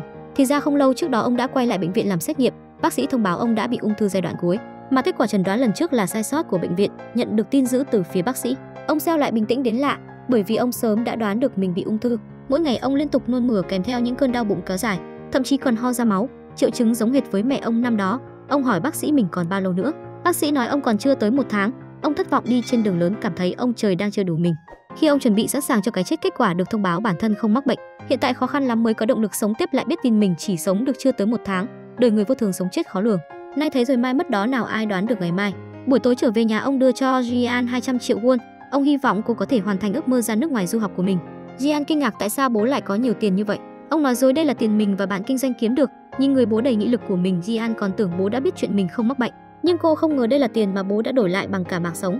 Hôm sau người bạn hẹn ông ra ngoài nói chuyện, thông báo Ji-an đã gọi điện tới hỏi về 200 triệu won từ đâu mà có. Mặc dù không biết nói dối nhưng vẫn cố gắng giúp ông che giấu. Ông Seo cảm ơn người bạn làm rất tốt. Lúc này đối phương cũng phát hiện sắc mặt ông Seo tái nhợt, liền hỏi có phải ông đã lãnh tiền bảo hiểm rồi đưa cho Ji-an hay không. Nhưng ông Seo lại nói tôi phải sống cho hiện tại và tranh thủ chụp một tấm di ảnh. Hôm sau ông lại tìm gặp Ji-an, đưa cho cô một tấm vé ra nước ngoài du học 1 tuần sau sẽ khởi hành. Thời gian gấp gáp khiến cô rất bất ngờ. Mặc dù đồng ý với bố sẽ ra nước ngoài du học nhưng cô không ngờ lại nhanh đến thế. Ông Seo vội đưa ra một loạt các lý do, nói Ji-an được đi du học là ước mơ cả đời của ông. Dưới sự thuyết phục của bố, Ji-an chỉ cúi đầu nghe lời. Sau khi bọn họ ra ngoài, nhìn bóng lưng đang dần đi khuất của con gái, ông biết thời gian của mình không còn nhiều, nên ông buộc Ji-an phải nhanh chóng rời đi, không muốn bản thân ảnh hưởng tới tương lai của cô. Tối đến ông đau đớn chạy ra khỏi nhà và bắt đầu nôn thốc nôn tháo. Bà Seo mở cửa trông thấy chồng như vậy liền vội chạy ra kiểm tra. Thấy chồng nôn ra cả phân non thì bà lập tức hoảng loạn, cảm thấy triệu chứng này của ông giống hệt với mẹ chồng mắc bệnh ung thư năm đó. Bên này Ji-hun bỗng trông thấy điện thoại của bố đang đổ chuông, anh liền cầm điện thoại ra ngoài tìm ông. Trùng hợp đã chứng kiến tất cả, anh sợ hãi chạy tới hỏi bố xảy ra chuyện gì. Mà con trai cả Ji-tae làm trở về, anh cũng trông thấy cảnh tượng này, không nói không rằng vội vã chạy tới. Ông Seo đau đớn chạy vào phòng. Lúc này ông đau đớn không đứng được nữa, chỉ có thể bò vào trong. Ông vội lấy lọ thuốc giảm đau trong túi, run rẩy đổ thuốc ra tay, sau đó nuốt xuống. Ji-tae nhặt lọ thuốc ở dưới đất lên, phát hiện đây là lọ thuốc bà nội từng uống. Ông Seo vội cướp lọ thuốc lại. Mọi người không biết nên làm như thế nào, bởi vì vài ngày được bác sĩ còn thông báo với họ đó chỉ là ung thư giả tưởng, sao bây giờ lại thành ung thư giai đoạn cuối rồi. Ông Seo nén đau dặn mọi người đừng có nói cho Ji-an biết. Bên này Ji-an đang chào biệt bạn thân vì tuần sau cô sẽ đi du học, bỗng cô nhận được điện thoại của Ji-hun. Bố bị ung thư giai đoạn cuối. Ji-an nghe xong không biết nên nói gì. Chuẩn đoán sai của bác sĩ, bây giờ thành ung thư giai đoạn cuối. Các con ra sức khuyên ông điều trị nhưng ông lại không có động thái gì. Ông sợ mình sẽ chết trên bàn phẫu thuật và cũng sợ tiêu tốn nhiều tiền. Bởi vì ông muốn để dành tiền cho các con để họ có cuộc sống tốt hơn, đây cũng là tình yêu vô bờ của người cha dành cho con cái. Jian sau khi biết tin bố ung thư sắp chết, cả người bắt đầu run rẩy đứng không vững. Lúc này cô mới hiểu tại sao bố lại nôn nóng giục mình đi du học tới vậy, bởi vì ông sợ ảnh hưởng tới tương lai của con gái. Bên này ông Seo đang dặn con trai không được nói chuyện này với con dâu đang mang thai. Sinh bệnh mới của gia đình không thể ở cùng người mắc bệnh được. Lúc này con dâu cũng tan làm trở về, ông vội kêu con trai chạy ra chặn con dâu lại không được để cô nhận ra. Ji vội ra ngoài đón vợ, đồng thời dùng tay giữ chặt cánh cửa. Con dâu biết tin bố đã về nhà, cô rất muốn vào thăm ông. Vừa định bước vào thì Ji vội nói bố đã thay quần áo đi ngủ rồi, sau đó lừa vợ về phòng nghỉ ngơi. Bên này Jian vì không để bố nhận ra chuyện mình đã biết ông mắc bệnh nên cô đã một mình ở bên ngoài tới tận đêm. Lúc này anh trai bỗng gửi tin nhắn đến kêu cô đừng quá đau lòng, đợi ngày mai cùng nhau tới bệnh viện xác nhận lại. Jian hỏi bác sĩ nếu 1 tháng trước bọn họ không chẩn đoán sai thì có phải bố cô sẽ có thể làm phẫu thuật điều trị không? Bác sĩ nói bố cô mắc bệnh ung thư dạ dày mãn tính vậy nên cũng không tiện kết luận. Ji hỏi có thể sớm làm phẫu thuật hay không? Bác sĩ lắc đầu nói ung thư đã di căn, cho dù là làm phẫu thuật hay hóa trị đều không có tác dụng. Bên này bà Seo cũng đã nghỉ việc, cảm thấy người nên chết là mình mới đúng. Ông Seo nói vợ không được chết bởi hiện tại bà là chỗ dựa duy nhất của các con. Đồng thời an ủi vợ rằng nghĩ lại thì sai lầm của bà khi đó cũng không phải thứ gì quá kinh khủng. Bây giờ không phải Jian đã tìm được con đường của mình rồi sao? Lúc này Jian đang ngồi trong công viên, cô đã nghĩ rất nhiều, cảm thấy bản thân nên vui vẻ cùng bố đi hết chặng đường cuối cùng. Vậy nên cô đã trở về nhà như chưa có chuyện gì xảy ra. Ông Seo tưởng cô vẫn chưa biết chuyện mình mắc bệnh liền hỏi cô đã làm xong thủ tục ra nước ngoài chưa. Jian nói mình tạm thời sẽ không ra nước ngoài du học nữa mà muốn ở lại bên cạnh bố. Sau đó thừa nhận mình đã biết tất cả mọi chuyện, nếu không thể ở bên bố trong những ngày cuối đời thì cả đời này cô sẽ không thể tha thứ cho bản thân. Ông Seo nghe xong bắt đầu phẫn nộ, ông không muốn làm khổ con gái nữa. Jian nói mình nhất định sẽ đi du học, chỉ là bây giờ chưa thể đi. Thấy Jian đã quyết, ông chỉ đành đồng ý cho cô tạm gác lại chuyện du học. Bên này bà Seo cũng tới siêu thị xin thôi việc. Nghe tiếng nôn đau đớn của bố, Jian lòng đau như cắt. Khi mẹ trở về nhà trông thấy Jian đang khóc không thành tiếng, bà liền vội kéo cô qua một bên dặn cô phải vui lên, như vậy mới không làm bố buồn. Lúc này ông Seo cũng từ nhà vệ sinh đi ra, nói dối không hiểu sao mình cứ buồn đi vệ sinh. Sau đó hỏi bà Seo sao lại về nhà sớm thế. Bà Seo nói muốn cùng chồng về quê, bà không thể để ông ra đi trong cô đơn. Sau đó quay sang dặn Jian ở nhà hãy chăm sóc tốt cho chị dâu. Jian cũng muốn đi theo nhưng lại bị bố từ chối. Cô nén nước mắt tiễn bố mẹ ra bến xe, vẫy tay chào bố, chuyến đi này có thể đưa bố cô ra đi mãi mãi. Jian đuổi theo chiếc xe đang lăn bánh, cô liên tục vẫy tay chào từ biệt, cố giữ nụ cười tươi trên môi. Ông Seo ngước nhìn theo con gái mãi cho tới khi chiếc xe đi xa. Jian không thể kiềm chế nổi cảm xúc nữa, cô rất muốn bố ở lại gia đình hạnh phúc bên cạnh nhau, nhưng tất cả đã không còn hy vọng nào cho bố cô nữa. Jian đi tới chỗ làm như người mất hồn. Trông thấy Do Kyung đã đứng đợi mình từ lâu, Do Kyung có chút ngại ngùng. Anh vốn định nhìn cô một chút rồi đi nhưng không ngờ lại bị cô bắt gặp. Ngoảnh đầu lại trông thấy Jian đang khóc, anh vội chạy tới hỏi thăm. Lúc này Jian đã không thể chống đỡ nổi nữa. Jian dựa đầu vào vai Do Kyung bật khóc. Chỉ khi đứng trước mặt anh cô mới có thể tháo bỏ lớp ngụy trang trở thành cô gái yếu đuối đáng thương. Không lâu sau Do Kyung tới gặp bố mẹ. Do Kyung hỏi bố mình có nên nghe lời ông khôi phục lại chức vụ cho bọn họ hay không. Bà Nô lập tức nói đó là điều đương nhiên, nhưng người bố lại nói ông đã từ chức. Do Kyung cũng đã tiếp nhận đơn từ chức của bố, vậy nên anh cũng không có ý định khôi phục lại chức vụ cho mẹ. Mẹ hỏi anh tại sao. Do Kyung nói đây là tập thể các cổ đông bỏ phiếu tán thành. Hôm sau người chú tới tìm ra kia ông rồi nộp đơn thôi việc, nhưng không ngờ Do Kyung lại từ chối đơn thôi việc của ông. Người chú không khỏi ngạc nhiên. Do Kyung biết rõ chú làm tất cả những chuyện này đều là vì công ty. Mặc dù cách làm không đúng nhưng đều là muốn công ty phát triển tốt hơn. Cuối cùng hai người bắt tay làm hòa. Chủ tịch No sau khi biết tin thì vô cùng phẫn nộ. Ông ép Do Kyung phải trả lại vị trí chủ tịch cho mình. Do Kyung đã nói với hơn rất nhiều đạo lý nhưng câu chốt vẫn là từ cháu dựa vào thực lực của mình có được, tại sao phải trả lại nó cho ông chứ. Ông ngoại tức không làm gì được. Sau khi Do Kyung đi khỏi, ông cho rằng Do Kyung tức giận nên mới làm vậy. Vậy nên đã kêu quản gia gọi điện cho Jian tới bệnh viện gặp mình, bởi ông cho rằng chỉ Jian mới có thể khiến Do Kyung nguôi giận mà trả lại vị trí chủ tịch cho mình. Khi Jian tới bệnh viện tưởng lần này sẽ lại bị ông No xỉ vào một trận. Thấy Jian có vẻ sợ hãi, ông liền nói mình gọi cô tới là để xin lỗi. Jian mơ hồ không hiểu. Ông No tưởng Jian đã biết chuyện trước đó mình từng tới gặp bố cô và bắt ông ấy quỳ xuống dưới chân, thậm chí còn nói ra chuyện đã đánh ông. Ai ngờ Jian không hề biết những chuyện này. Sau khi nghe xong cô tức giận nắm chặt hai tay. Cô không để ý tới lời ông No mà trực tiếp quay lưng bỏ đi. Bên này bà Seo đang ở bên cạnh chồng cùng ông ấy sống nốt quãng thời gian còn lại, mà các con của bà cũng không rảnh rỗi, bọn họ đang điên cuồng tìm kiếm tất cả các phương pháp điều trị ung thư. Một hôm chị dâu trông thấy hai anh em đang bàn chuyện gì đó mà cũng lâu không thấy bố mẹ chồng về nhà, cô liền đoán ra được trong nhà đã có chuyện gì đó xảy ra. Không còn cách nào khác, Gian chỉ đành nói ra chuyện bố sợ ảnh hưởng tới đứa bé trong bụng chị dâu nên đã lên núi sống. Chị dâu nghe xong thì vô cùng tự trách, cô không muốn vì mình và đứa con mà bố chồng mất đi quãng thời gian chung sống với gia đình. Lúc này Jisoo cũng tới chơi, cảm thấy biểu hiện của mọi người đều rất kỳ lạ. Đợi khi chị dâu đi khỏi, Jian mới kể tất cả mọi chuyện với cô.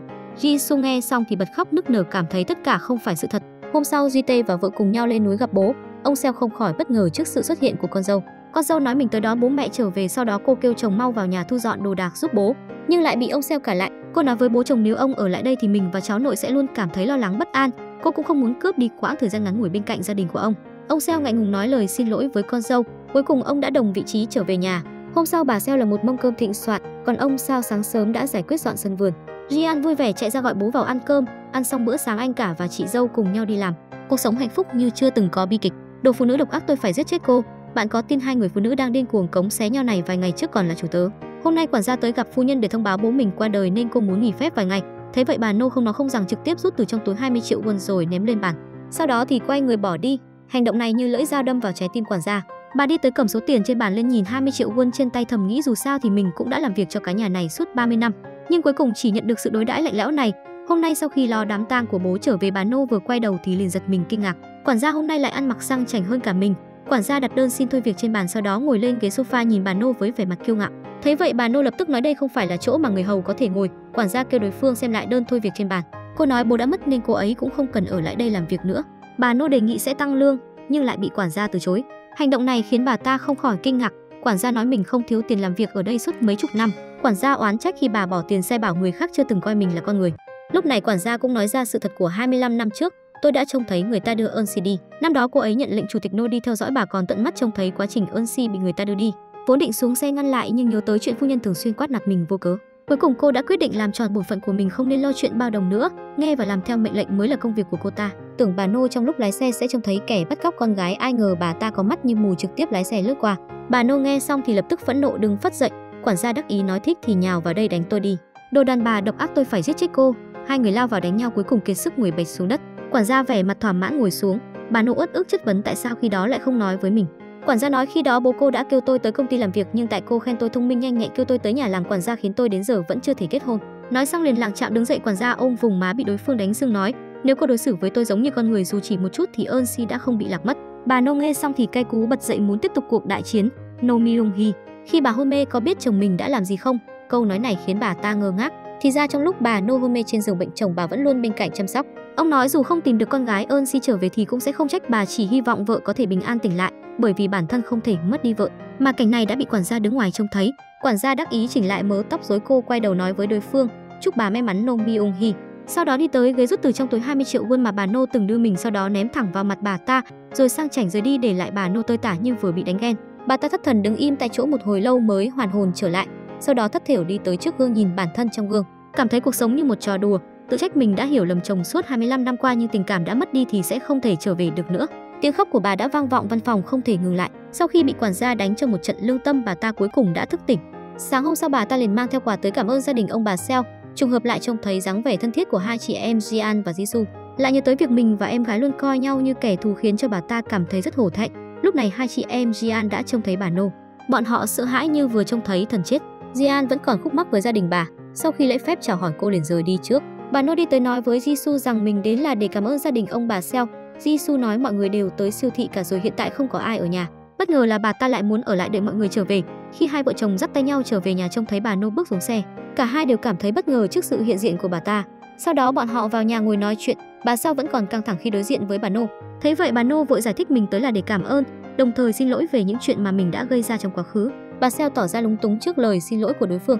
Sau khi trở về nhà trông thấy bố đang ngồi trong phòng khách, bà Nô liền vội đi tới hỏi thăm ông. Chủ tịch Nô trách do Kyung đã ép mình phải xuất viện. Bà Nô nghe xong thì im lặng không nói. Chủ tịch tiếp tục hỏi bà và quản gia đã xảy ra chuyện gì. Sau khi nghe con gái kể lại, ông ta đã vô cùng tức giận, nói mình sẽ dạy dỗ người phụ nữ đó một trận.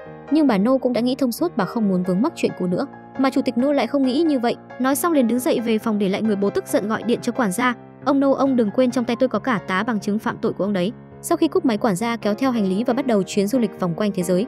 Bên này bà Nô trở về phòng sách thấy chồng đã thu dọn xong đồ đạc, bỗng trông thấy đơn thuốc vứt trong thùng rác. Bà mới phát hiện chồng đã mắc bệnh trầm cảm. Lúc này ông Choi cũng mở cửa đi vào. Bà vội hỏi chồng tại sao phải uống thuốc trầm cảm. Ông giật lấy đơn thuốc rồi nói hai người sắp ly hôn rồi, còn nhất thiết phải nói ra những chuyện này không? Sau đó ông về phòng ngủ để thu dọn đồ đạc mặc cho người vợ đau khổ níu kéo. Nghe được lời xin lỗi chân thành của vợ, ông từ từ bỏ tay khỏi tay nắm cửa. Thực ra ông vẫn rất quan tâm tới vợ. Bên này bà Seo đã nấu một mâm cơm, cả gia đình ngồi quây quần bên nhau. Khoảnh khắc này thật hạnh phúc biết bao. Dưới sự khuyên bảo của người nhà, ông Seo cuối cùng đã đồng ý tới bệnh viện điều trị. Sau khi tới bệnh viện, cả nhà đều không nỡ rời xa ông. Cuối cùng dưới sự thúc giục của bố, bọn họ mới chịu quay về làm việc. Trên đường về nhà, mỗi người đều mang theo tâm trạng nặng trĩu. Bọn họ đều biết rằng bệnh viện không thể kéo dài sự sống cho bố. Điều các bác sĩ có thể làm chỉ là giúp ông ấy đỡ được phần nào sự đau đớn dày vò của bệnh tật trong quãng thời gian cuối cùng của đời người. Khi Do Kyung gọi điện thoại cho ông Seo thì một y tá đã nghe máy. Lúc này anh mới biết tình trạng của ông Seo. Nhận được tin anh vội vàng chạy tới bệnh viện. Sau khi vào phòng bệnh trông thấy ông Seo lẻ loi một mình nhìn ra ngoài cửa sổ, anh mới biết tại sao hôm đó Jian lại khóc thương tâm tới vậy. Nghĩ tới đây anh cũng rưng rưng nước mắt. Ông Seo quay đầu trông thấy Do Kyung, ông liền hỏi tại sao anh lại tới đây. Do Kyung chậm chậm bước tới, sau đó quỳ xuống trước mặt ông Seo. Cháu xin lỗi, thành thật xin lỗi. Đối diện với lời xin lỗi đột ngột từ Do Kyung, Seo ông vội chạy tới đỡ anh dậy. Do Kyung kể với ông Seo về chuyện của mình và Jian. Trách bản thân chỉ biết điên cuồng theo đuổi Jian mà không nghĩ tới cảm nhận của cô ấy nên đã mang lại cho cô quá nhiều tổn thương. Ông Seo nghe xong mặc dù không hài lòng về anh nhưng ông cũng cảm nhận được Do Kyung thực sự rất yêu con gái mình. Ông quay sang nói với Do Kyung rằng Jian rất thích anh, vậy nên con bé mới chịu sự tổn thương đó. Đồng thời hy vọng sau khi mình chết, Do Kyung sẽ là người thay ông chăm sóc và bảo vệ Jian. Hy vọng Do Kyung có thể buông bỏ mọi lỗi lầm trước kia, một lòng quan tâm bảo vệ Jian. Hiện tại Do Kyung cũng rất phiền não bởi vì Jian sắp ra nước ngoài du học và cô không muốn ở bên cạnh anh. Hãy để con bé thấy được sự chân thành của cậu. Ông Seo nói thời gian là cách tốt nhất để xóa đi vết thương lòng, đồng thời dặn Do Kyung không được khóc lóc như một người đàn ông thiếu trách nhiệm. Nghe tới đây Do Kyung bỗng bật cười, lời chỉ bảo của ông Seo đã giúp anh lấy lại phương hướng. Buổi tối ông lại bị cơn đau dày vò. Biết thời gian còn lại của mình không nhiều, mặc dù là vậy nhưng ông mỗi ngày đều sống rất lạc quan, tự tin thể hiện tài nghệ chơi đàn của mình cho các bệnh nhân nơi đây. Thậm chí còn có sự đồng hành của gia đình, cũng kịp đặt tên cho cháu nội sắp ra đời của mình là Seo Sochin. Cả nhà cười nói vui vẻ bên giường bệnh. Jisoo trở về nhà xin bố mẹ cho phép mình từ nay chuyển về sống ở nhà bố mẹ nuôi. Lần này bà No không hề ngăn cản, còn lo bọn họ sống quá chật chội, sau đó đề nghị đổi cho bọn họ căn nhà lớn hơn. Jisoo lắc đầu nói không cần, bởi chị dâu và anh trai sắp chuyển ra ở riêng mà bố cũng sắp phải đi rồi. Nói đến đây cô không kìm được mà bật khóc khiến bố mẹ không khỏi hoang mang. Jisoo kể với bọn họ về bệnh tình của ông Seo. Hai người vô cùng bất ngờ, ông cho lập tức liên lạc với bệnh viện tốt nhất. Bên này Jisoo và JT đang nhắc tới những việc ghi trong cuốn nhật ký của bố. Lúc này JT và mọi người mỉm cười vẫy tay với ông. Con trai Ji-hun giơ tấm poster với dòng chữ buổi hòa nhạc của Seo Tae-su, đồng thời còn mời bạn bè tới tham gia. Ông Seo cuối cùng đã phản ứng lại. Jisoo cũng đón ông bà tới đây rồi. Bà sẽ động viên ông hãy cứ biểu diễn theo cảm xúc một lần đi. Ông Seo thấy trước mặt đều là bạn bè người thân của mình, cuối cùng cũng không thể từ chối. Một người cha một đời luôn mạnh mẽ này đứng trước nhiều người như thế, ông cũng có chút ngại ngùng. Jian nhìn bố mỉm cười, cuối cùng ông đã có được dũng khí chuẩn bị đàn cho mọi người nghe. Bản nhạc Trái tim mùa thu như lấp đầy toàn bộ không gian. Mọi người chăm chú lắng nghe. Ông Seo say sưa đánh đàn trên sân khấu. Buổi biểu diễn kết thúc, tất cả mọi người cùng vỗ tay tán dương. Ông cuối cùng đã hoàn thành tâm nguyện cuối cùng của đời mình. Do Kyung đứng nhìn từ phía xa khung cảnh bình yên này, thấy Jian vẫn ổn, anh liền lặng lẽ rời đi. Sau đó thợ chụp ảnh chụp cho bọn họ bức ảnh cả gia đình hạnh phúc. Jian đẩy bố tới một chỗ râm mát, sau đó đi chào hỏi bạn bè. Lúc này ông Seo ngước nhìn bầu trời cao trong xanh, ông liền giơ tay chạm vào ánh mặt trời. Mọi thứ đều tươi đẹp, nghĩ lại khoảng thời gian ở bên cạnh các con, một cảm xúc hạnh phúc bỗng trào dâng. Cả nhà sôi nổi thảo luận mấy ngày sắp tới nên đưa bố đi đâu chơi. Jian quay lại gọi bố, phát hiện bố không đáp lại, cô còn tưởng bố quá mệt nên đã ngủ thiếp đi. Cô liền đi tới gọi bố nhưng vẫn không nhận được bất kỳ lời hồi đáp nào. Bố ơi! Jian lập tức đứng hình nhìn bố đang ngồi im bất động một cách sợ hãi. Cứ như vậy cô đứng chết lặng tại chỗ, đầu óc trống rỗng, bước từng bước khó khăn. Nghe thấy tiếng gọi tuyệt vọng của Jian, mọi người lập tức ngoảnh lại. Cô chạy tới gần bố rồi liên tục gọi ông dậy, nhưng người đàn ông cả đời luôn hết lòng vì gia đình này đã không thể nghe được tiếng gọi của con gái. Jian cúi người, cô vuốt ve khuôn mặt của bố rồi liên tục gào thét cầu xin bố đừng đi. Bà Seo run rẩy ngã xuống. Bố ơi, bố! Cuộc đời này của ông Seo thực sự đã sống quá khổ cực và quá mệt mỏi rồi, hơn nửa cuộc đời bận bịu vì con cái. Ở một cuộc đời khác mọi người đều mong ông sẽ được sống vui vẻ hạnh phúc, không phải chịu nhiều khổ đau. Sự ra đi đột ngột của ông Seo khiến mọi người hoàn toàn suy sụp. Jisoo bên cạnh an ủi mẹ, Jian ngồi dựa vào tường như người mất hồn, mà hai cậu con trai của ông cũng đang lén nước mắt. Không lâu sau họ hàng đã tới cúng viếng. Bà Seo cả người mệt mỏi ngã xuống. Anh cả kêu Ji-hun đưa mẹ đi nghỉ ngơi. Sau khi bà Seo đi khỏi, vợ chồng ông Choi biết tin ông Seo qua đời cũng tới thắp hương. Jian trông thấy bọn họ thì vẫn chưa hóa giải mâu thuẫn trong lòng với hai vợ chồng họ. Sau khi cúi đầu cảm ơn thì liền một mình ra ngoài. Xong việc, bà No vội gọi điện thoại cho con trai. Do Kyung nói mình tới đó sẽ khiến Jian cảm thấy không thoải mái, bản thân anh cũng không còn mặt mũi tới đó, nói xong liền cúp điện thoại. Hôm sau bọn họ chôn ông Seo dưới một gốc cây, bởi vì ông Seo giống như một cái cây vậy, luôn cống hiến sinh mệnh của mình mà không cần báo đáp. Bọn họ đều biết nguyện vọng cuối cùng của bố là hy vọng gia đình luôn vui vẻ hạnh phúc. Một năm sau, anh cả JT được thăng chức lên làm trưởng phòng. Bà Seo ở nhà nấu cơm chăm cháu. Ji-hun cũng mở được một tiệm bánh và có bạn gái. Jisoo và Hyuk cũng chuẩn bị kết hôn. Ông Choi trở thành giáo sư đại học như nguyện vọng. Bà No mỗi ngày đều ngồi trước cổng trường chờ chồng tan làm. Tình cảm của hai người ngày càng mặn nồng, mà Jian vẫn đang cố gắng học tập. Cô nghe theo bố đi ra nước ngoài du học, thỉnh thoảng sẽ đi làm thêm để trang trải cuộc sống. Vài ngày nữa là giỗ bố, vậy nên hôm nay Jian đã về nước. Jisoo và Hyuk tới sân bay đón chị từ rất sớm. Khi Jisoo than thở sao giờ này mà Jian vẫn chưa ra. Nhìn cách ăn vận của Jian không khỏi kinh ngạc. Trên đường về nhà, vì Jisoo đã thi được bằng lái nên cô đã tranh lái xe chở chị về. Hyuk bên cạnh thì nơm nớp lo sợ, may mà bọn họ đã tới nơi an toàn. Jian muốn ngắm nhìn con đường về nhà, ba người chia tay nhau ở đây. Trên đường trở về, Jian nhìn mọi thứ xung quanh đã thay đổi rất nhiều. Bỗng cô dừng bước, Jian trông thấy Do Kyung đang ngồi ăn bánh uống sữa trên một chiếc xe chở hàng. Cô không hiểu anh đường đường là chủ tịch của công ty lớn sao lại có mặt ở đây. Sau khi về tới nhà nhìn thấy cháu gái đáng yêu thì không khỏi vui sướng. Ji-hun nghe tin chị về nước thì cũng một mạch chạy về nhà.